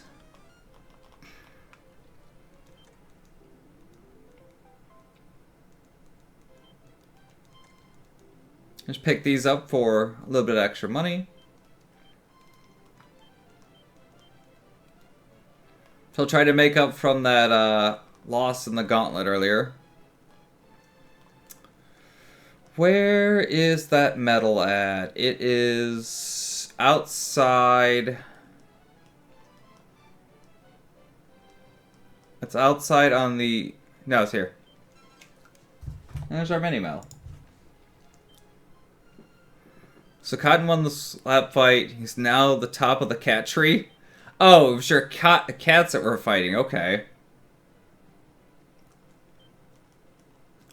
So we're gonna go back to Jipang. Jipang doesn't have an inn, so I'm just gonna go ahead and heal up. So we have to take one more trip way up north. So we're going way, way north this time.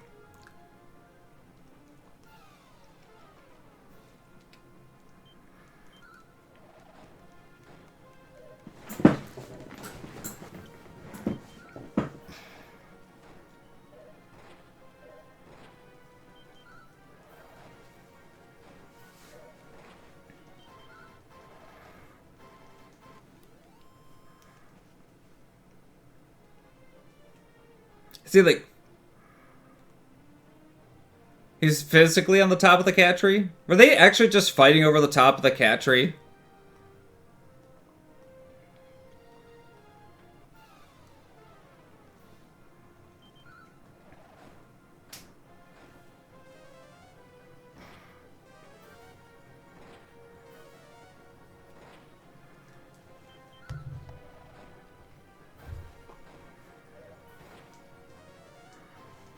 Fighting for dominance, gotcha.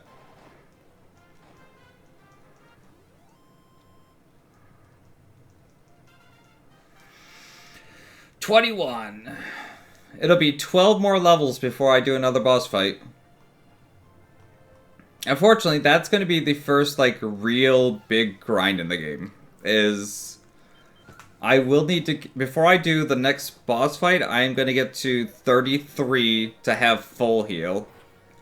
Ow, I forgot those ones double tap. So that hurt. I'll save, because I haven't saved in a moment. If not, Cotton will squish him out of the cat tree.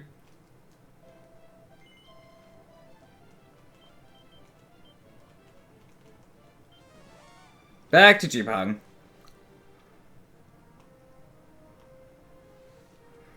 Off we go again.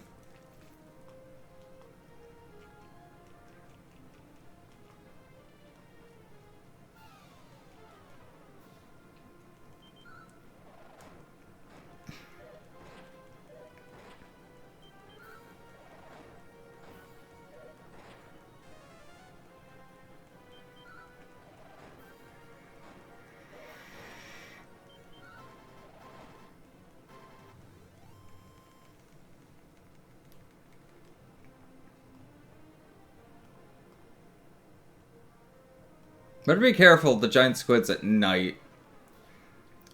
I believe these crabs also have... Maybe not. Yeah, no, they just have stupid defense. BRB? Alright.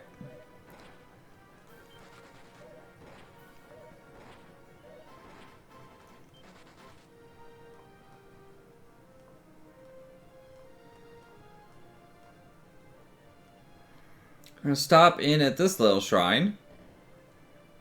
And pick up a mini medal I think is back here. That's number 44. So we have 11 more to go.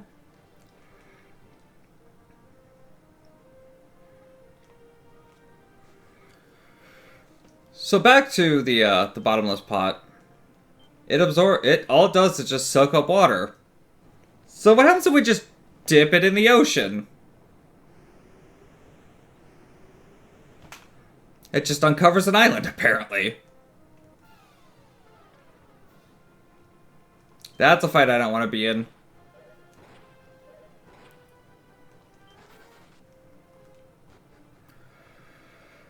And this is where we get our ultimate key.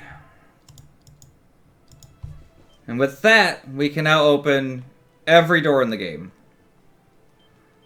And there also happens to be a mini medal here.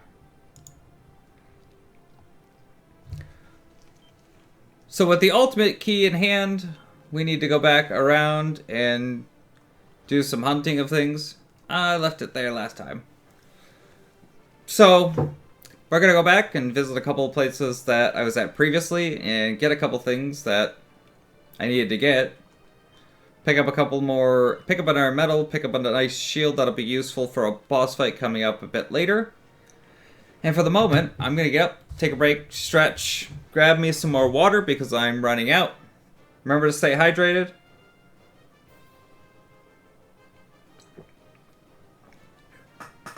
I'll be back in a few and we'll keep going.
Alright. So, with the ultimate key in hand, we can now get to a bunch of things we couldn't get to before, starting with Alihan Castle, which is going to get us a strength seed. And I know, you're probably thinking, why go all the way back for one strength seed? Well, believe me, it's going to make a huge difference in the long run. Where is that door at, though? I think it's down in the dungeon. So I had to go... Thank you, thank you.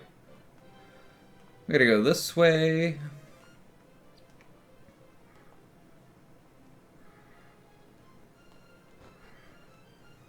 Just take my word for it. Having one strength seed extra is going to save us a bunch of time in the long run. And with that out of the way, we need to go back over to Romaria. Because in Romaria Castle, there's a couple items that we couldn't get earlier on. Well, a couple items that we couldn't get earlier.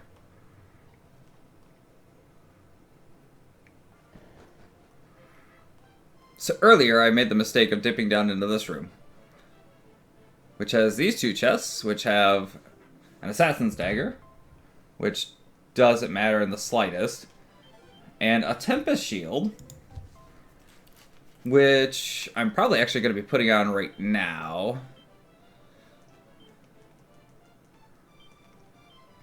Yeah, we're going to put that on now, because we don't need the magic defense currently. We will again later, though.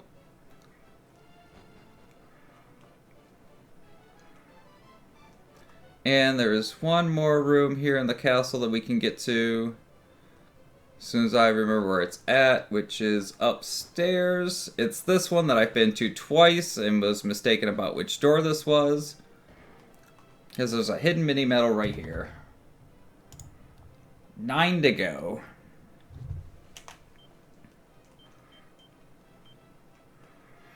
So we're head back over to Lanson. And while we didn't take a dip down into that cave earlier, we're going to go take a dip down into that cave now.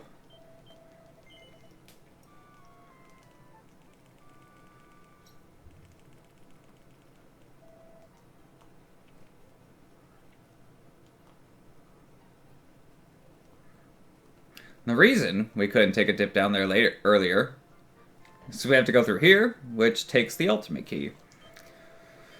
So this is a solo character dungeon where only the hero can go into it.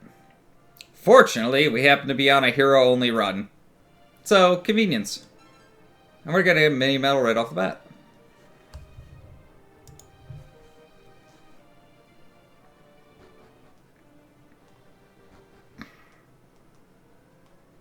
This dungeon is another dungeon that's breaks through the cell, takes the mini medal, closes it back up, and sends away. Yes. Exactly. These rooms are weird because if you go through here, and I don't get attacked by mummies, of course they both call for backup.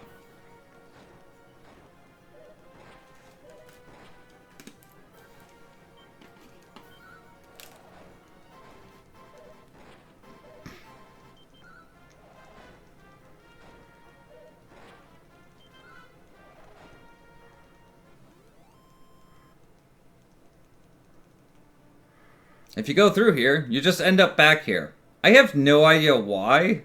I don't know if there's something hidden to it or not, of like going through it in certain combinations does something, but it's just an infinite loop as far as I can tell.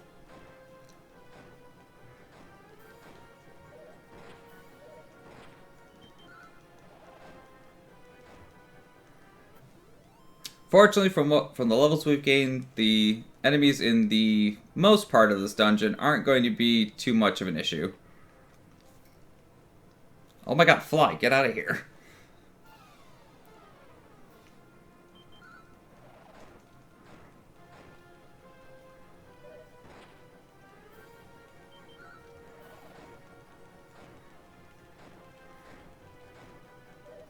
I suppose the mummies calling for the reinforcements from the walking corpses actually helps to catch up the experience we should have had already.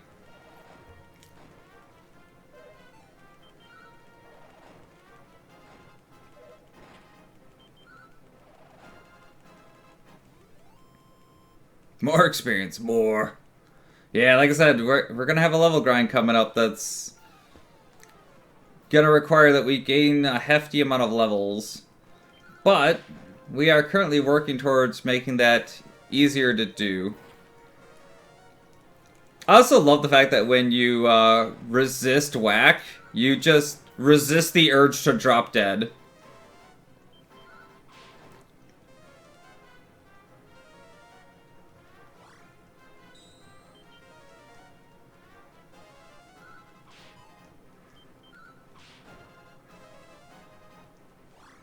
That's okay, I didn't want to have magic for this dungeon at all.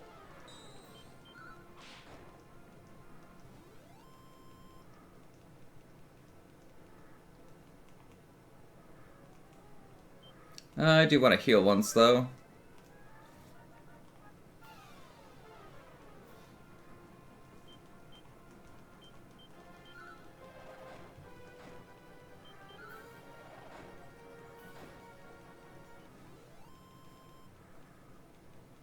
I did save after surviving that. I'm not that worried about it. There's our Seed of Wisdom.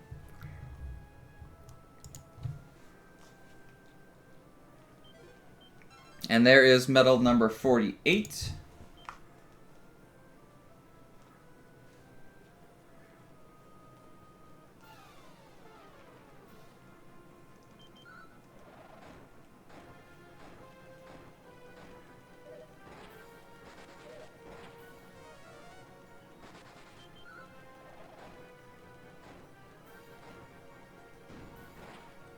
Cool Breath hurts a bit.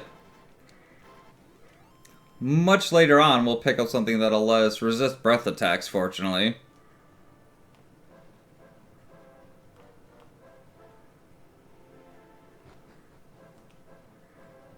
I always forget which floors I have to go through. I think it's this one. Yes, this is one of them. This should be the Earthenware, which is going to be a pretty hefty armor upgrade.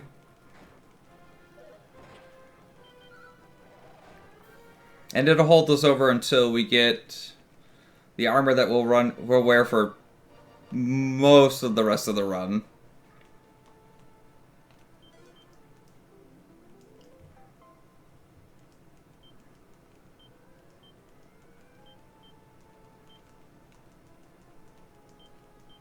Yeah, that's a nice 10-point upgrade. Fortunately, we're not worried about magic damage currently.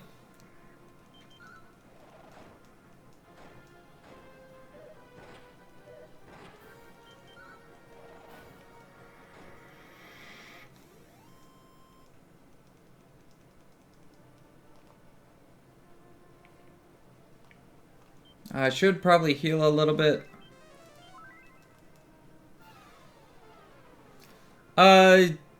There is only one mage boss that we actually will be worried about, and I'll only be using the shield for that fight. And I'll get into that a bit more later on why.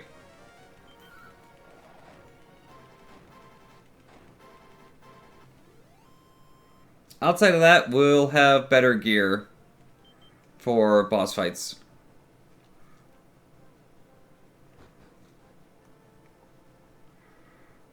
And I forget if there's a mini medal in this room. No, that one's just empty. We should mark off the Earthenware, though.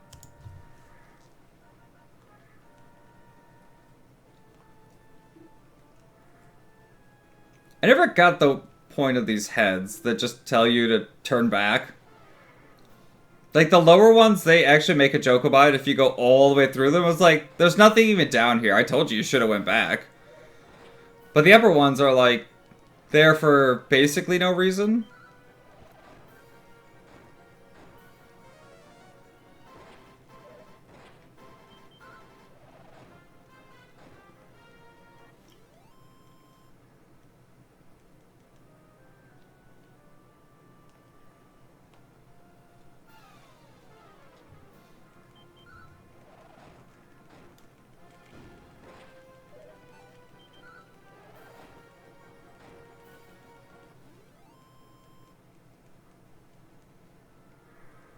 Test your resolve and courage, blah, blah, blah. You see where you need to go. Yeah! Yeah, that's super accurate. One more mini medal. And the blue orb.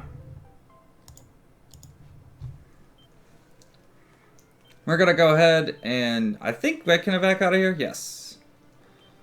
And I don't even need to go back through town. We're actually gonna go back to Portoga. And we are gonna make our way down to Thedan once again. And we should get there just in time for it to be night. I love how there's just the exact amount of time to go from Portoga to Thedan for it to be night.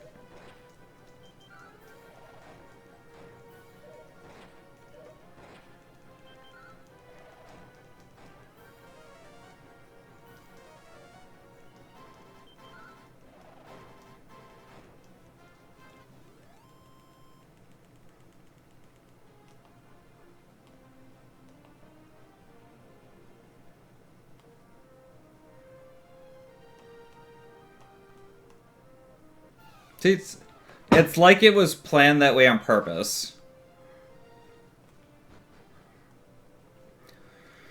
Back in Thedan, there is this dude up here in the jail who all his life has wanted to see a hero show up that had the red orb on them, which we picked up earlier conveniently. So there's our green orb.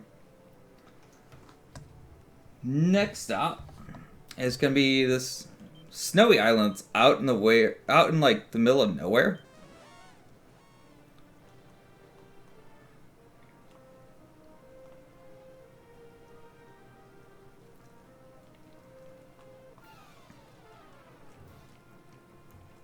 Not fighting that fight. I think the Indian version was actually not possible to see that far into the winding paths. That might have been the case.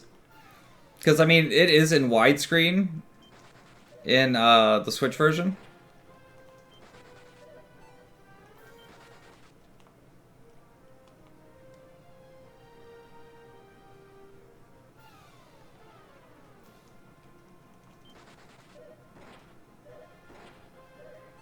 These guys aren't that bad now. That armor upgrade makes these much more doable. It's amazing what 10 defense will do for you.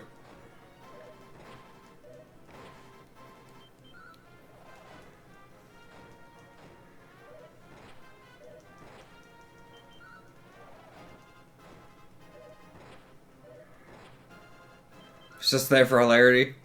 I'm really interested to see like what'll end up happening with the 2D HD remake that's supposed to be coming out at some point. Cause like it's got that whole style of being like other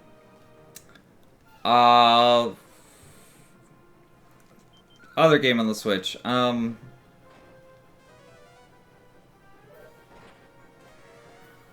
a kabuff, I'm bailing.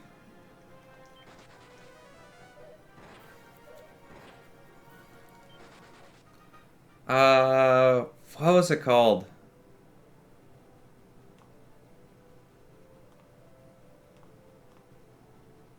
I don't remember, but the new version looks great, in my opinion. It's just a matter of, like, what are they gonna change in the new version? Are they gonna bring back the super boss? Because unfortunately that's not in the Switch version, so I can't go and do that.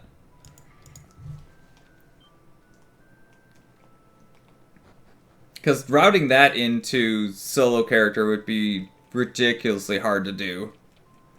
That would probably involve leveling to 99 and a bunch of stuff like that.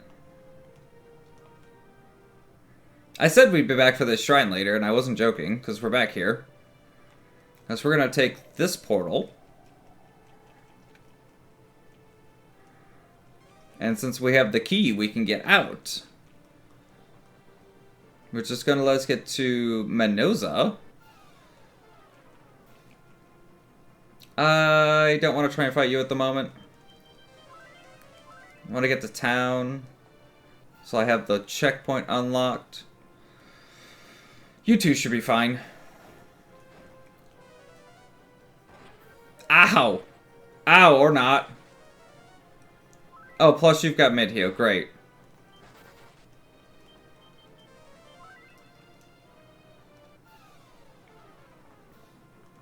That's a lethal armor. Fly! Go away, jeez. Oh, come on. Don't let me die right outside Minoza. Okay. We're good. I'm gonna stay at the inn first off before I do anything else.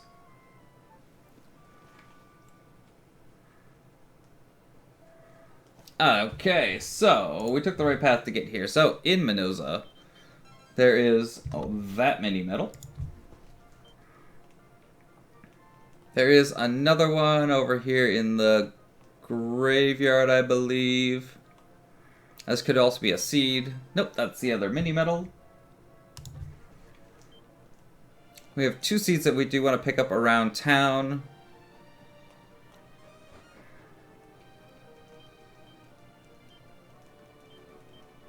There's the strength seed.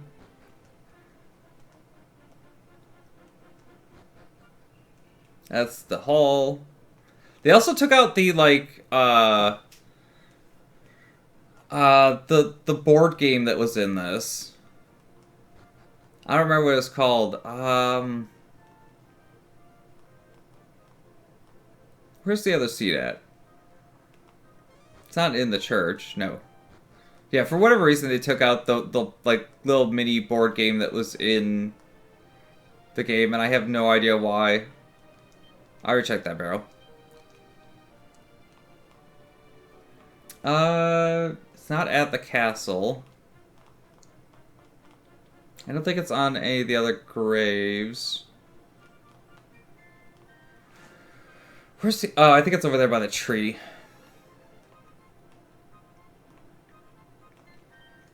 Nope. It's not that one.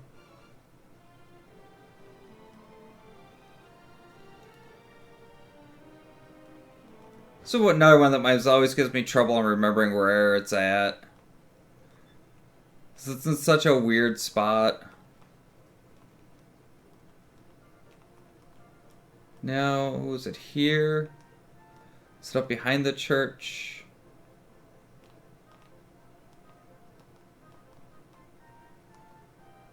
So we got the strength seed though. The agility seed isn't as big of a deal. If I can't remember where it's at to find it. Which I apparently can't, so we're just going to skip it for the moment. I do need to buy a dragon shield when I get back to town, but in the castle there are a few items that we're going to get. One of which is over here. I thought was over here. Ah, it's up here. So it's medal number 53.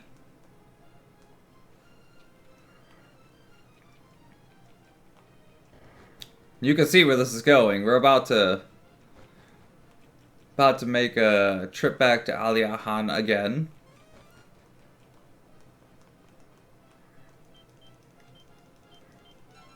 There's number 54.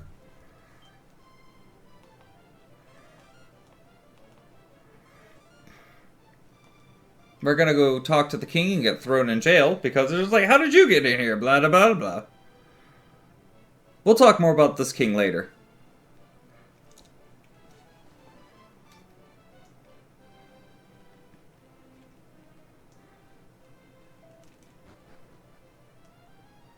You, get thrown in jail. It's a good thing they didn't take anything from us. Because, we happen to have a key that just lets us out. And there's 55. Now, I could just leave. But I also want to get the Seed of Life that's here and a diamond. Which is not what you would think it is.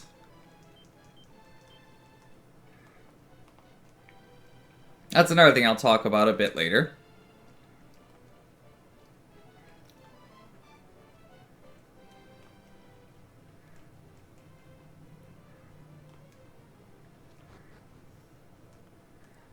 There's just a secret passage there in the graveyard. Ah, there's the Seat of Agility. Found it.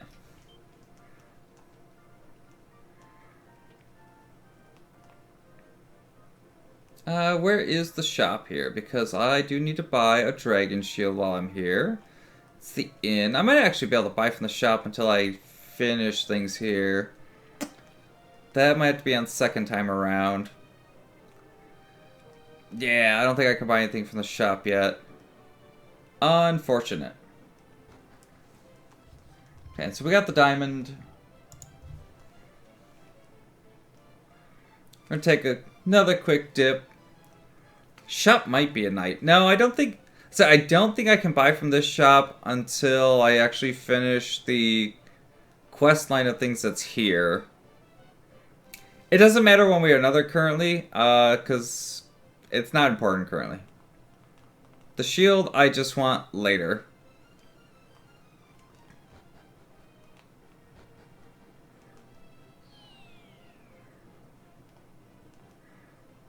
This is a nice place we can go check out on top of the castle. Oh, it's the king's room. What's he got in his stuff? Nothing. The king has an oaken club. And a copy of Would I Lie to You? Those are interesting things for a king to have. This guy's just like, how'd you get up there? Go, get out of here. I don't remember where the Seat of Life is here, though. That's fine. We'll find it later. Yeah, the king summoned me. For the moment, though, we have 55 mini-medals. And that means we get to go trade in 55 mini-medals. Yeah, club and a book about lies. Like I said, it's a very strange thing for a king to have, but I mean, you know, whatever, teach their own.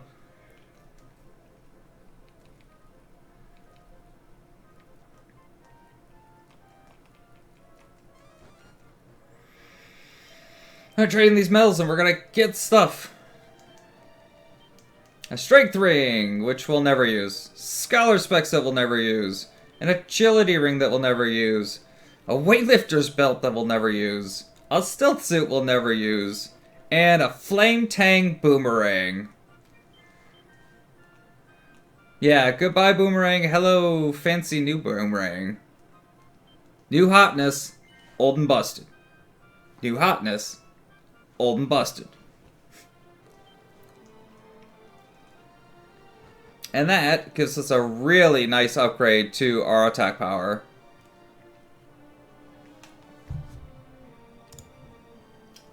And with that out of the way, we're going to go back over to Minoza. At this point, we don't need a single other mini-medal at all. We're done with mini-medals. That doubled to tripled my damage against lethal armors. That's how big of an upgrade that boomerang is.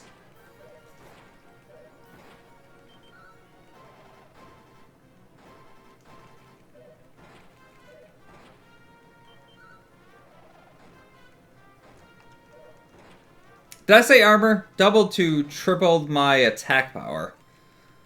Xenos has too much edgy. Crimson, you don't even know.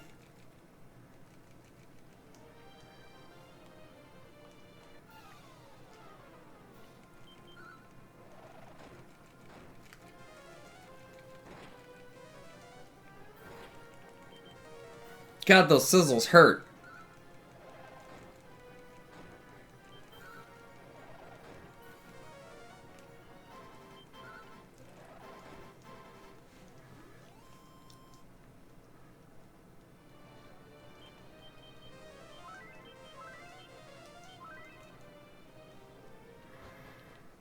Sizzling hot. Yes, indeed. So, we're looking for like 5 items in here. And this is also going to be the place that we are going to level grind until we hit 33, which is at 253,480 experience.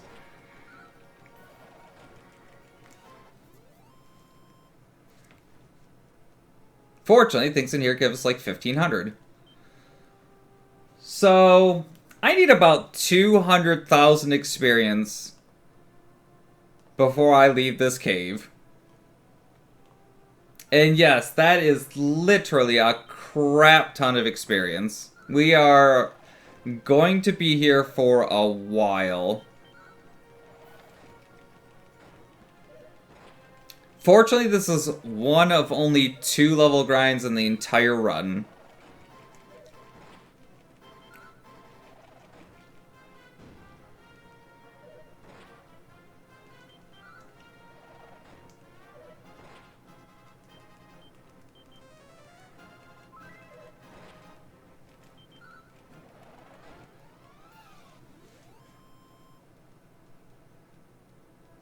But it's still going to be somewhere around like 200 fights that we have to do here. It's kind of ridiculous. But unfortunately, it's absolutely needed. Also, I never remember where anything is in this cave. Which I guess is fine.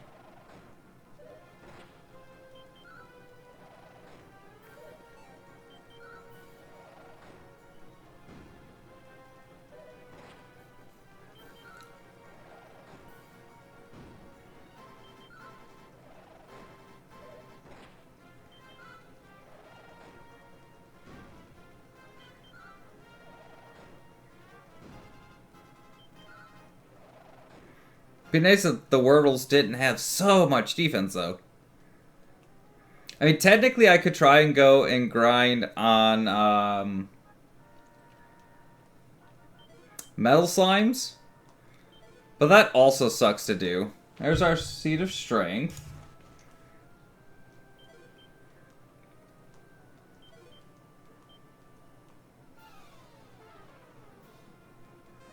Like, the level grind here sucks one way or another. It doesn't matter how I go about it.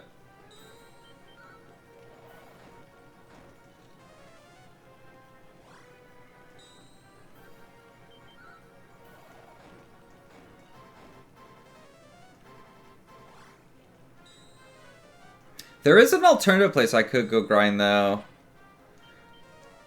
Because at this point, I could technically go try and also grind for stat seeds, which would help for things later on in the run. But just straight grinding the levels also doesn't hurt. Because I, unfortunately at this point, have to grind the levels. Later on, it's more of a stat grind.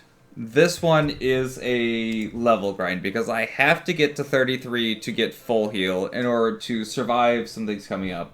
Oh, it's mini metal. I don't care about those.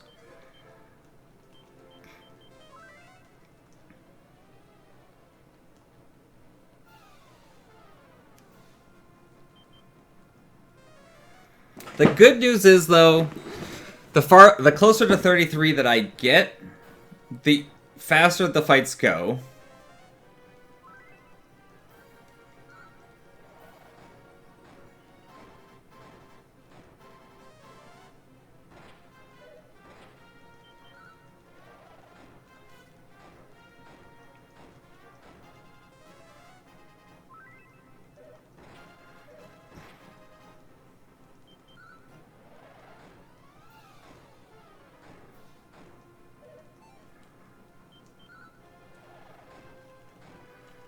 Mr. Murder Boner Incarnate. I did not see that when I was looking originally. I missed that in the chat somehow. The good news is since I have infinite MP, I basically never have to leave here unless I get instant KO'd, which is something that can totally happen in here.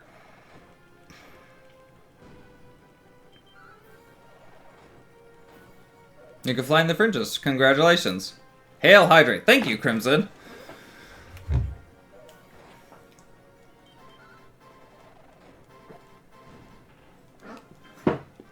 Wonder's not here today to remind me, for whatever reason. He's probably busy doing something, so. I've been trying to remind myself, but sometimes I just get very concentrated.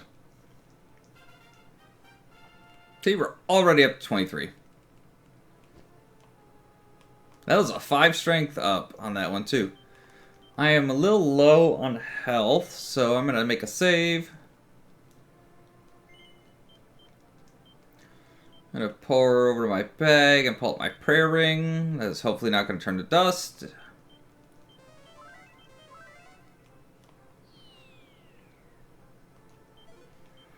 There's the Rosmere. The Rosmere is neat. It shows the, like, true sides of people. I have no idea what use we could possibly have for it currently, but never hurts to have one, right?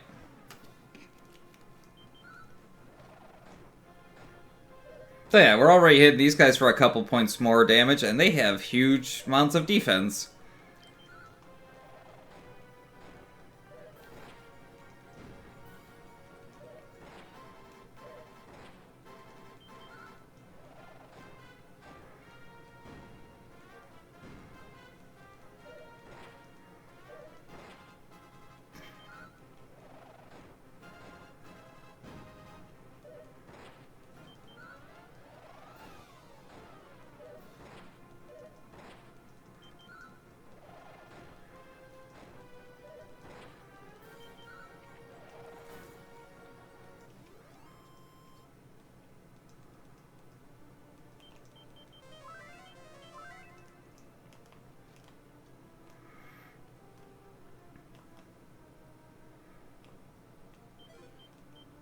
Catsuit, which we can't wear, sadly.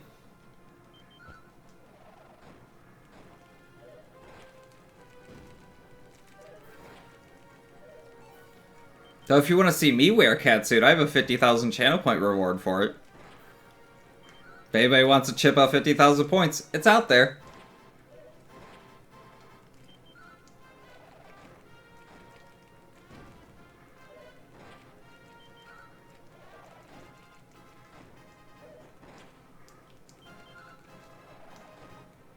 Trying to save that. It's not quite. It's half cat. It's still kind of a cat suit. How many points are you up to now, Mikey? This one's a mimic.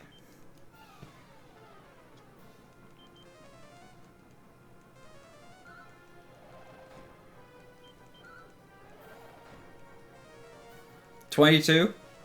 Almost halfway there. Wonder's got to be somewhere around 25 right now, though I have no idea what he's saving for.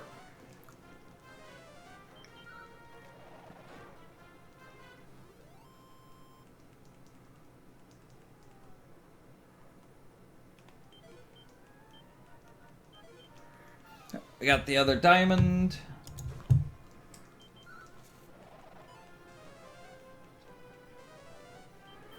I'm really good at resisting the urge to drop dead, fortunately.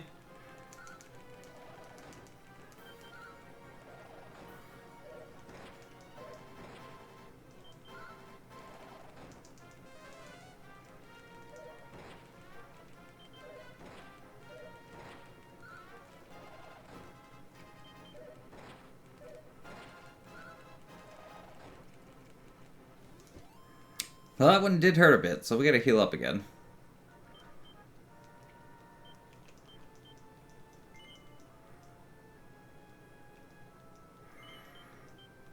Fortunately, not too long from now, we won't have to worry about breaking the prayer ring.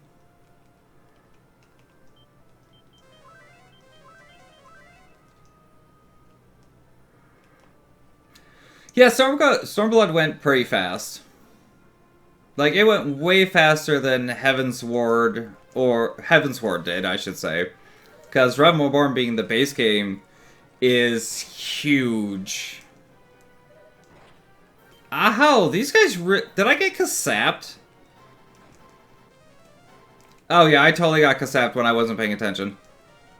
Oh, he went first? No, why?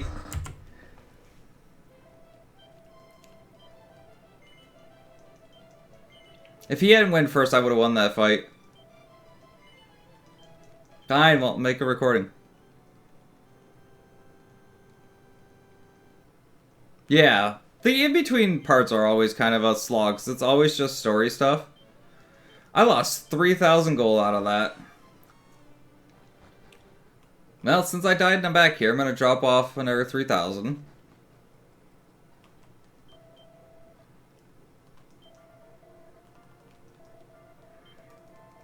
At the end of this grind, I should have somewhere around, like, 18,000-ish gold in the bank.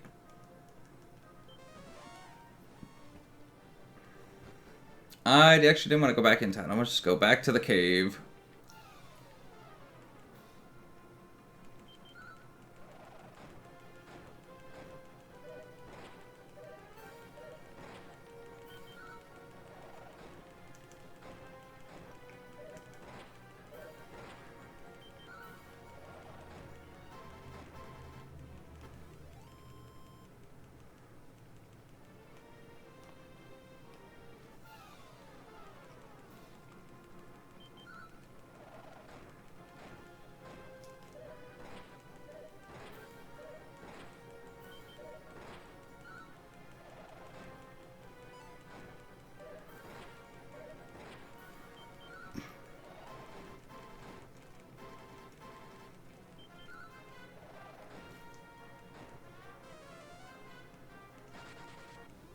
Elysium birds also, I believe, have a really high drop rate of a stat seed, though I can't remember which one it is offhand. But they're almost impossible to kill, because all they do is they get summoned into a fight. I don't like this fight. 4 cure slimes and 2 lethal armors.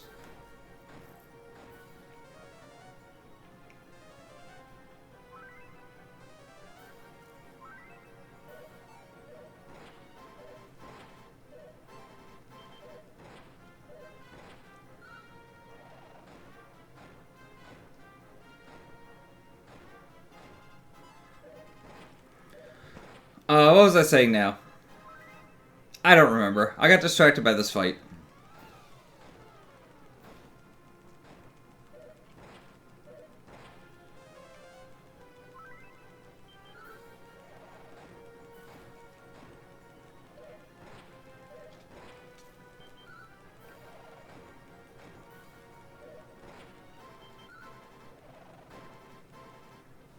That's much easier than the first time I tried fighting a lethal armor.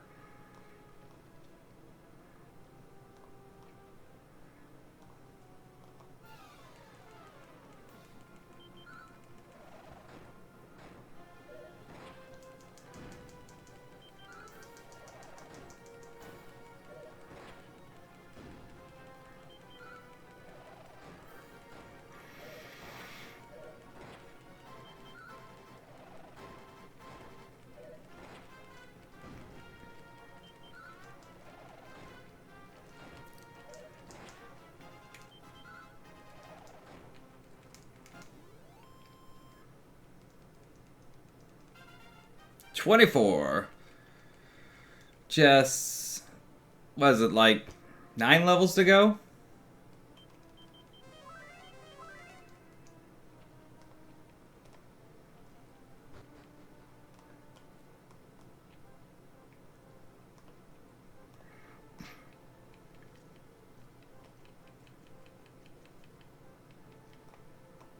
Yeah, I'll never once use Sizzle in this run. Mostly because there's no need for me to do so. Because, like, after this level grind, there's going to be 3 boss fights.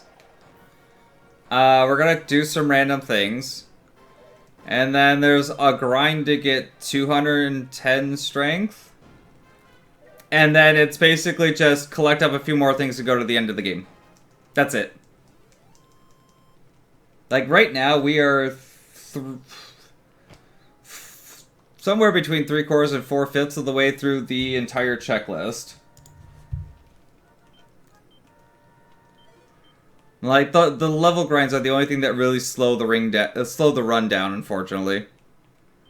And unfortunately, they are both hard required.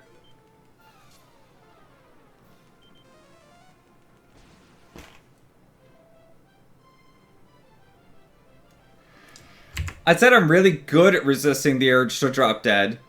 I didn't say I was perfect at it.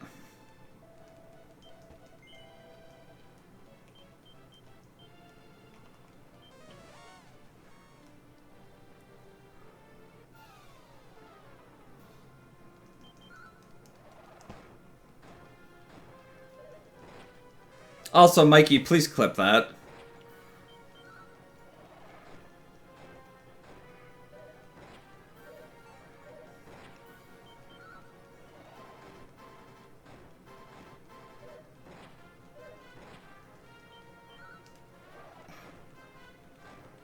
Thank you.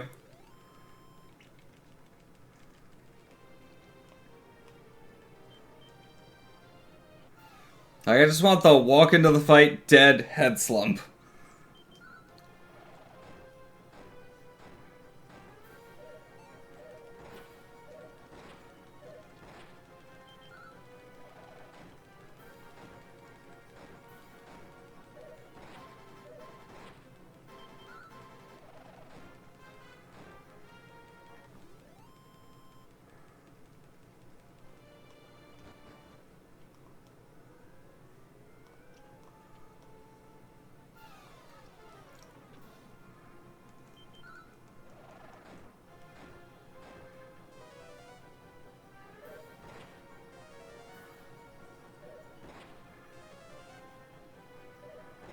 Ow!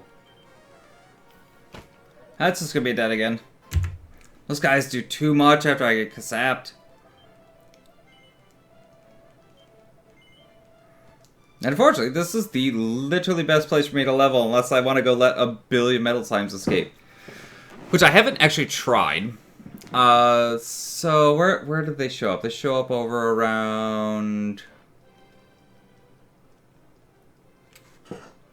They show up over by the tower east of Jipang.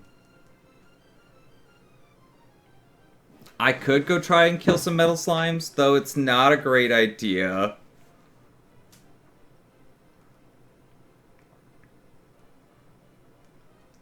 Yeah, that's kind of right.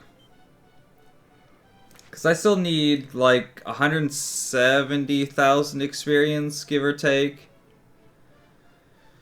Which is only a small handful of liquid metal slimes. But actually getting the kills on liquid metal slimes is ridiculous. Thank you, Mikey. Now do me a favor. Chris is streaming currently. Run by his channel and tell him, like, there's an update on how I'm doing on my run so far.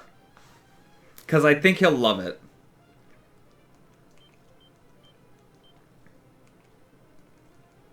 If you don't mind, please. I need to go get a single target weapon. I think I can pick one up in Minoza. But I can't actually access the shop. Like I was saying, it might be night at this one. So we'll try the nightlight. Where'd my nightlight go? Nightlight.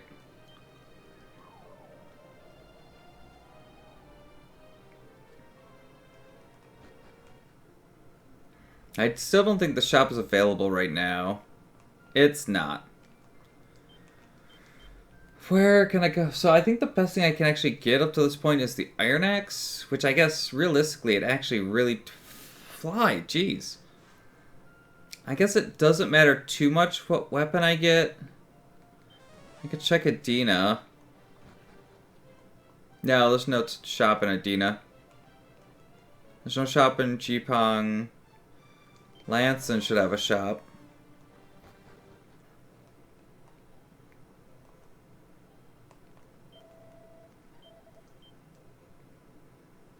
Fixer whip, sledgehammer, knuckle dusters. Yeah, no weapon I can use.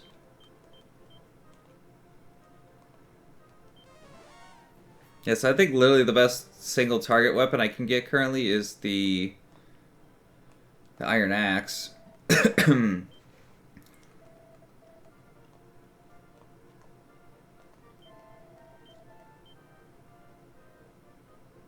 Yeah, because I can't use the Morningstar or the scissors. Oh my god, fly. Knock it off. Seriously.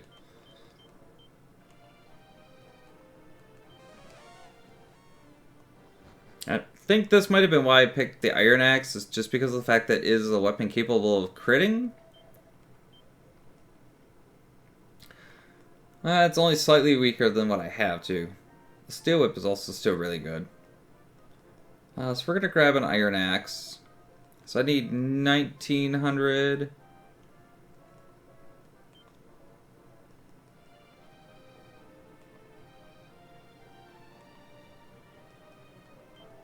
Sell that.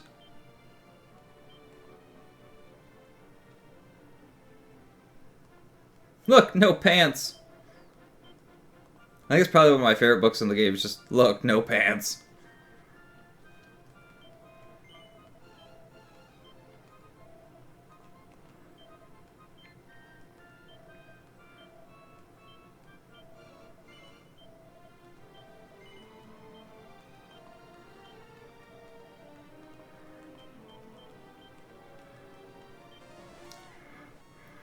Alright, let's go increase my metal slime counters.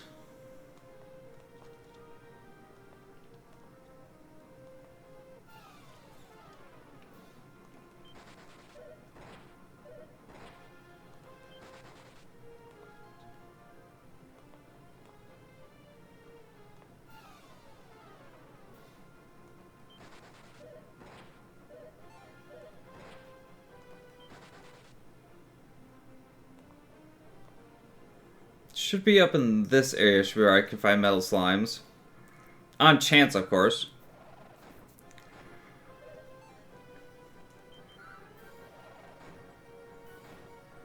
The fighting stuff over here, it's like I can fight beacons. And beacons have a chance of giving me a stat seed. Though I don't remember which one it is.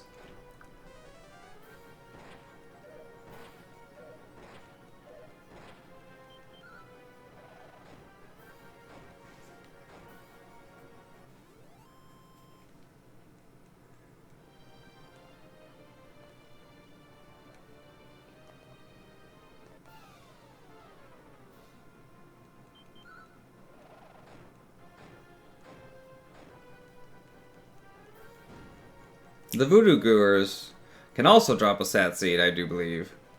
Though I think theirs is luck.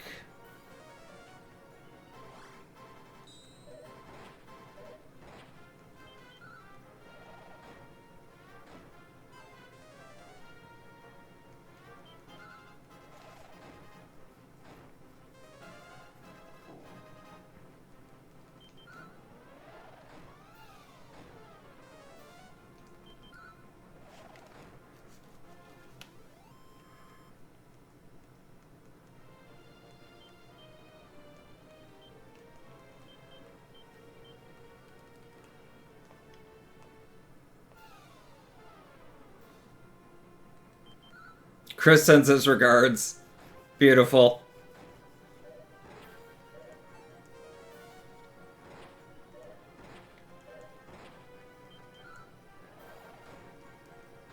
Yeah, I figured he'd probably get a good laugh out of that one.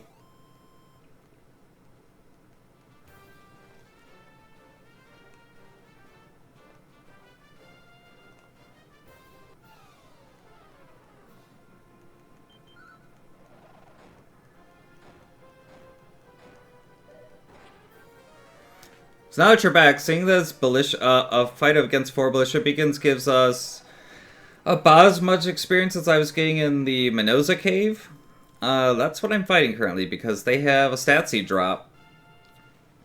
I don't remember which one it is, but if we can get a few of them extra now, awesome. I hate that that was a 1 agility level up, but I love that it was a 6 strength level up. Like, that's huge.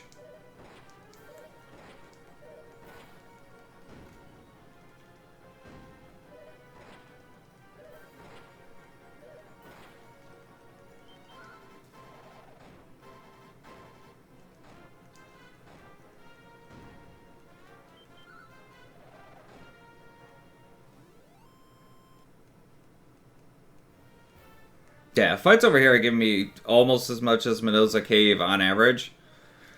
And I got everything out of the Cave of Minosa that I needed. So, like, this is probably the better use of time, because at least this way I get the chance of a stat seed.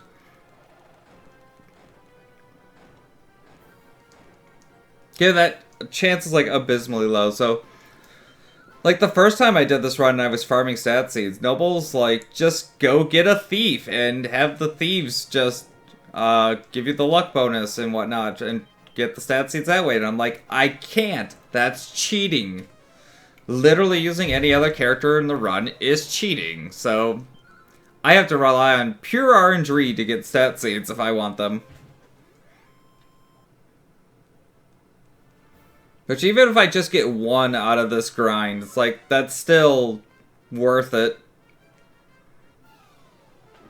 And I thought this was where I saw the liquid metal slime, but maybe it wasn't, or maybe they are just super rare.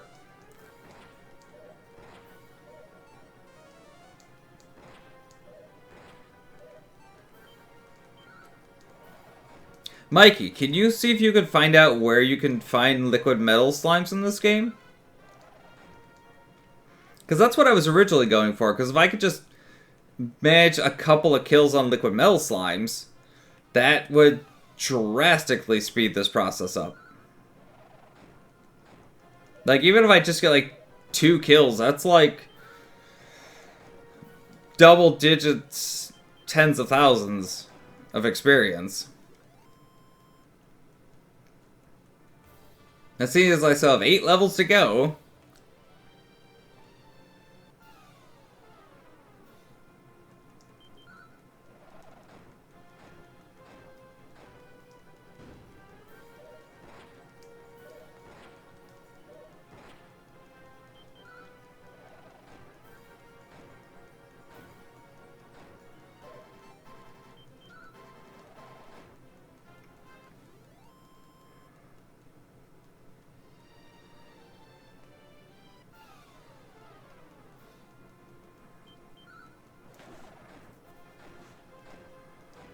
You'll send it via Discord? That'll work.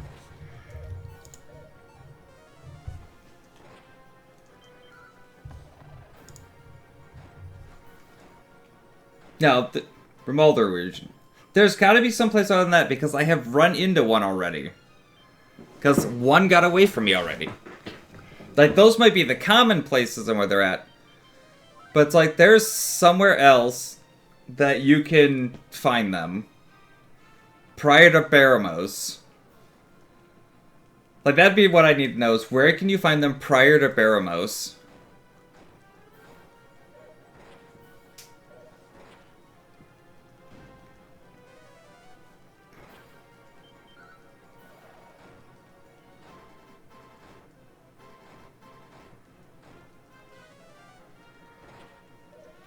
Given Baramos' castle is where I do the second level grind, because liquid metal slimes are there, and while it's still a crapshoot to kill them there, the leveling there is good. And if I do kill one, it just speeds everything up.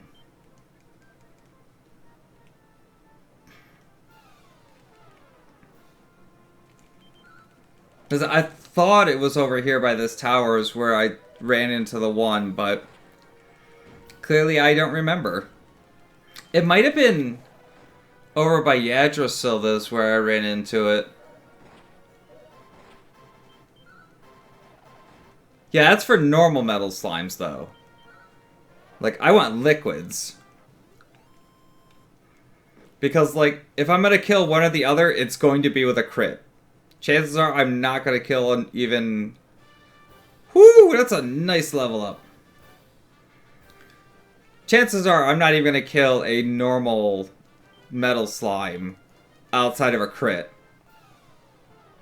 So it's like, if I'm gonna fight one or the other, it might as well be the liquids.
How much more do we need to go?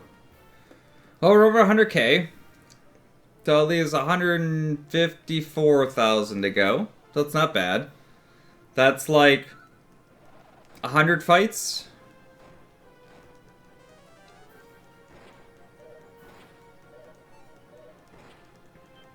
Unfortunately, my fights aren't even taking that long anymore. After that couple of +6 strength level ups. Arctic Shrine. Apparently, at night there's a 15% chance of finding a group of metal slimes and a small chance of finding a liquid metal slime. Arctic Shrine. Oh! Oh, okay.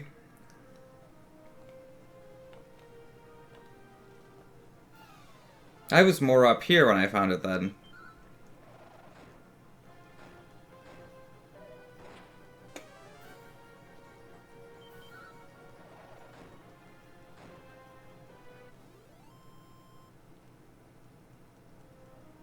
Unfortunately, I have the nightlight, so I could just keep it night forever.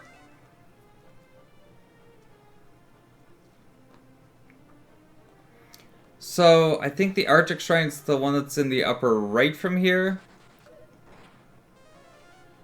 I still don't even want to try and fight these things. Not the most guaranteed to... Yeah, well, yeah, that's kind of what I figured. Like I said, even if I get one... That's like 20 battles elsewhere, so if I can kill one. But I put those metal slime counters up for a reason, so should probably make use of them. So the Arctic Shrine should be this one, I think. No, because that's not a shrine. Yeah, as I say, it's like, if I can kill one.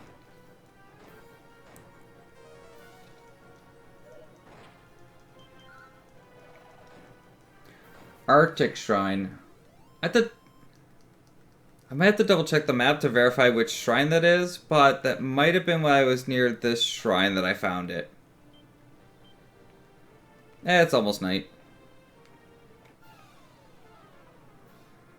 Because it definitely wasn't...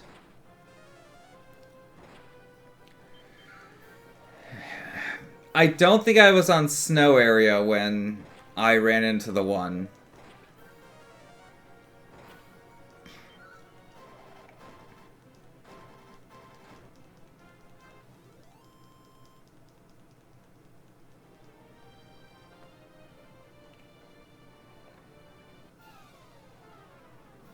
Oh! Okay, this is totally the place. That's 2 escapes.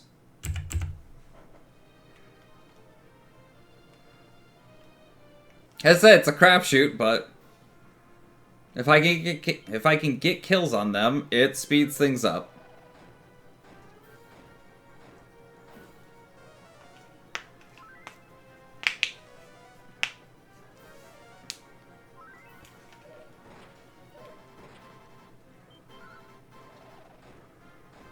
Yeah, if I wanted to just fight, like, normal metal slimes, I would just go to, the Cave of Jipang, which is actually one of my next areas to go, because you could just get an encounter that is just 8 metal slimes.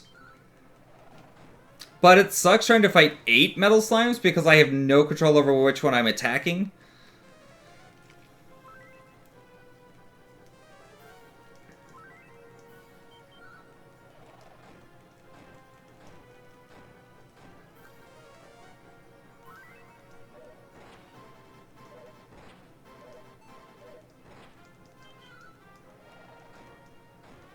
Also, that would just increase the hell out of my escape counter. And then there's these guys.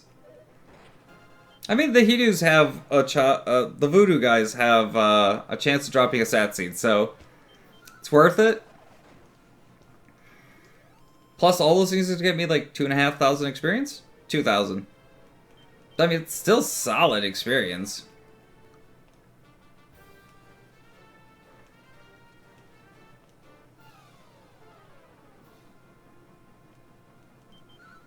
It's these guys I hate because they keep poisoning me.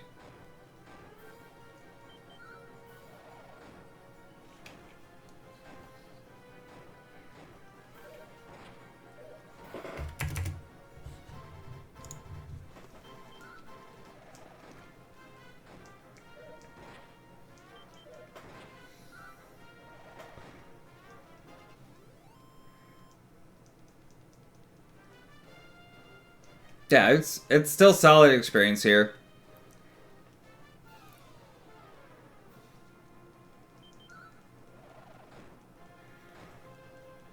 And at least I'm not dying here compared to like what I was doing in the Cave of Minoza, because I was just getting unlucky and things were just murdering me there.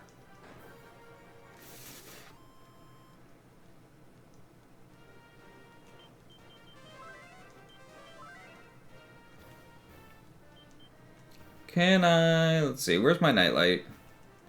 Just gonna move you to me. Nope, that's gotta be all the way today. It was pretty sappy.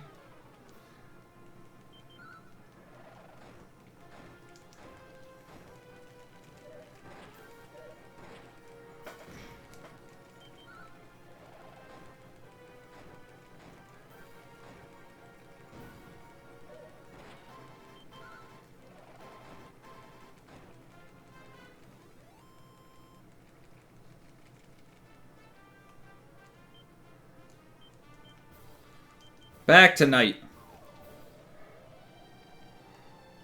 Oh, with all the Kasap? Yeah. Seriously, Kasap is awful. It's literally my bane of this run. Is it already going back to day? What the hell?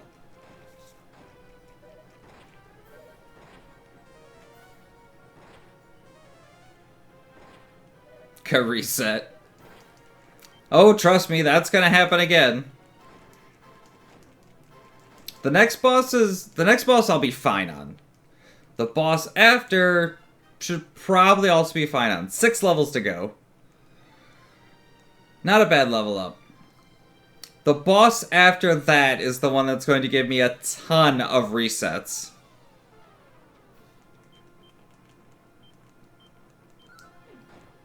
Got a point in. It attacked. Got 2 points in. It attacked. Oh! Yes! We got a metal slime kill. That was the wrong button. I want this one. That's 4,100 experience for killing one of those. That's like 3 fights. Oh, it's back to day. I gotta put it back to night again. And one escaped, yeah.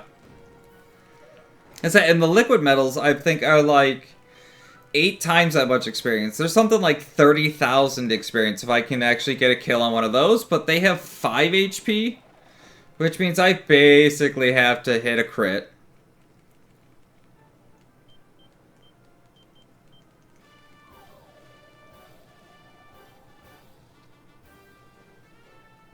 We love Lamp. Now you sound like Noble. That's something he would say. No damage, but B attacked. A ran away. B's still attacking. Got a point in. 2 points.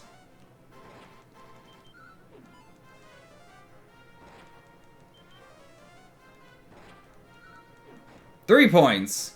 Man, B gave none of the fucks. It's just like, I'm just gonna frizz you into the ground.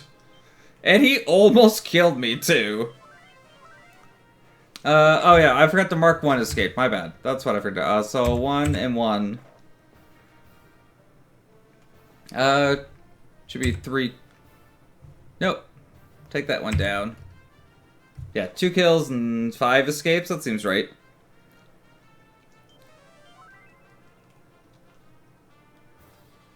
Yeah, I said I have to, on a metal slime, I have to crit.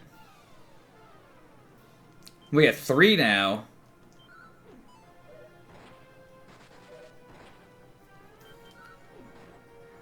That's a point on A, and A ran. That's a point on B.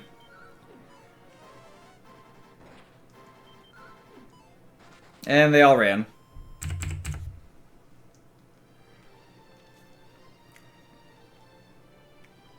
That counter's gonna get real big.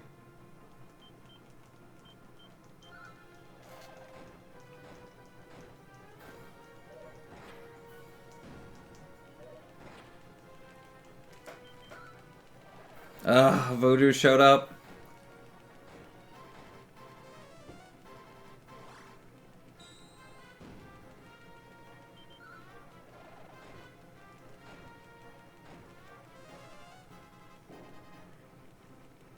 I actually don't entirely mind him just zinging. Because, like, it's just free experience. Because the things are just going to die in one shot anyways.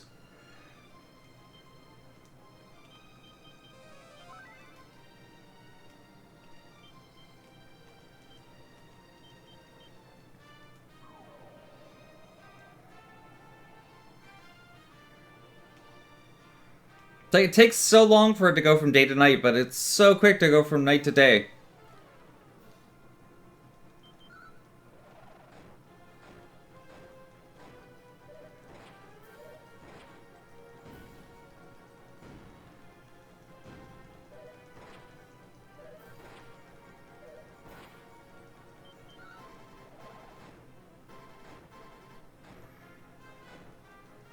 Yeah, you start in, like, half the... I mean, like, in the general cycle. I'm pretty sure the full cycle from going from, like, morning to evening is longer than it is going from dusk to dawn. Like, I literally think that night ends faster.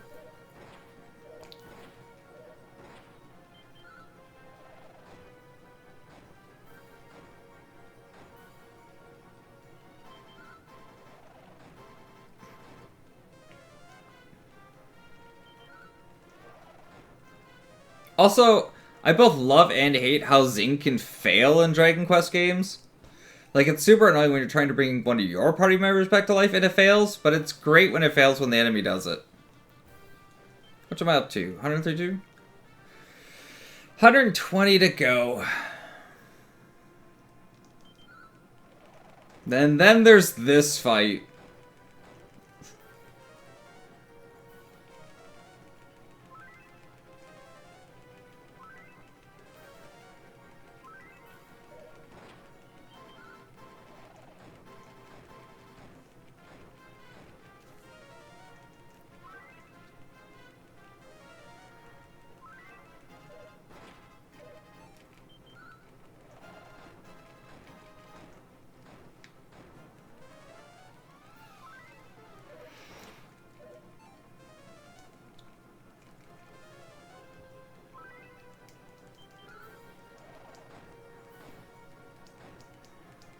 Puns for the amazing names of this game? Yeah. They're pretty great.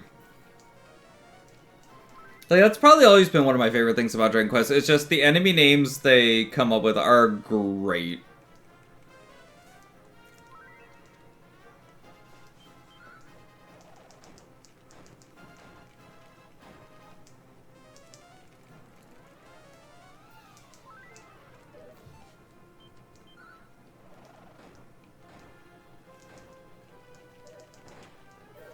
Alright, finally done with all the voodoos.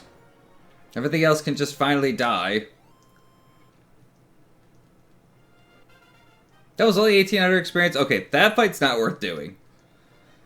If I get that one again, I'm bailing that fight.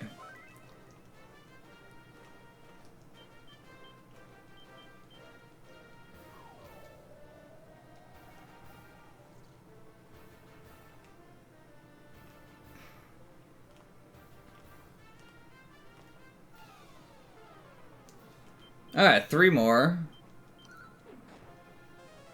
That's A point on A, who stayed.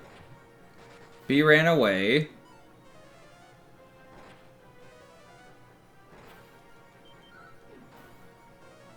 That's 2 points on A. A's still here.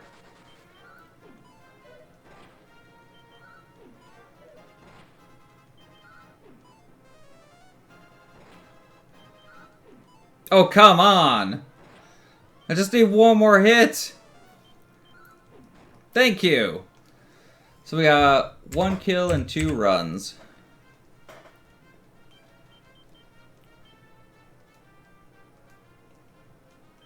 I'm gonna make a quick save so I can get some MP back.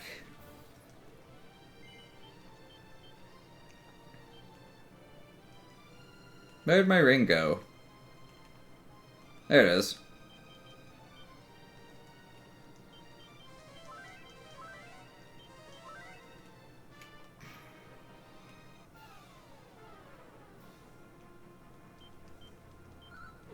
The beacons are gonna have to wait.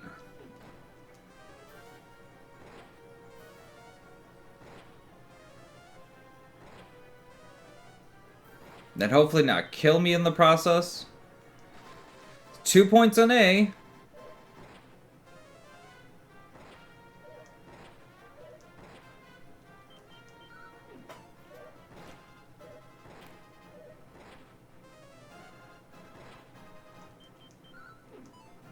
Ah!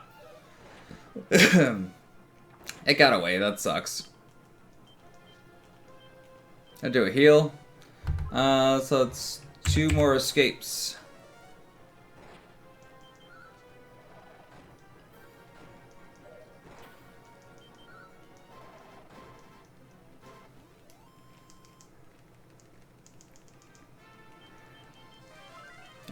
The other unfortunate thing about like metal slime hunting in this game, in this particular run, is I have no way to be able to guarantee a crit. So it's like, it's entirely up to luck if I'm going to kill a metal slime. Or if they're just going to do that. Oh, that was the wrong one.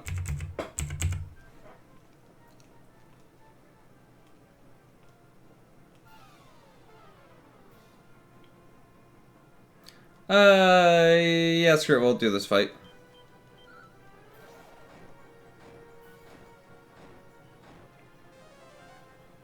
I'm only doing this fight because the voodoos are up front.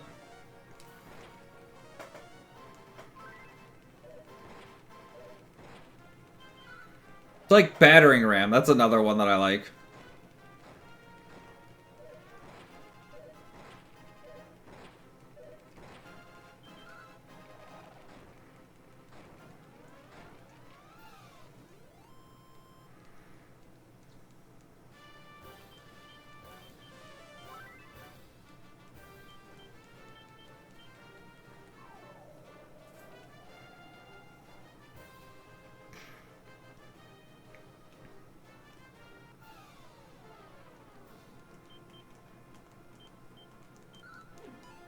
It'd be great if I had a capability to have a weapon better than the iron axe. I might actually have a better chance of hitting them. Just because of how, like, damage calculations are and what causes you to miss. Of course it ran after I got 2 points on it.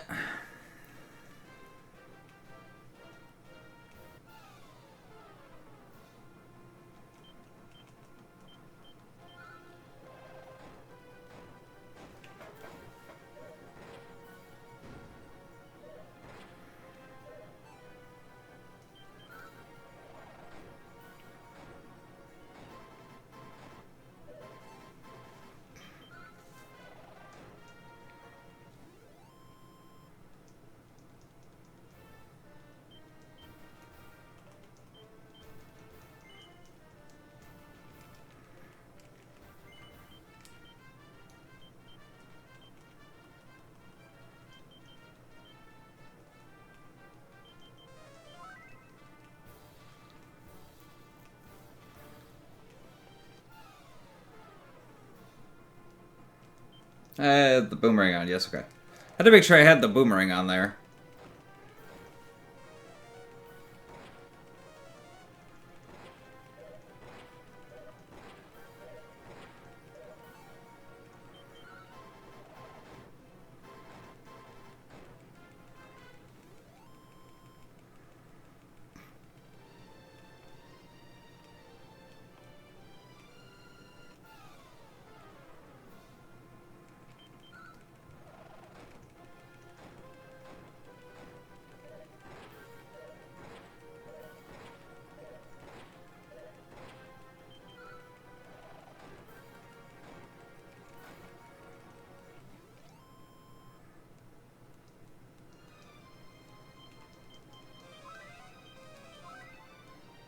I'm over 200 HP now, so that's nice.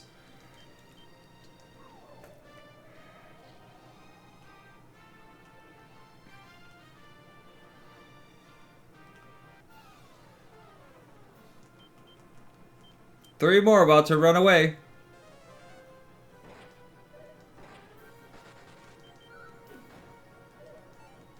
Got 2 points on A.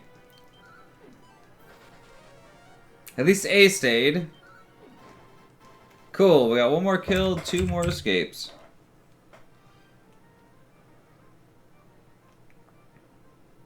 Use mean look. Wrong game, but good idea. Hail Hydrate.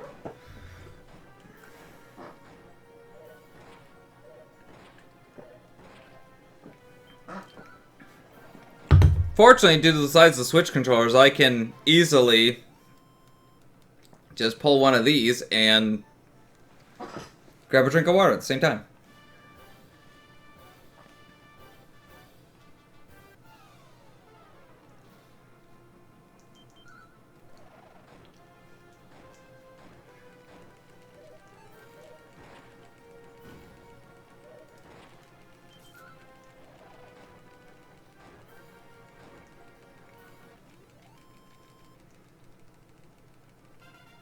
$29. 4 levels to go. And I have mid-heal now, so that's great. It's a real shame that, unfortunately, mid-heal does not work well enough for fighting... It works for fighting the next boss. But I go right from that boss to another boss. So it's like, I might as well just get full heal and just chain the bosses all at once.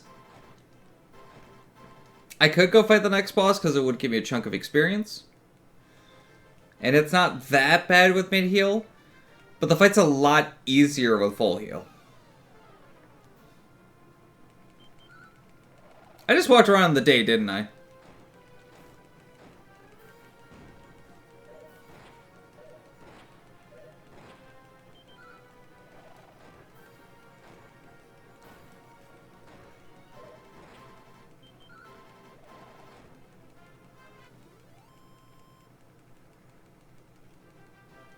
How much more do we got to go? Less than 100,000 to go. We need about 97,000 experience currently. I just noticed I was afflicted by poison. And I don't have any more antidotes, so that's fun.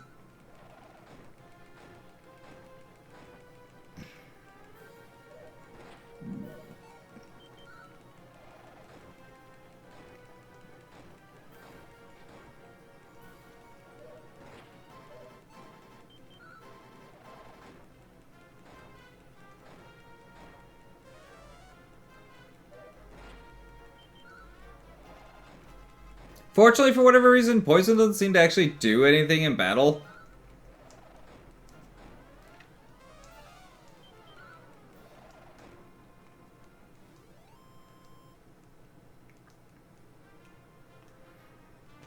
Unfortunately, there's going to be this flickering now. So, yeah, no, I do have one left. Okay, cool.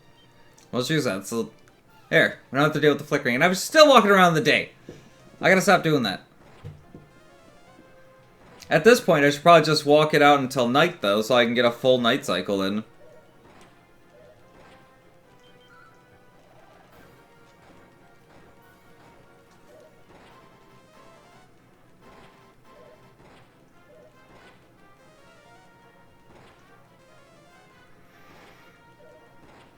Daywalker? I think I'm just gonna finish this one out so I can get a full night cycle. And hopefully get a few extra encounters.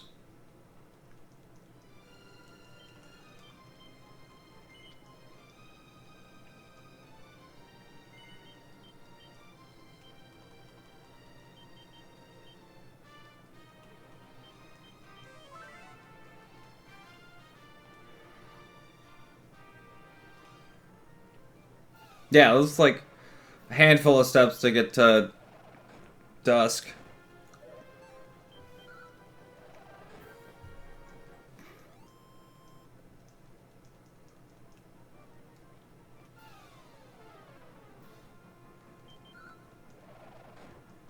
I was gonna say, and one really easy encounter, but then it decided it wanted to give me this.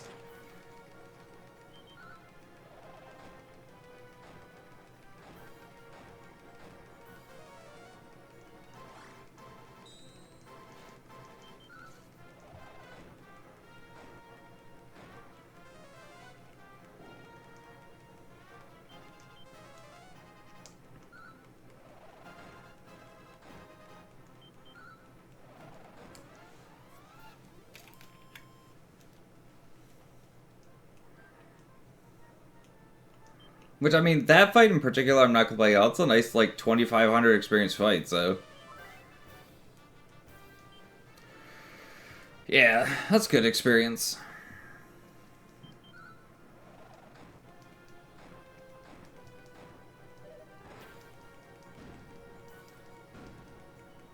And I got poisoned again.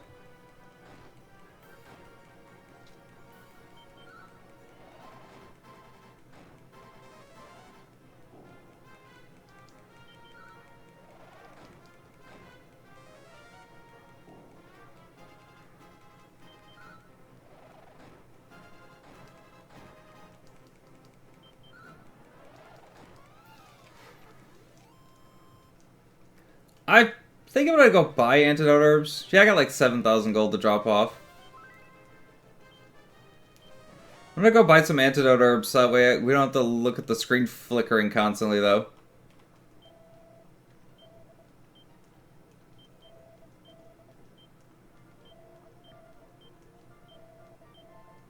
I wanted more than one.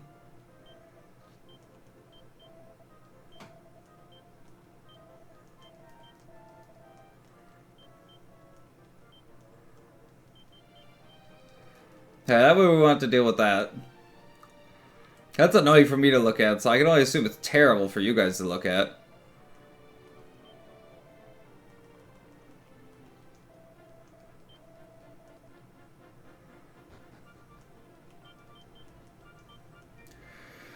We gotta go from Jipang. That is our closest place. It's technically not. Technically, Persistence is closer, but it's also just a pain to get there from Persistence.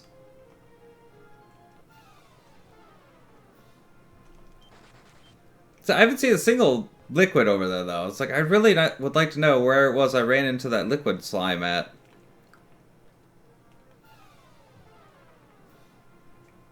As if I've hit a single crit so far.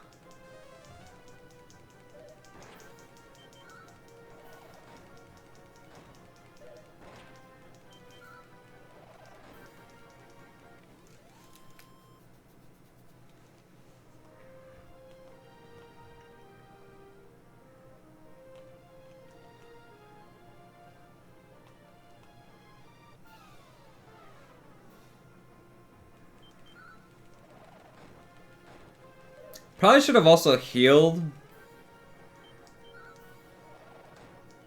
Yeah, metal slimes at night are 15% and small chance. So it's like, I ran into one liquid metal slime out of just pure absolute dumb luck, and of course it escaped.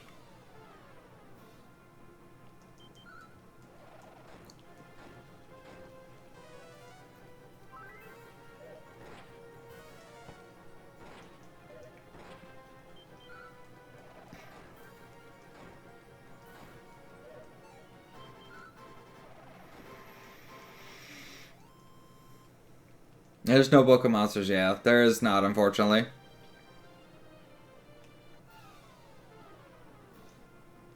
Ooh, there's stun to move. I get an opening attack, which is gonna miss. A's gonna run. Oh. All three stayed.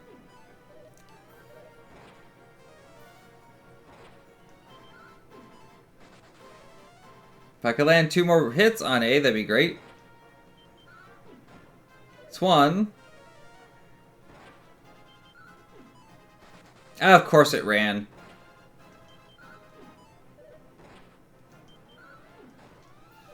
One. 2. 3. So, 1 kill, 2 escapes. Would have been nice to have gotten 2, but, I mean, I'll still take what I can get.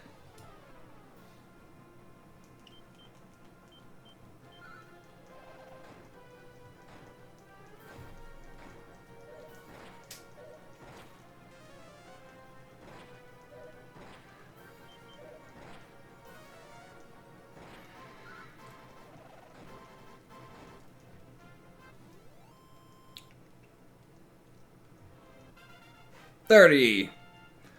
3 more to go. That was a terrible level up. That was okay. That wasn't. It was terrible for HP and MP. I got like 2 MP and no HP out of that level up. But I got like, I think it was 3 strength and 4 agility, which is really good. Or acceptable at least.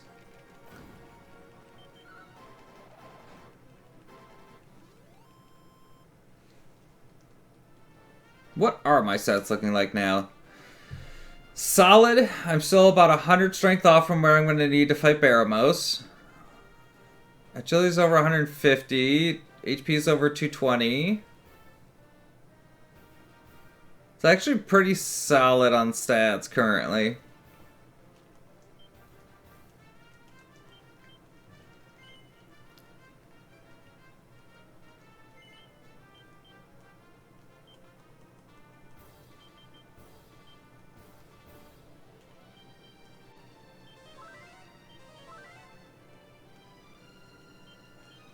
I remember the nightlight this time.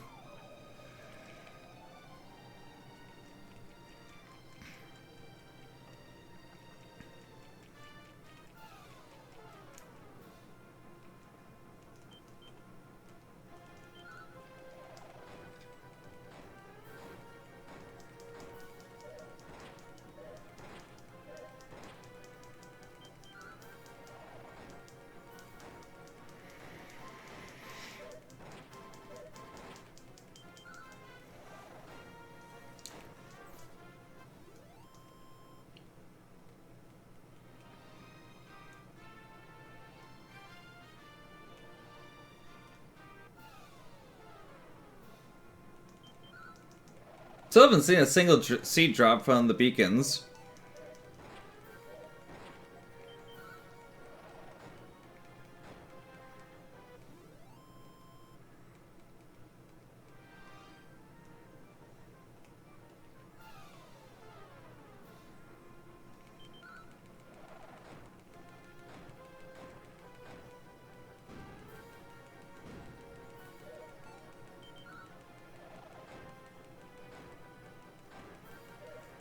Battles are definitely going a bit quicker now.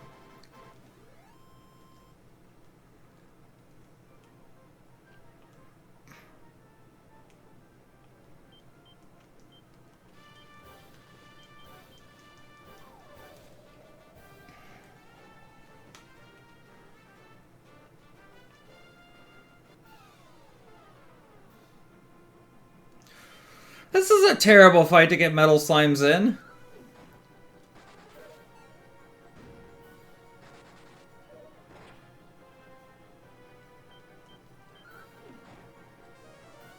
Two hits. Fuck you, Voodoo!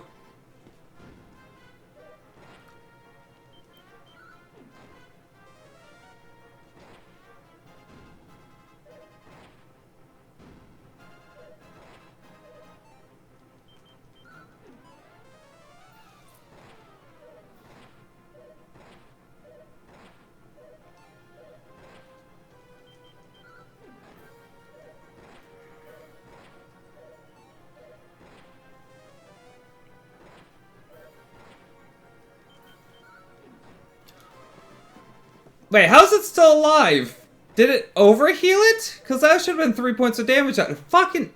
Fuck that Voodoo. That Voodoo literally screwed me on getting a metal slime kill.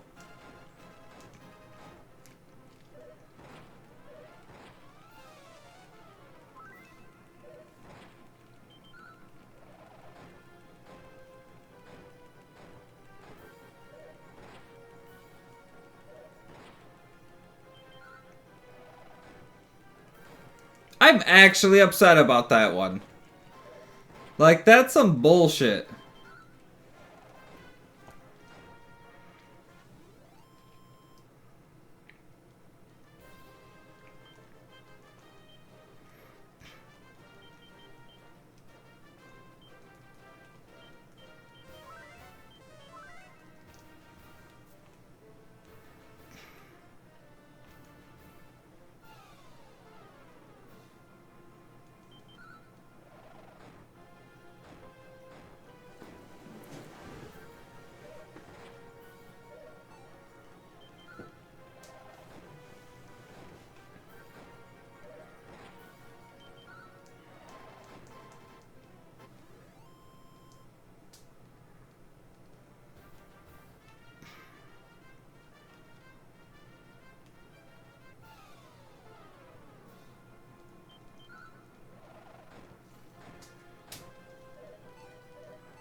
What am I up to now?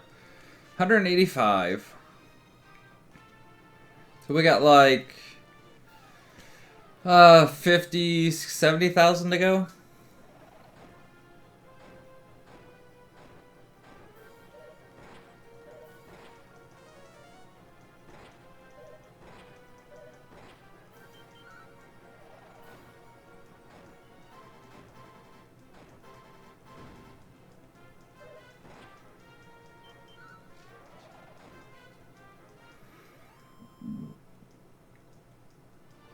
Oh, I didn't mark those 2 metal slimes that escaped from that last fight.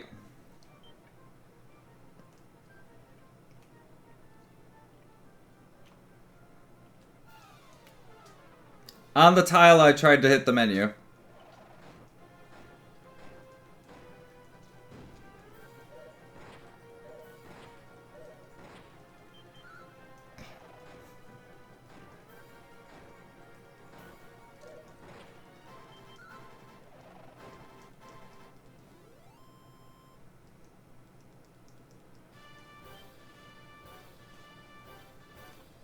Right. Lamp. I opened the menu, looked at my HP, was like, no, I'm fine, and started moving again.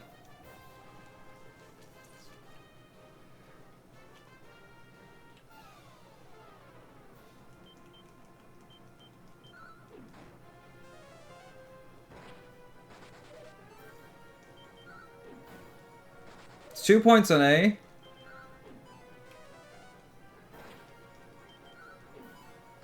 Of course.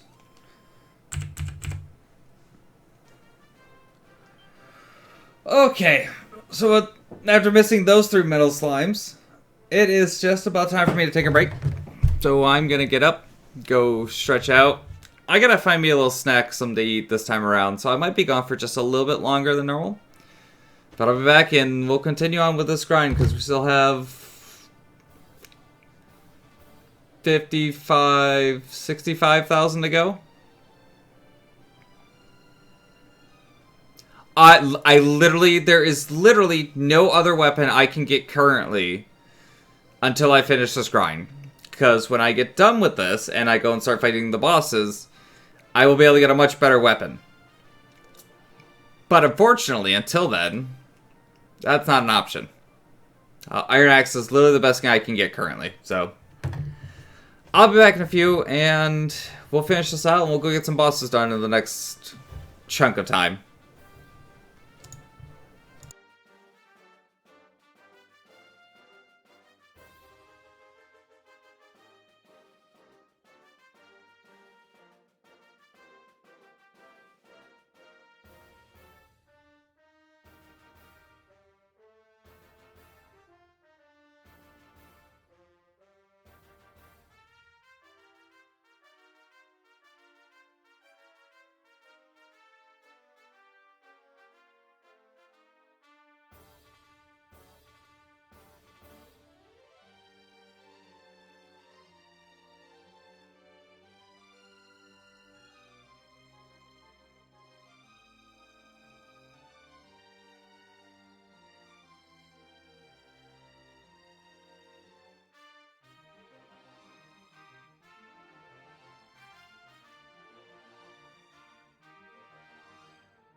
Alright.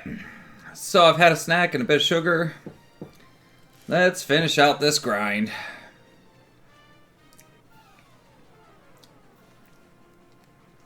I still have the flame tang on? I do not.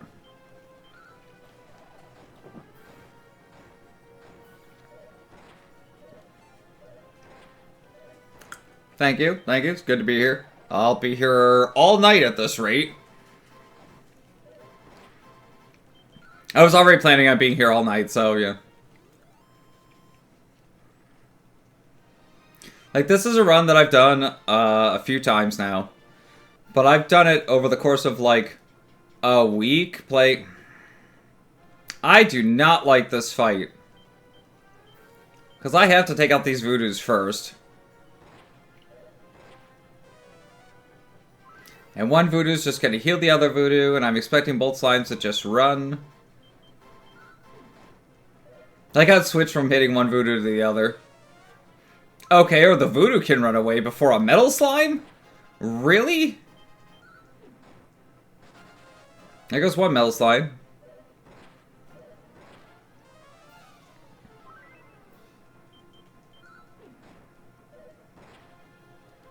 There goes the other one, okay. Yeah, it's like, that's ridiculous. 2 voodoos and 2 metal slimes? It's like, there's no way I'd ever be able to kill those metal slimes.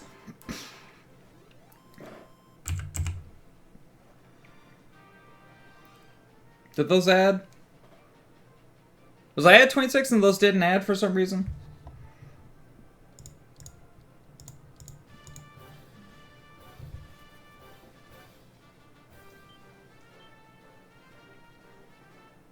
I do heal.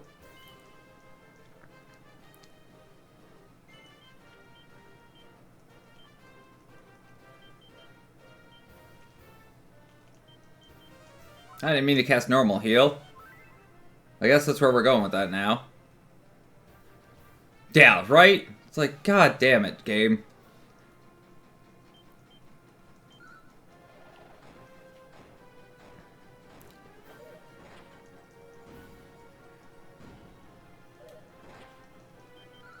It gets worse later with, when I start farming at Baramos Castle, because I'll be aiming for...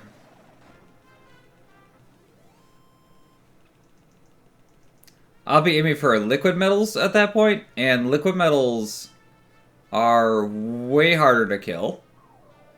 And they can come with some pretty nasty enemies.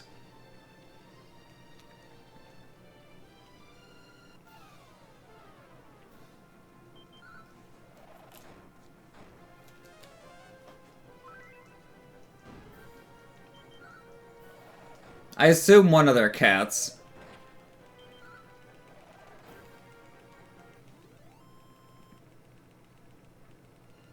Cole's a very interesting name for a cat. Fuck it, I'm not doing this fight.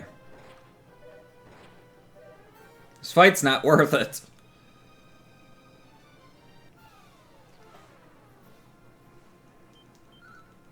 Gotcha.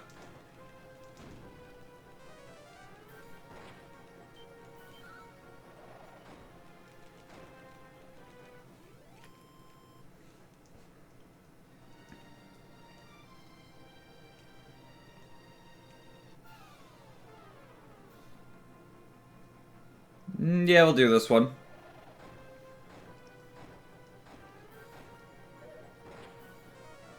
I'm going to assume that's just a place that the cat likes slaying or sleeping regularly.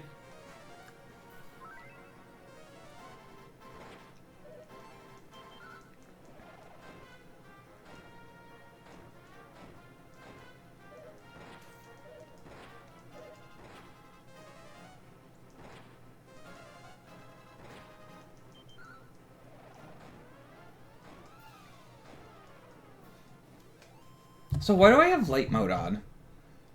So, I enable the thing on the webpage here being dark mode? Why the heck was I using light mode?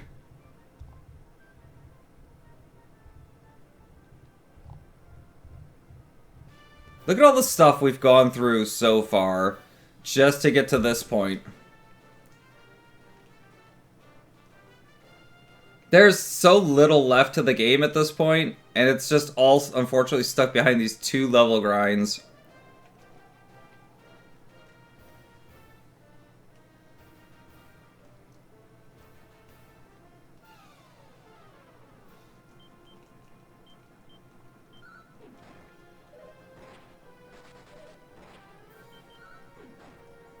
I think that's 2 points on A.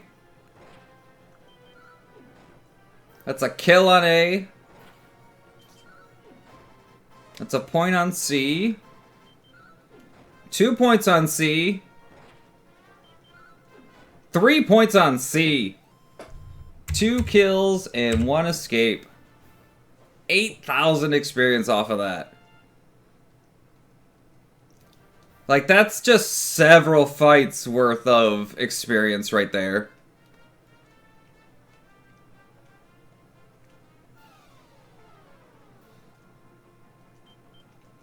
Like, that kind of thing is what makes farming metal slimes worthwhile. Is if I can get 2 off like that, it's like... Because I'm getting, what, 700 to 1,500 a fight otherwise? So that's anywhere between, like, 6 and... no, it'd be more like 5. It's like 5 and 12, somewhere in there. So, like, average would be, like, 8? That's like 8 fights worth of experience.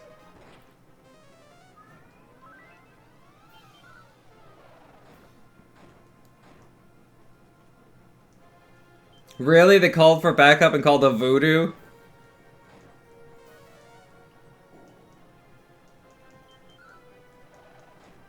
And the voodoo brought the other voodoo back to life.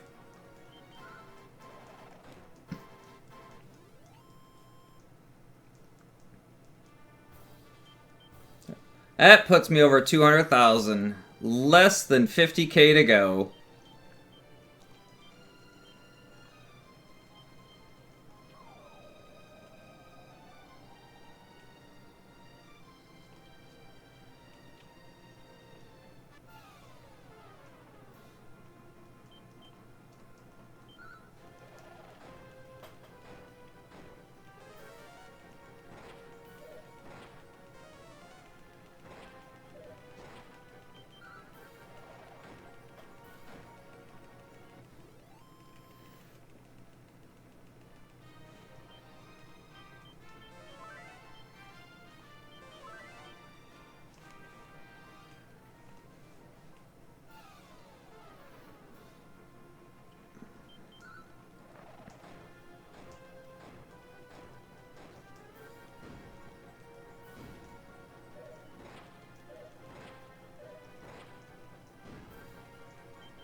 That's about 3.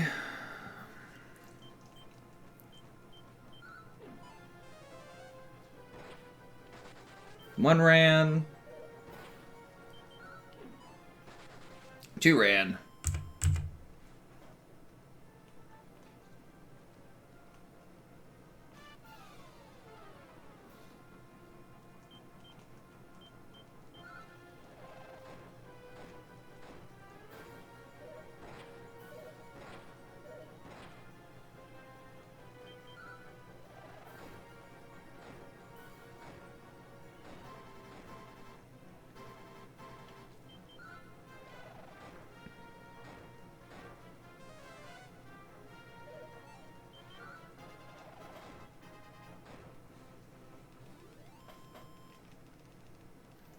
I think I'm actually gonna do a heal.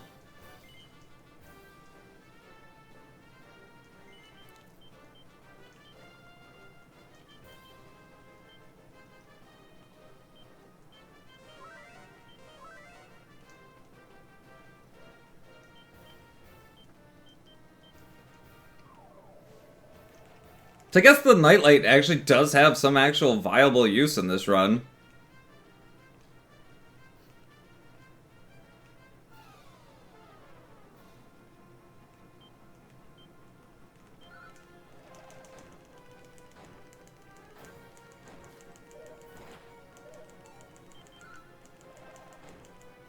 Like, the Echo Flute in this run is actually completely useless. I just pick it up because it's, like, right there in amongst chests that I'm picking up anyways.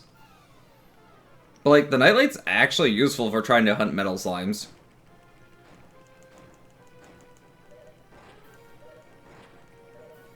Yeah, absolutely. And, like, I could go to the tower north of All Trades Abbey to try and farm metal slimes there. But it sucks trying to farm them there. Because I've done that method.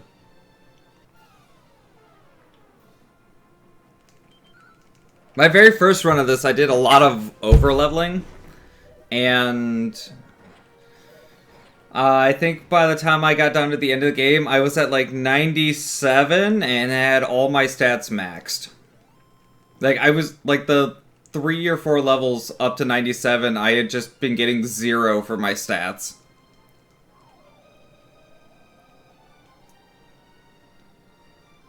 So I was really, really, really over-leveled that run.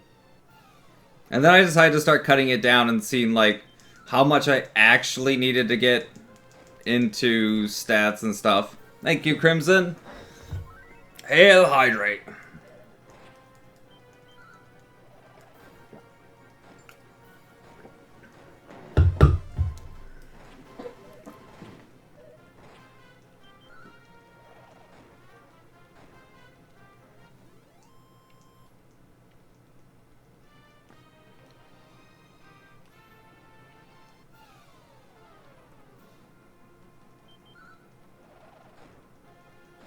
Cole is settled back in his box.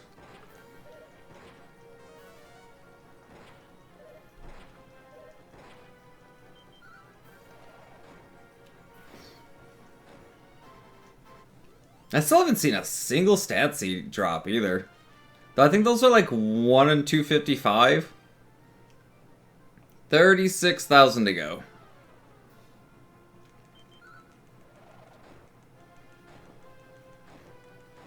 I'm killing 2 in one go now.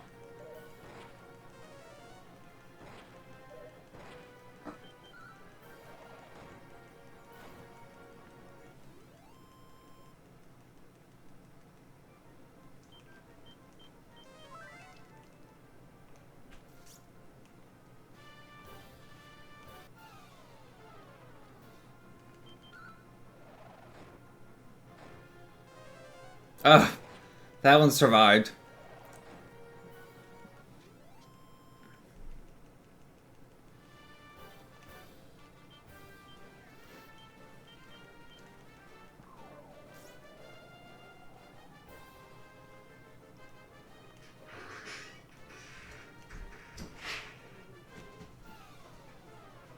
Oh, the kitty snuggles.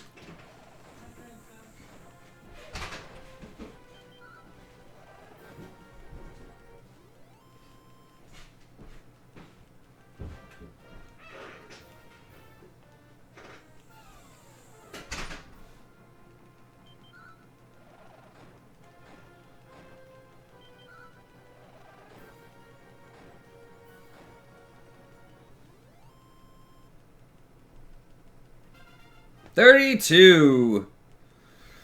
One more level to go. Which is 33,000 experience away.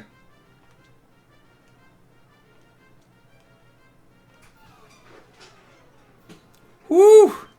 Okay, so here's where we hope for a crit. Got a point on him. 2 points. 3 points. And it ran. 3 out of 5.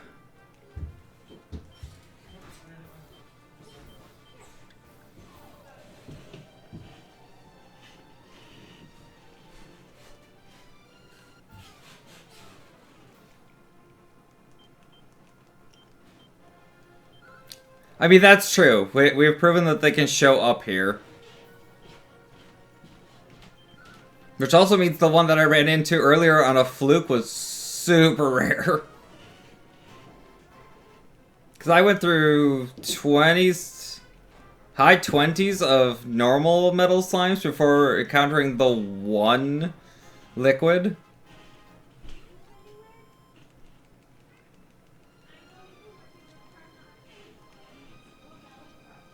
But yeah, if I'd gotten that kill on that liquid, that would have basically just ended the whole level grind right there. I haven't been able to determine that yet. Like, it might be? Hey, I'll walk in just the snow for a minute. Have they only shown up on the snow side?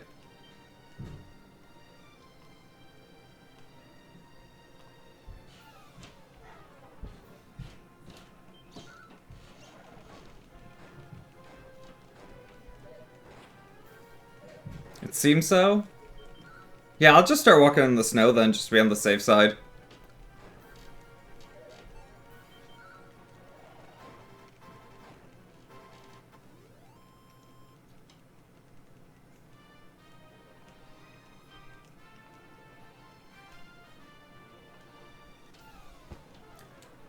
Of course, on the tile that I hit the menu.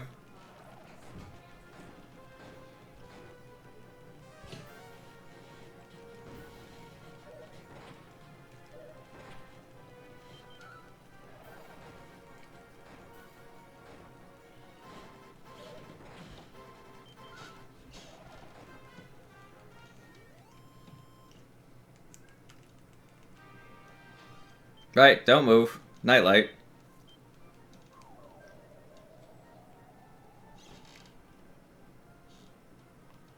In fact, I'll just move up here and just walk on these tiles.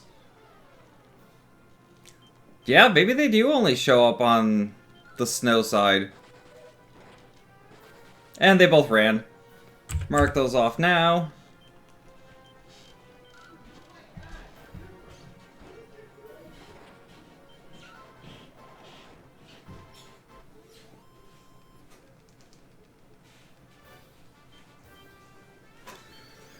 Need to heal.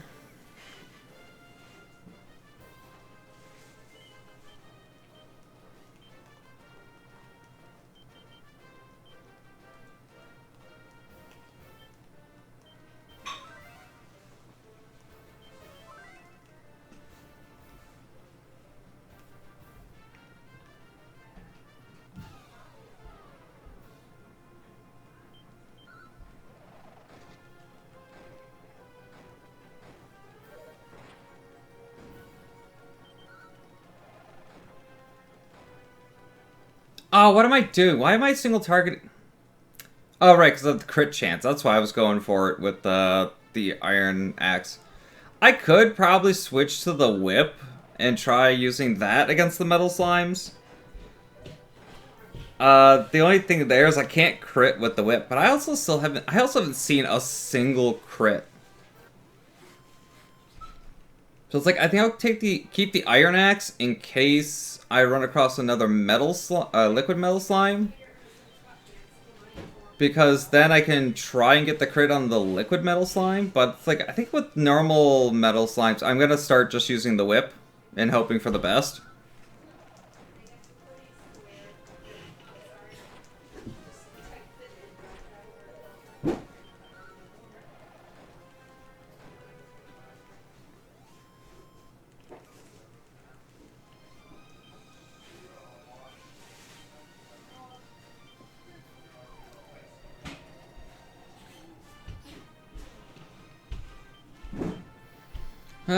20,000 to go. If I could get a triple metal slime kill, crit chance is better than no chance, so I don't know if the boomerang whip has a good chance of hitting metal slimes first. It's got about as much chance as, like, anything else.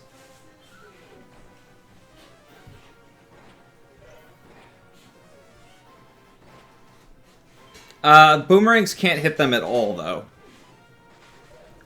That's one more that ran away.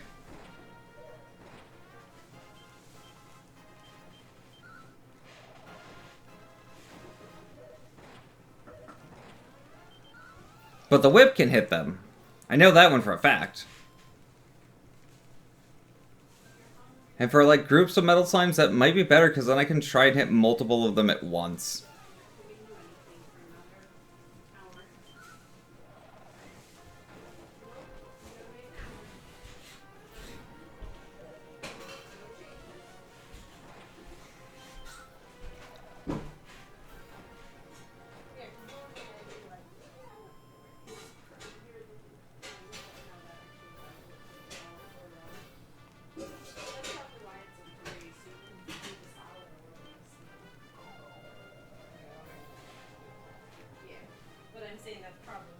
And frankly, I think I would prefer trying to hit multiple at once than aiming for the crit. At least with the normal slimes. Like I said, with the liquid, I will absolutely use the Iron Axe and hope for a crit.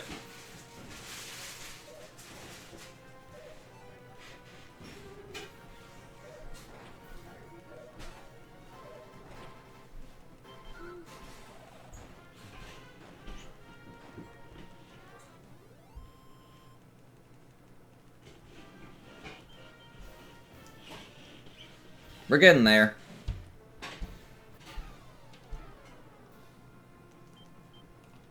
Yeah, let's try the Spiked Whip on the 2 metal slimes. It missed both. That's not exactly uncommon. And both ran. I'm just going to attack the beacons with the whip.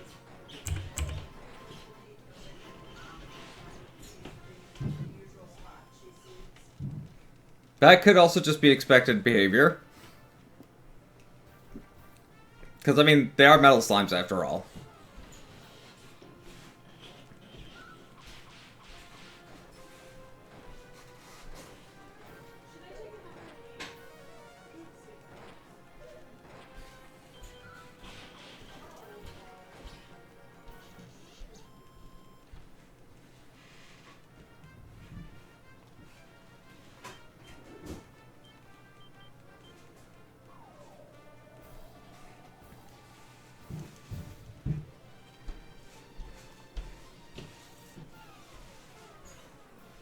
Okay, so I got the whip on.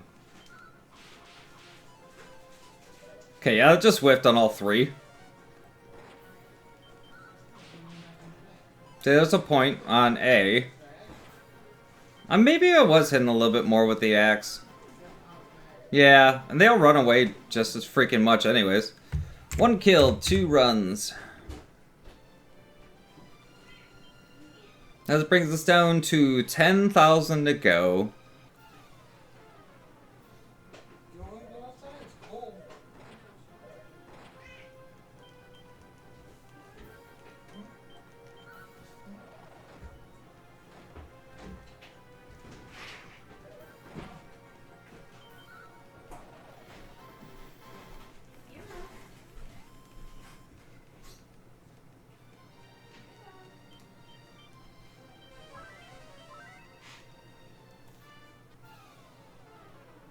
It's because the split damage and the metals, really high agility defense. Yeah, that's probably the case.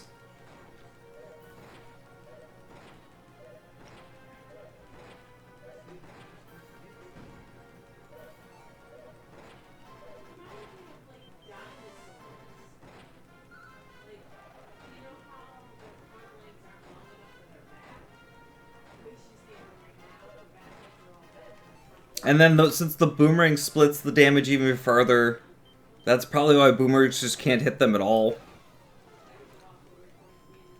I know you can hit them. I did hit one with the whip.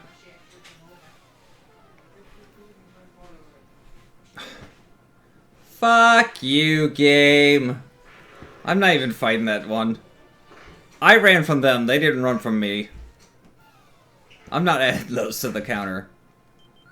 You want the most bullshit you've ever seen? That was the most bullshit I've ever seen.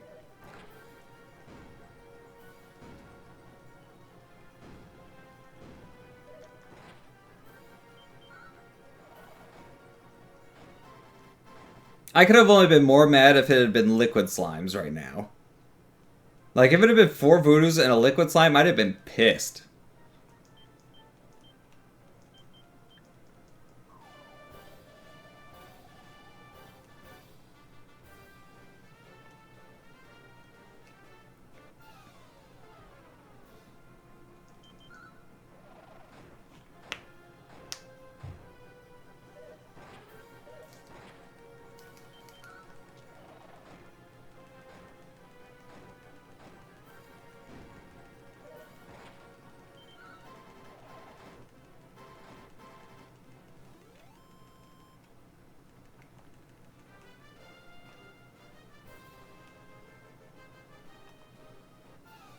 May or may not have had arrow ticking on Lakshmi While everyone was trying to... Last bit of interest getting willed away. That's great.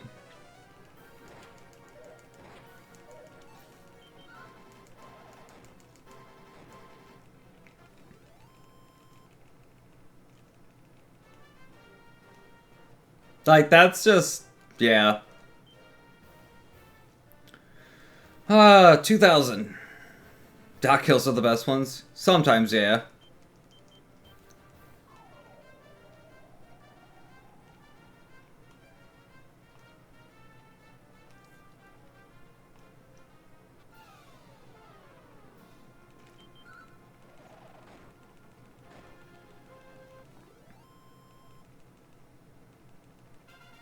$33. We finally have full heal. We can go do stuff now.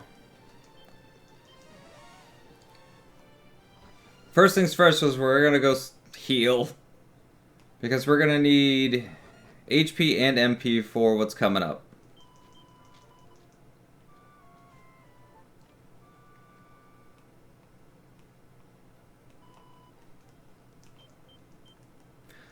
Alright, so now that we have leveled to 33, it's off to the Cave of Jeepon. So, I mentioned, like, way earlier that I had found a way to manipulate RNG. And this is going to be that point where I'm actually going to do so. And this is going to be kind of a long string of resets. Sort bag contents. And then we're going to quick save. So for anyone who hasn't played this game before, you've seen throughout the whole game I've been collecting up all these stat seeds. 12, that's 36 strength right there in that. Or it could be 12, because they are on a value of 1 to 3. So I found out that if you use a seed, and it gives you a value like that, and you quit the game, and relaunch it,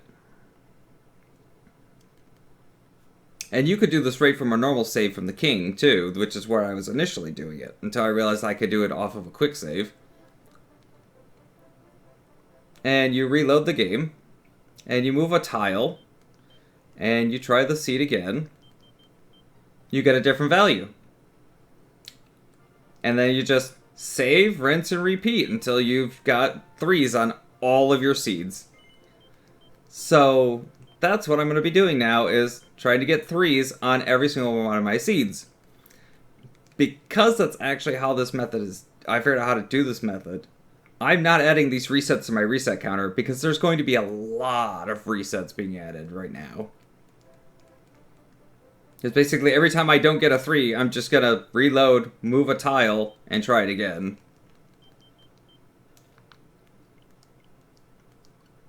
And so here's the fun fact, is that when you move a tile, you change the RNG to a specific value, and it changes what your seed gives you in terms of stats. If you move to that same tile again, it'll be that same stat number again. But if you move 2 tiles, you get a completely different number. So now for the next one, because I didn't get it there, I gotta move 3 tiles, and so on and so forth. So basically, I just have to keep going until I find the piece of RNG that gives me a 3 on the seed. The most I've had to move for a single seed was 8 tiles.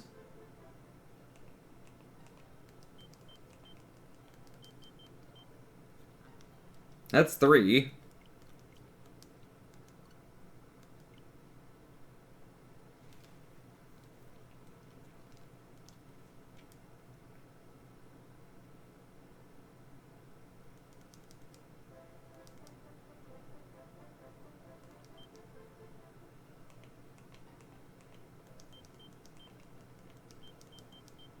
And there's a 3. And that's how you manipulate RNG for the seeds in this game.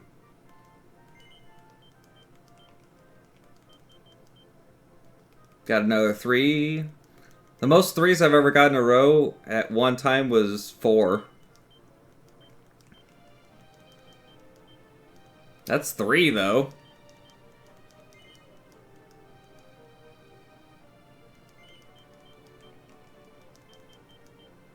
And there's a 1.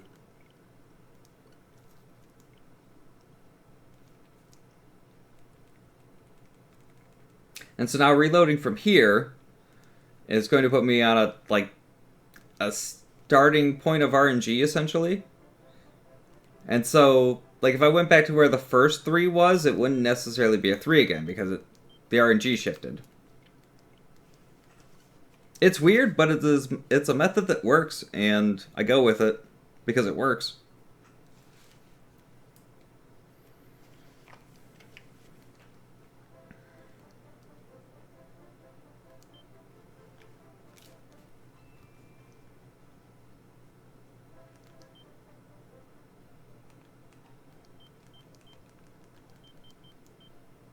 And sometimes I get lucky and I've only got to move 1 or 2 tiles.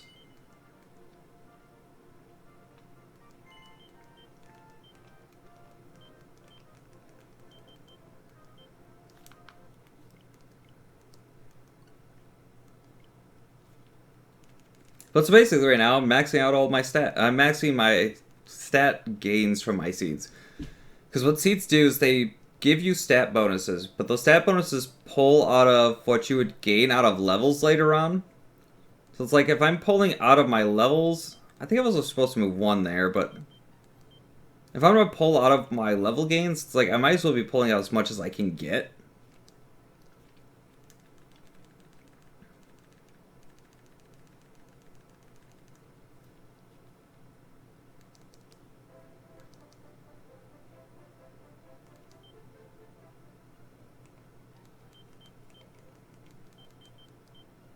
Okay, so I tried 1 and 2, so I didn't want to do 3 this time.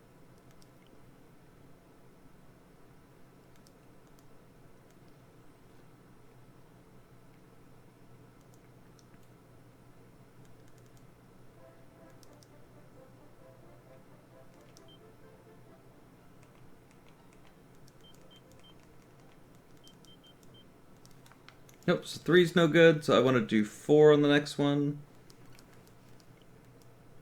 So it's typically best to wait until the end of the game to use seeds unless you're doing runs like this. Yeah.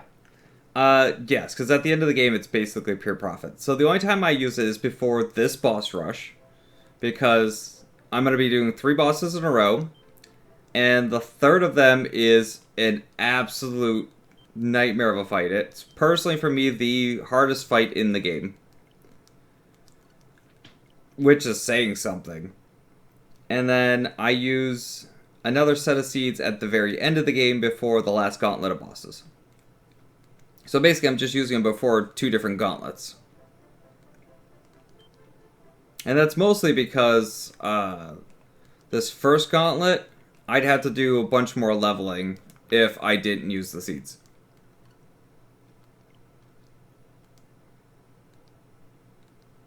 That is possible too. Might be why it worked better on the left-hand side of town. I don't actually know if the NPCs modify the RNG value at all. Usually I'm not actually doing it anywhere near NPCs.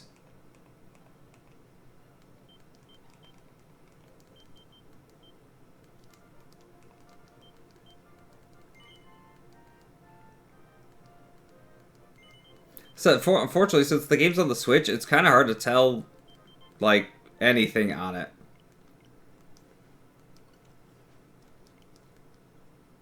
Like, I have no idea what affects what when it comes to the RNG values in this version of the game.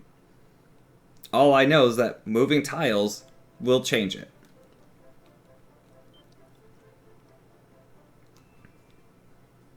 And so basically, I just gotta fool around with it till I get 3s. Like that.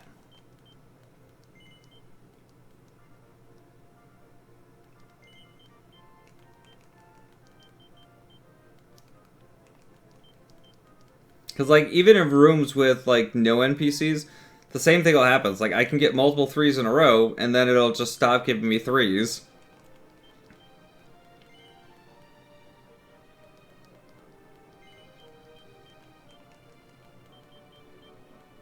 Like that.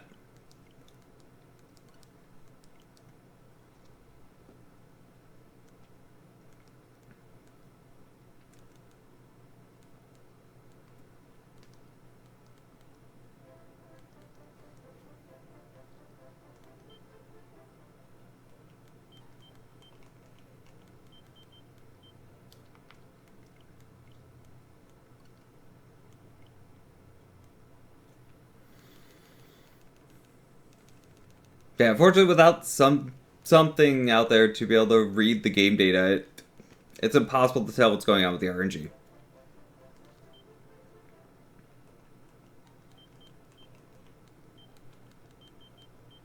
And if they're messing with it too, it's working out fine.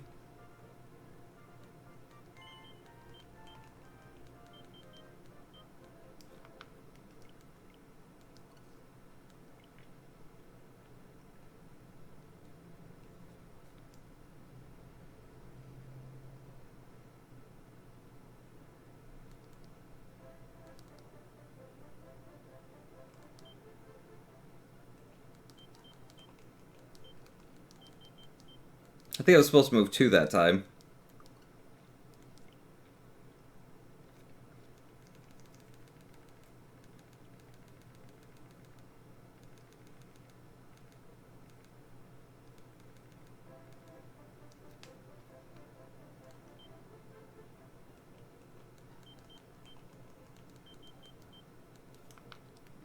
I'll go 3 on the next one.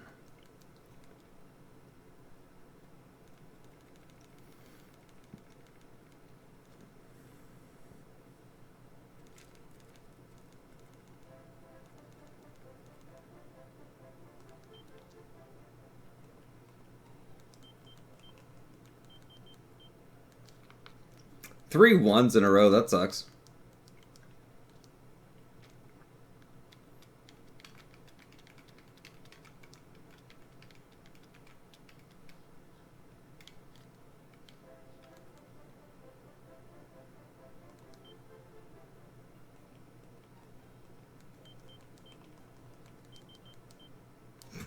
Four in a row.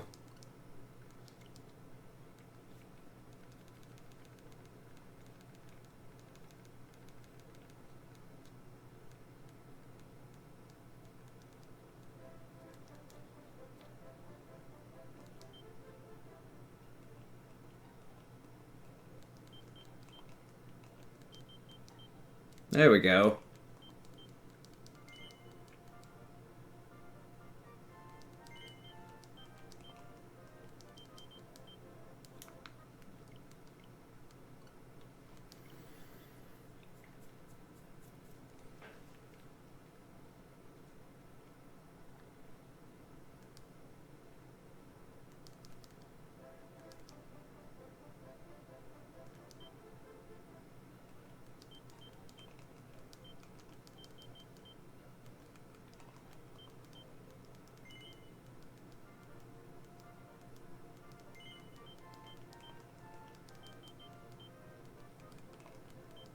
And getting the 3s on agility is like also a really big thing because like I've got 24 points worth of agility in seeds, which is actually 48 for me because of the meteorite bracer. It's like that's a huge amount of agility to gain.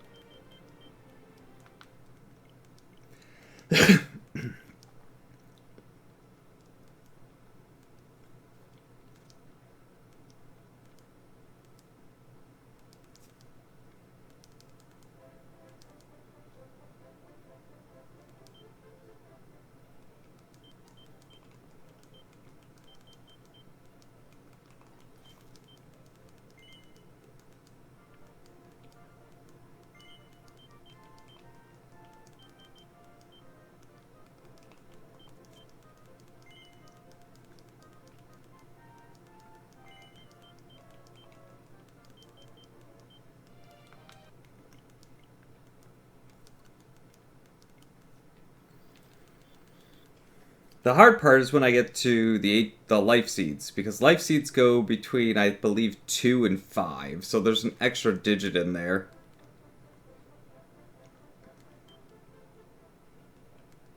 That's a tile and a half, which worked, apparently. I think half tiles might also affect it, too, but hard to tell.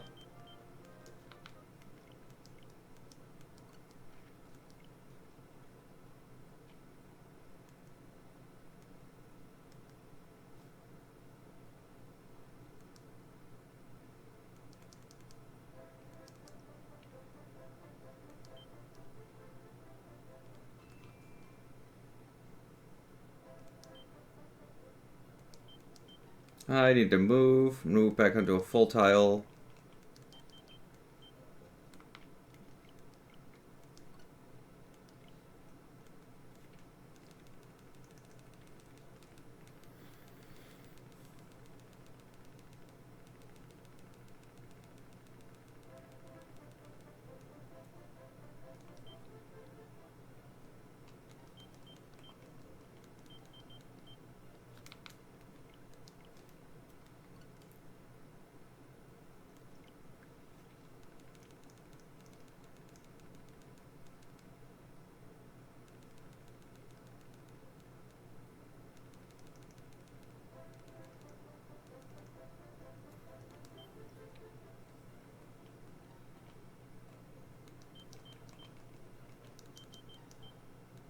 That's a 2.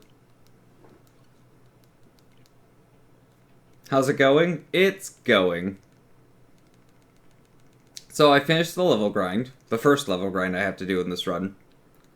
And now I'm just manipulating RNG to get the best I can on, I'm manipulating RNG on my stat seeds to get the best stats that I can out of them. You left midstream to get a pizza. It was supposed to be done 10 minutes ago so it'd be quick, but now you gotta wait 8 minutes? Chris, you should know better. Remember that time you got stuck in Taco Bell? I'm not cheating. I'm abusing RNG. Like, it's something they do in speedruns all the time. Don't give me shit.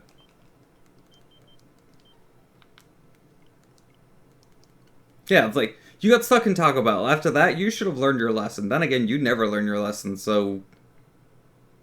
You should have just got it delivered.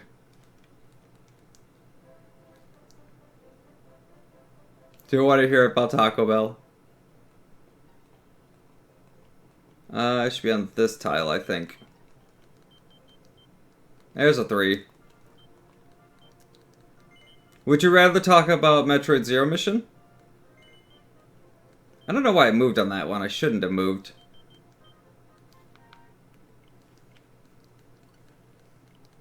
I mean, yeah, but, you know, now, like, is everybody just sitting on your stream waiting now? Because I assume you put your stream on pause, or, like, on a BRB screen. I'm gonna move 2 tiles and try it again. We're just gonna go from there. Yep, there we go. Chris.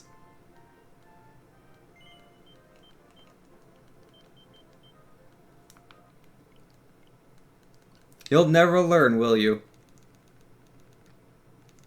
How goes Metroid in hard mode? Because at the rate you're going, from what I was saying, you are never going to get close to me in 0%. Gotta check again, good luck. Thanks. That's a tile and a half, but we'll try it. Okay, we're gonna go 2 tiles back the other direction now. Chris. Sitting in a drive-thru to get a pizza. Or not even a drive-thru, probably in the building, but...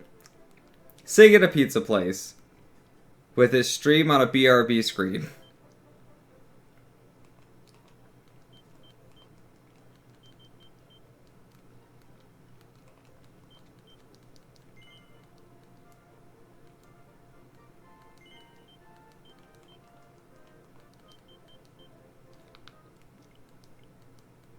Good news is we only got like 15 or something seeds left to go.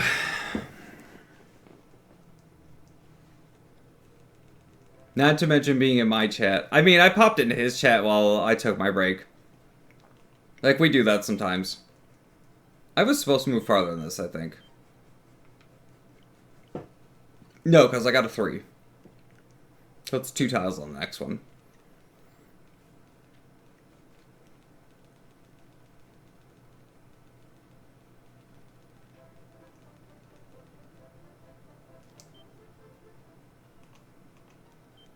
I mean, pretty much all of Chris's followers are at this point probably used to him starting a half hour late.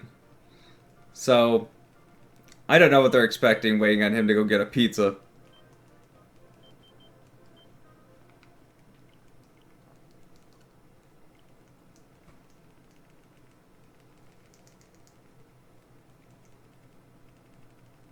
Hmm? Why did I get blooped? Or vibrate? There's no reason for that. I gotta go 2 tiles? Yes.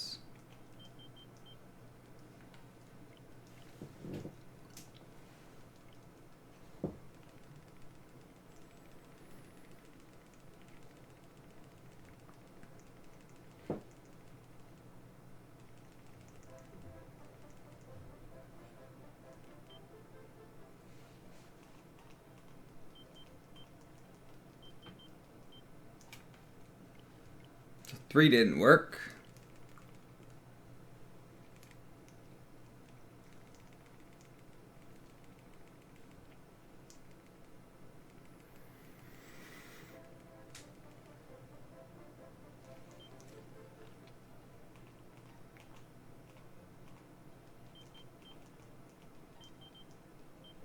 Four didn't work.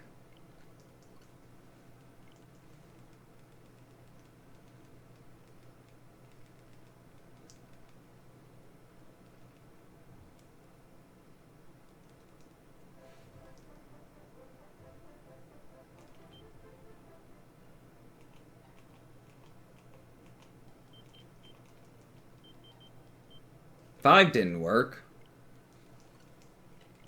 So the longest I've had to go was moving 8 tiles to get it a 3 again.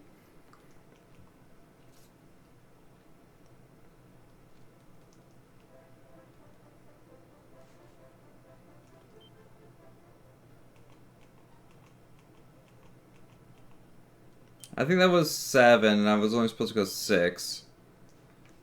So we'll try 6 on this one.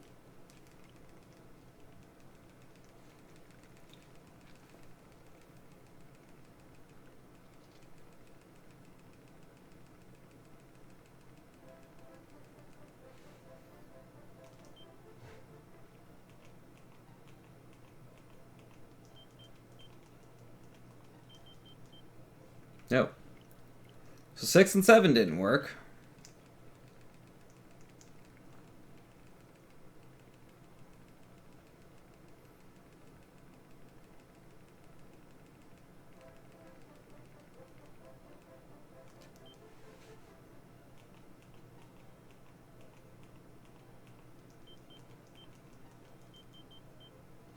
Eight didn't work.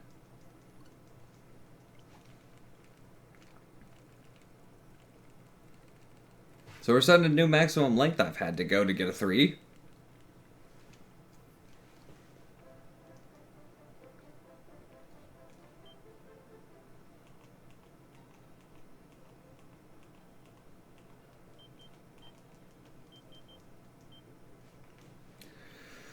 Nine didn't work.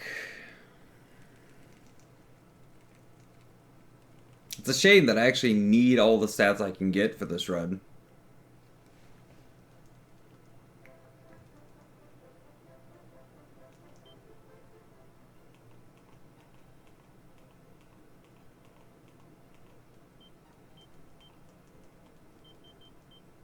There we go. Took 10.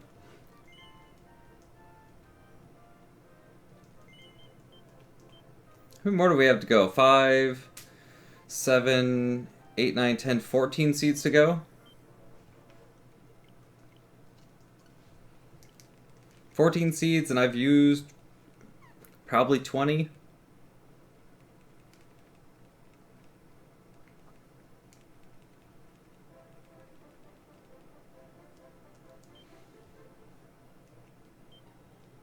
I think that was a tile and a half.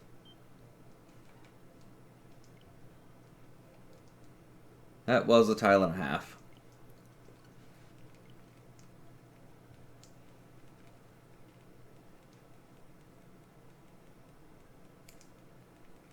And I would try moving like half tiles at a time, but it's actually kind of difficult to purposefully move half a tile. I'm going to move 3 to get off of both of those tiles.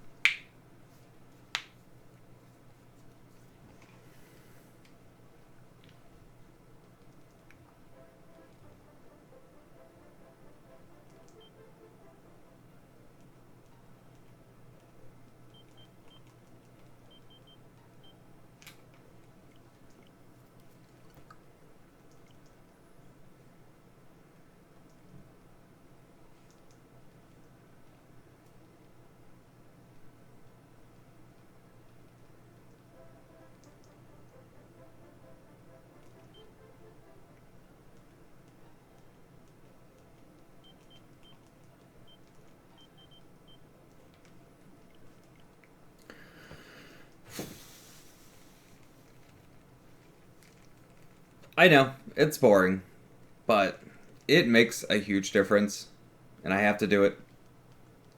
So I'm done with these, though. It's 3 bosses in a row.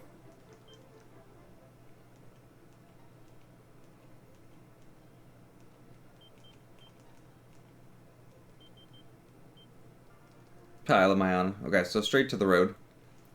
Every stat is important. Especially since my stats outside of agility are going to come nowhere near max.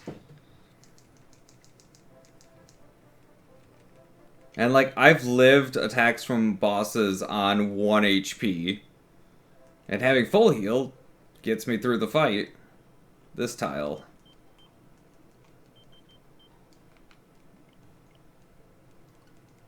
So it's like that 1 point stat difference in just the 1 extra agility or the 1 extra HP could literally be a life or death difference.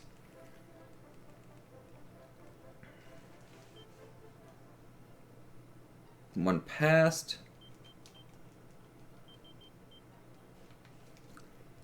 These resilient seeds are not being nice, though.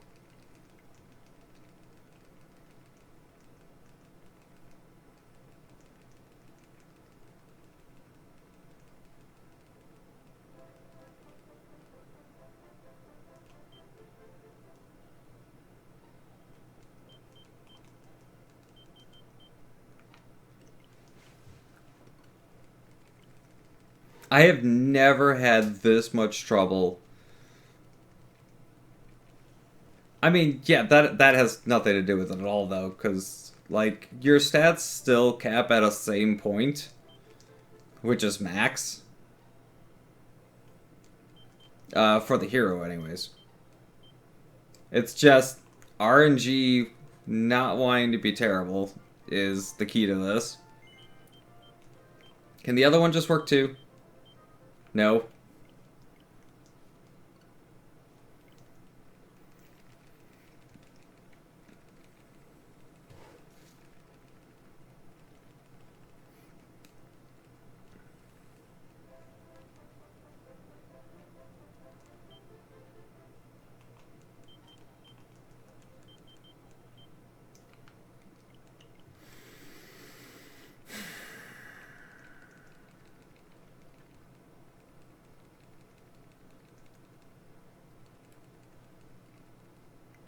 There's like 10 seeds left.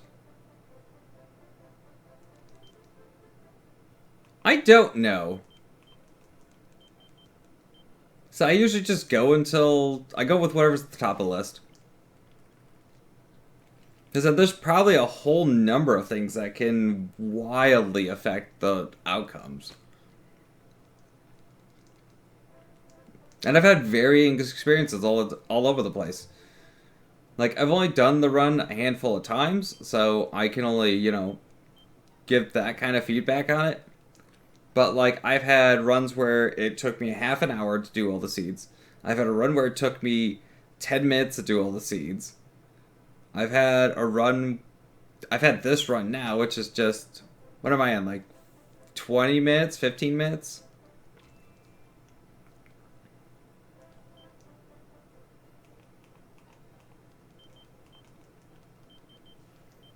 And like I said, it's random.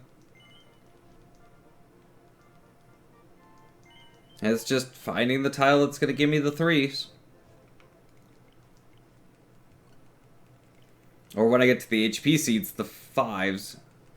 Actually, I'll take 4s off of the HP seeds just because... Got a Barding from a Fate? Nice. I'll take 4s off of the HP seeds just because trying to get 5s on them is also ridiculous. I didn't know Fates could drop Bardings. Alamegan. Interesting.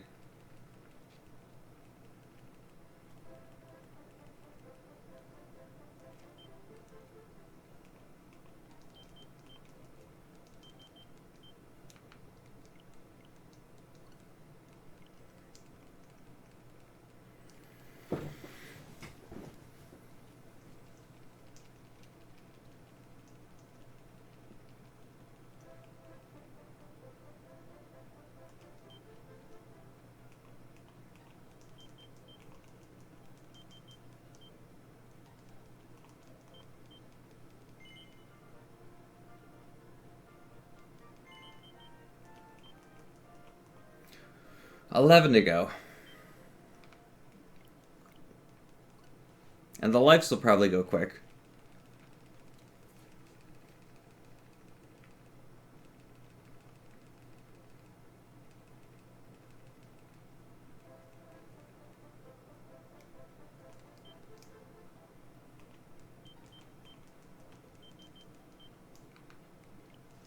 Rattle and Humbaba.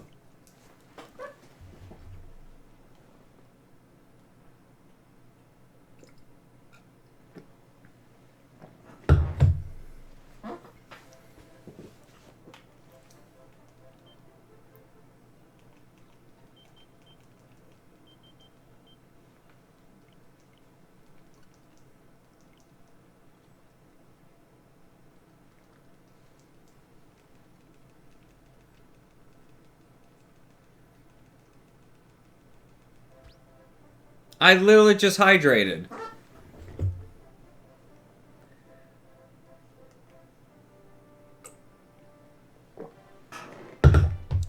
You just wanted to hear that theme song.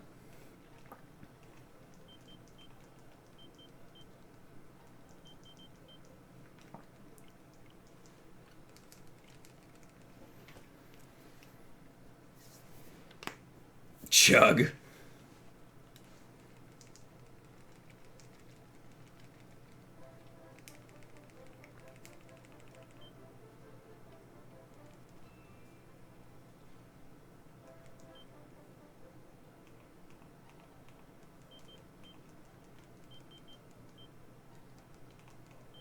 There we go, that should be 10 left.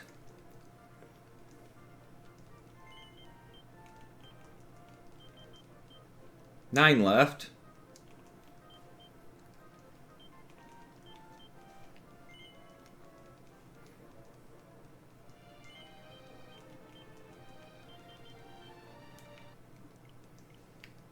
There's noses to be booped and beans to be handled. Who else is gonna do that? Hmm.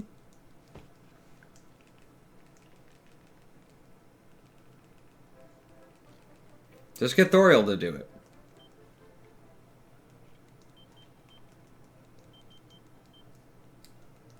Eight. So now we're getting some threes.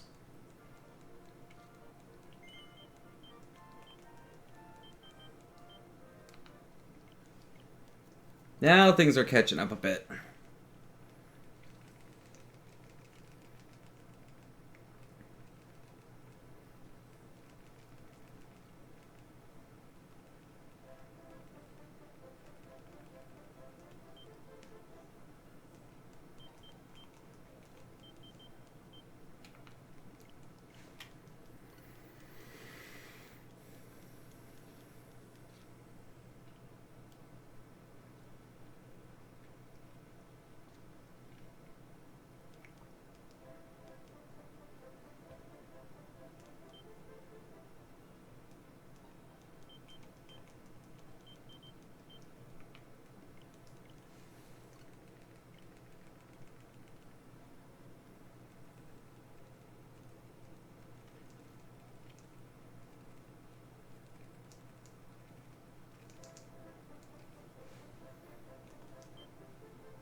What was that? 1, 2, I think 3 is right. Yep.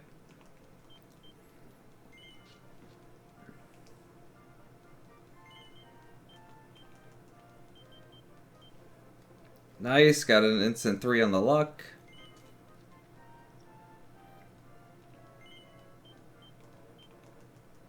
Okay, so here comes the hard part. It's when you want 4s or 5s, and I'll take a 4. Like, I'm not gonna wrestle life seeds for the 5s. Because a 4 is the equivalent of getting a 3 on another seed. Like, this is where I'll make the exception. If I get a 5, awesome. If I get a 4, I'll take it. A 2 and a 3 I won't take, though.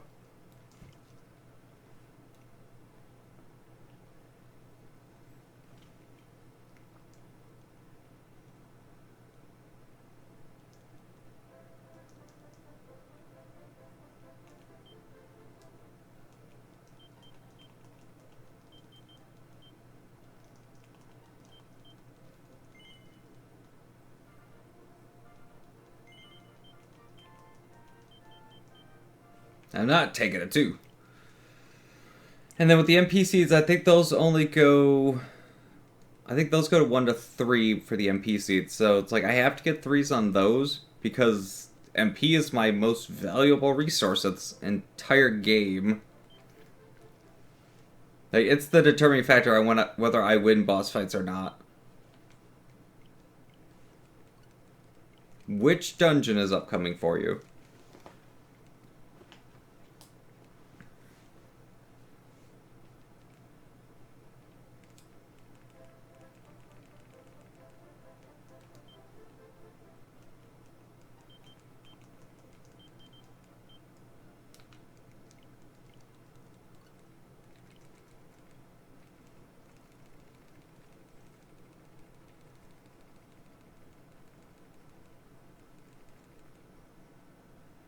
Castramabania. If I remember right, you could pretty much go into that one blind and and not have a problem. Mikey could probably tell you for sure, though.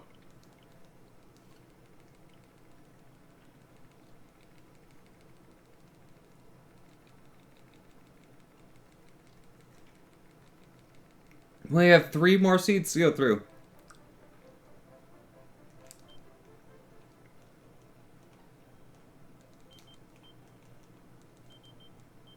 Alright, I'll take the 4.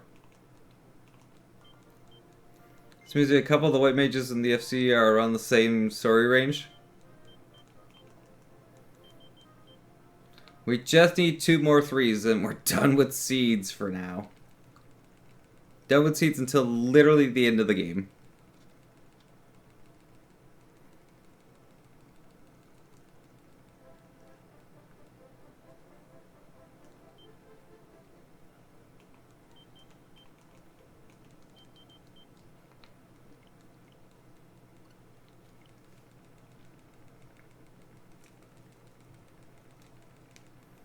Two have done the menagerie. No, that's up ahead for me. Menagerie's neat.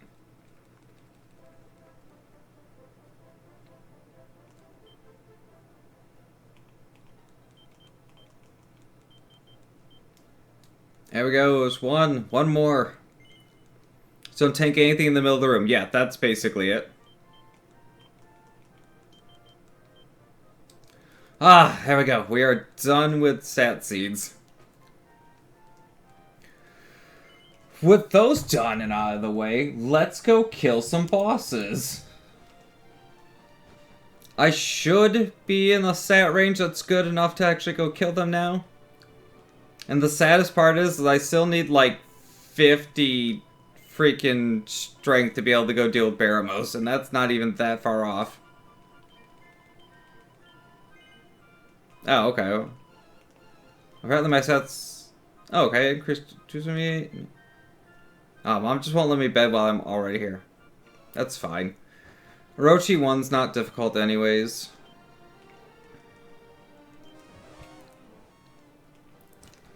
So now we can go check out this cave we've been ignoring that's next to Jipang for... How long have we been going to Jipang for? Quite a while, since I got the boat.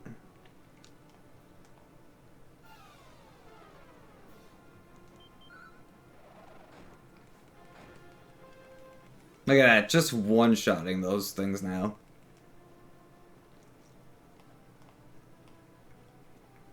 The good thing is getting all those seeds done now makes the next level grind considerably easier. We literally don't need anything out of this cave.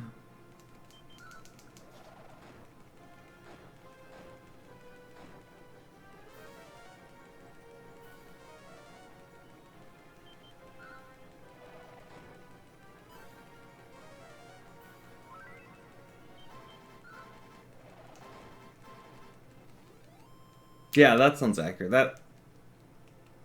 Yeah. Yeah, that's basically the whole fight. Or the whole dungeon. That's the only thing you have to worry about. Okay, so for Orochi, I'm actually going to fight Orochi with the Steel Whip. Because it does just a bit more than the Boomerang. And I don't have to worry too much about hitting crits on Orochi. So the whole thing here is that I just need to stay above a threshold, which currently is about 45. Yeah, so I want to stay above about 50 health based on how much Orochi is doing to me.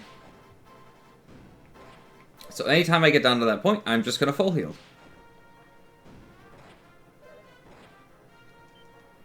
And because I'm so freaking fast, I should go first 99% of the time. And other than that, it's just a tank and spank.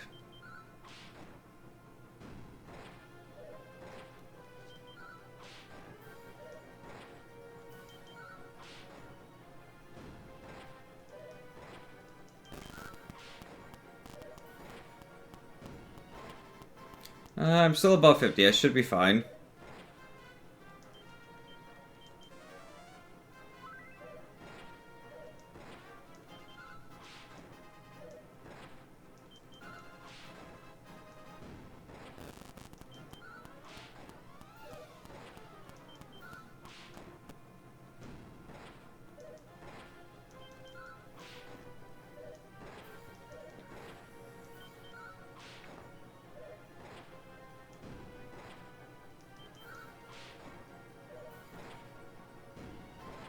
It's a 40, I don't want to risk that. Because he'll probably kill me through that one. Or I'll do a single melee to spite me.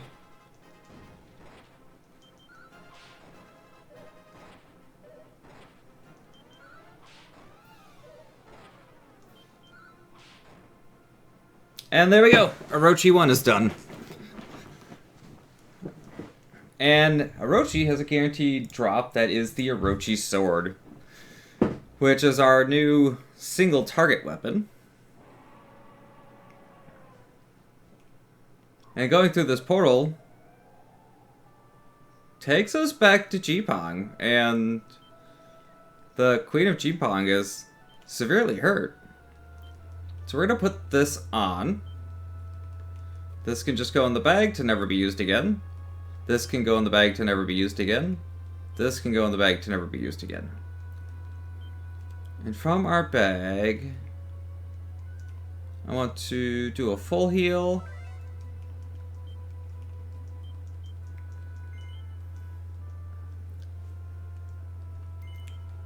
And then I want to prayer ring myself back to full MP. I don't want it to crumble into dust, though. That one has actually been marked as a restart. Or a reset. Because I can't lose this prayer ring yet.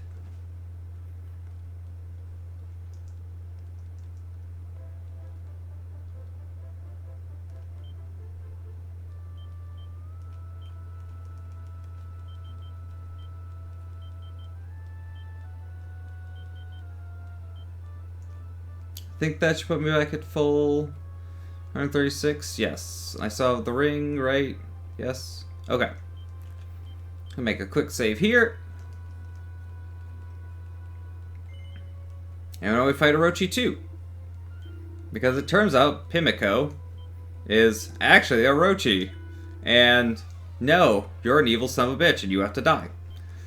So the great thing about the Orochi sword is it casts sap when it's used as an item. I still want to save above about 50. So using it as an item, we just cut things defense in half. And it's something we'll be using through basically the rest of the game.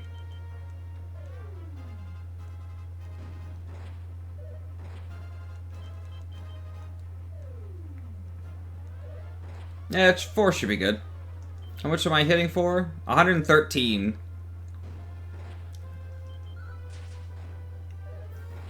$11 and 6. I think I still want to stay up about 50 to 60 health, so we're going to go ahead and heal.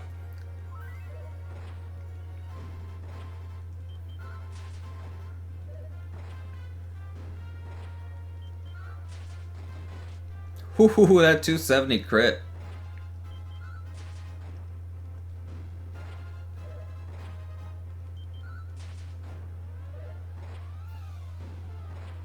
I'm gonna risk it 60.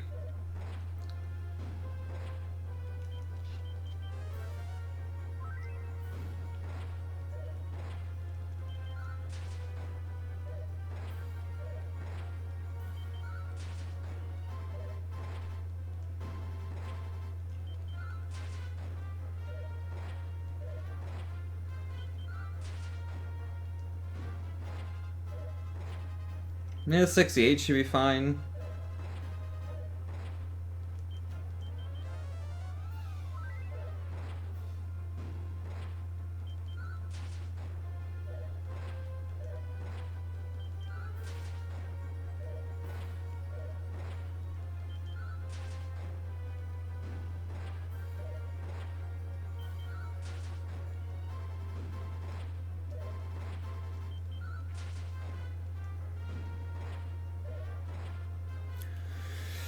I'll risk it at 57. Why not?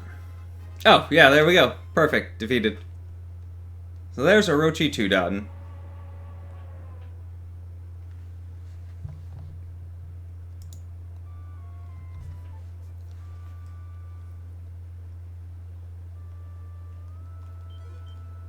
And there's our purple orb.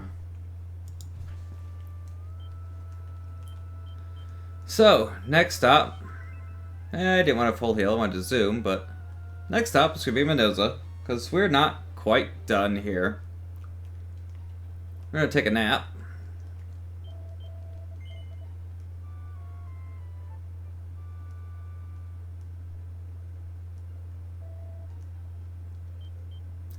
And then, you know, I bet we could probably get into the castle and sneak around a bit more if it was night.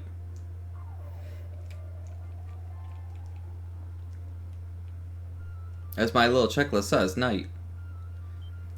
At this point, I'm going to go ahead and throw the prayer ring into my inventory. Because it'll actually be getting used in the next fight. Probably. And I also need, while I'm at it, the Staff of Anti-Magic. This can come out of my... That's not what I want to do. Equip that. This can come out of my inventory for the time being, and this can come out of my inventory. Because in the next fight, it doesn't matter if the ring... if the prayer ring breaks. And I'll get into more why after, but if the prayer ring breaks, it is what it is. I ain't gonna worry about it.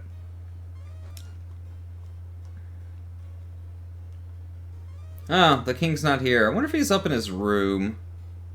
We should probably go check for him up there. Guard's still in front of that door, so we'll have to take the long way.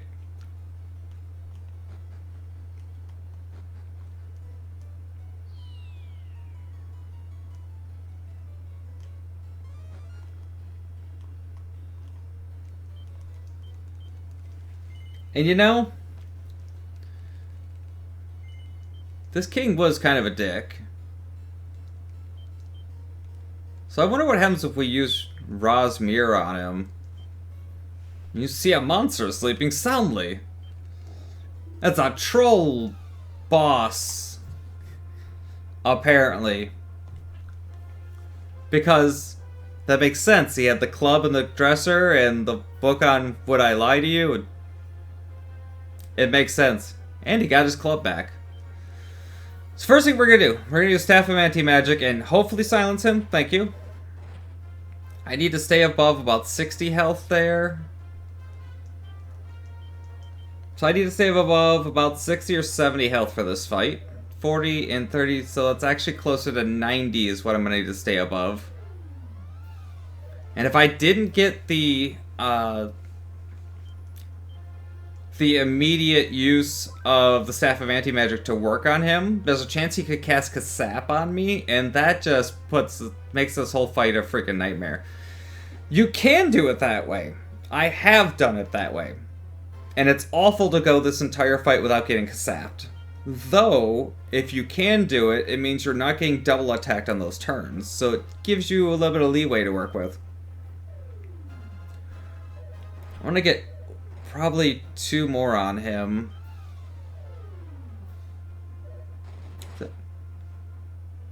Or I can just get desperate attacked and die.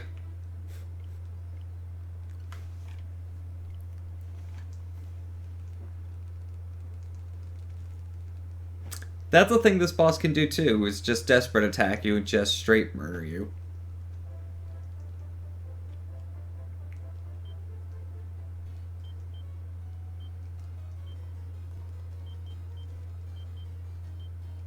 Oh, I have to be facing him with Rosmir.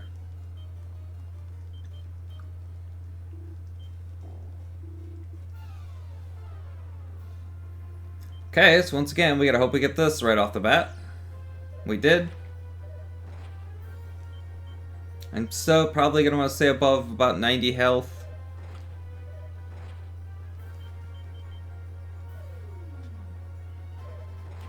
Failed 2 Orochi swords, that sucks.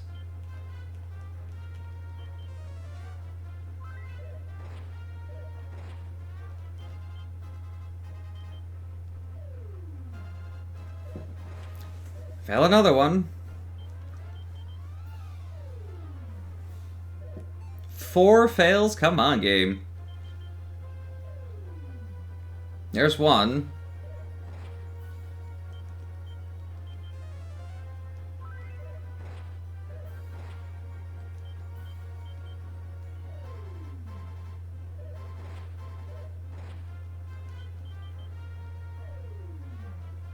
There's 2.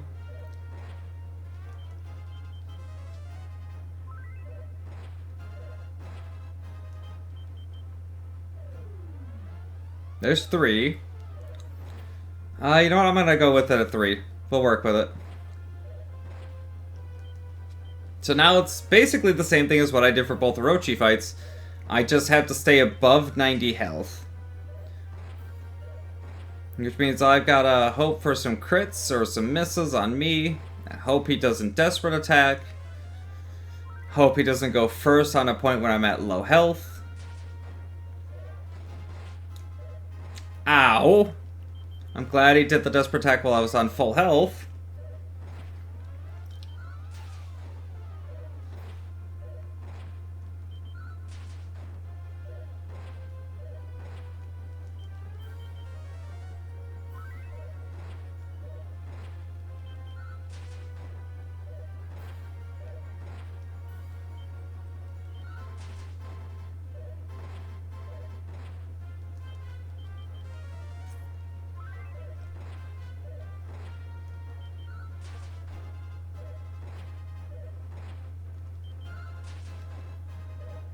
Nice explanation.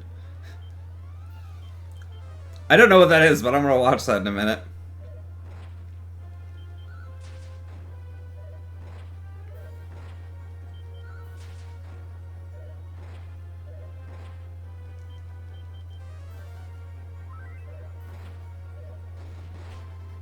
Ow.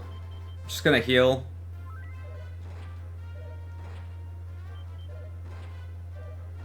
There's him going first.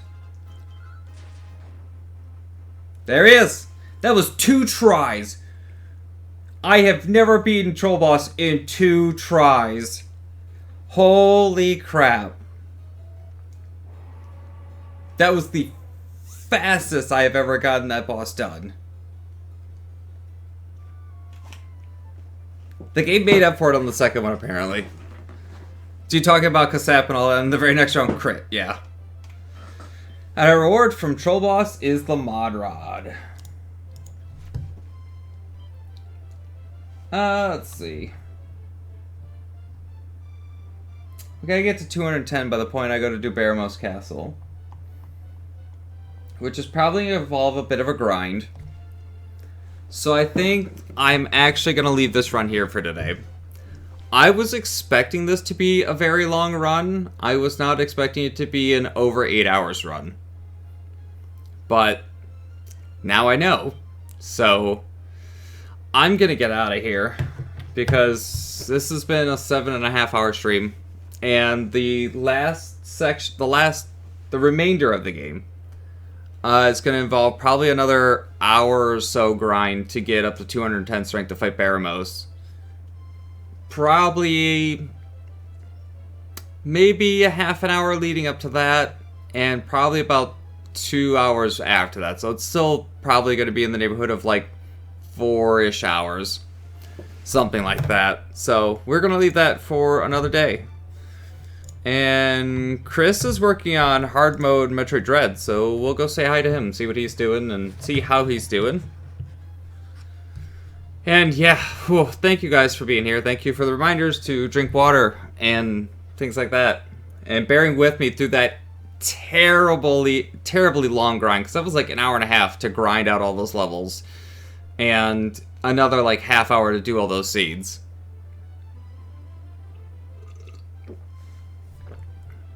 So yeah, thank you guys for bearing through that part. I assure you the next set of grinding won't be nearly as bad because I'll be fighting things that'll be giving much more experience. They'll be dying a lot fairly faster. And there's the chance of getting liquid slime kills in there, which is like 6 of those battles for the amount of experience they gain. And and it's not that I have to get to a certain level or anything, I just have to get to a certain point where my strength is over 210, and then we are set for the rest of the game. It's like, past that, it's like 2 RNG fights, and the rest of the game's a cakewalk. So, I'm gonna get out of here. I will see you guys over on Chris's channel in a little bit. Thank you all for being here. I will see you maybe tomorrow.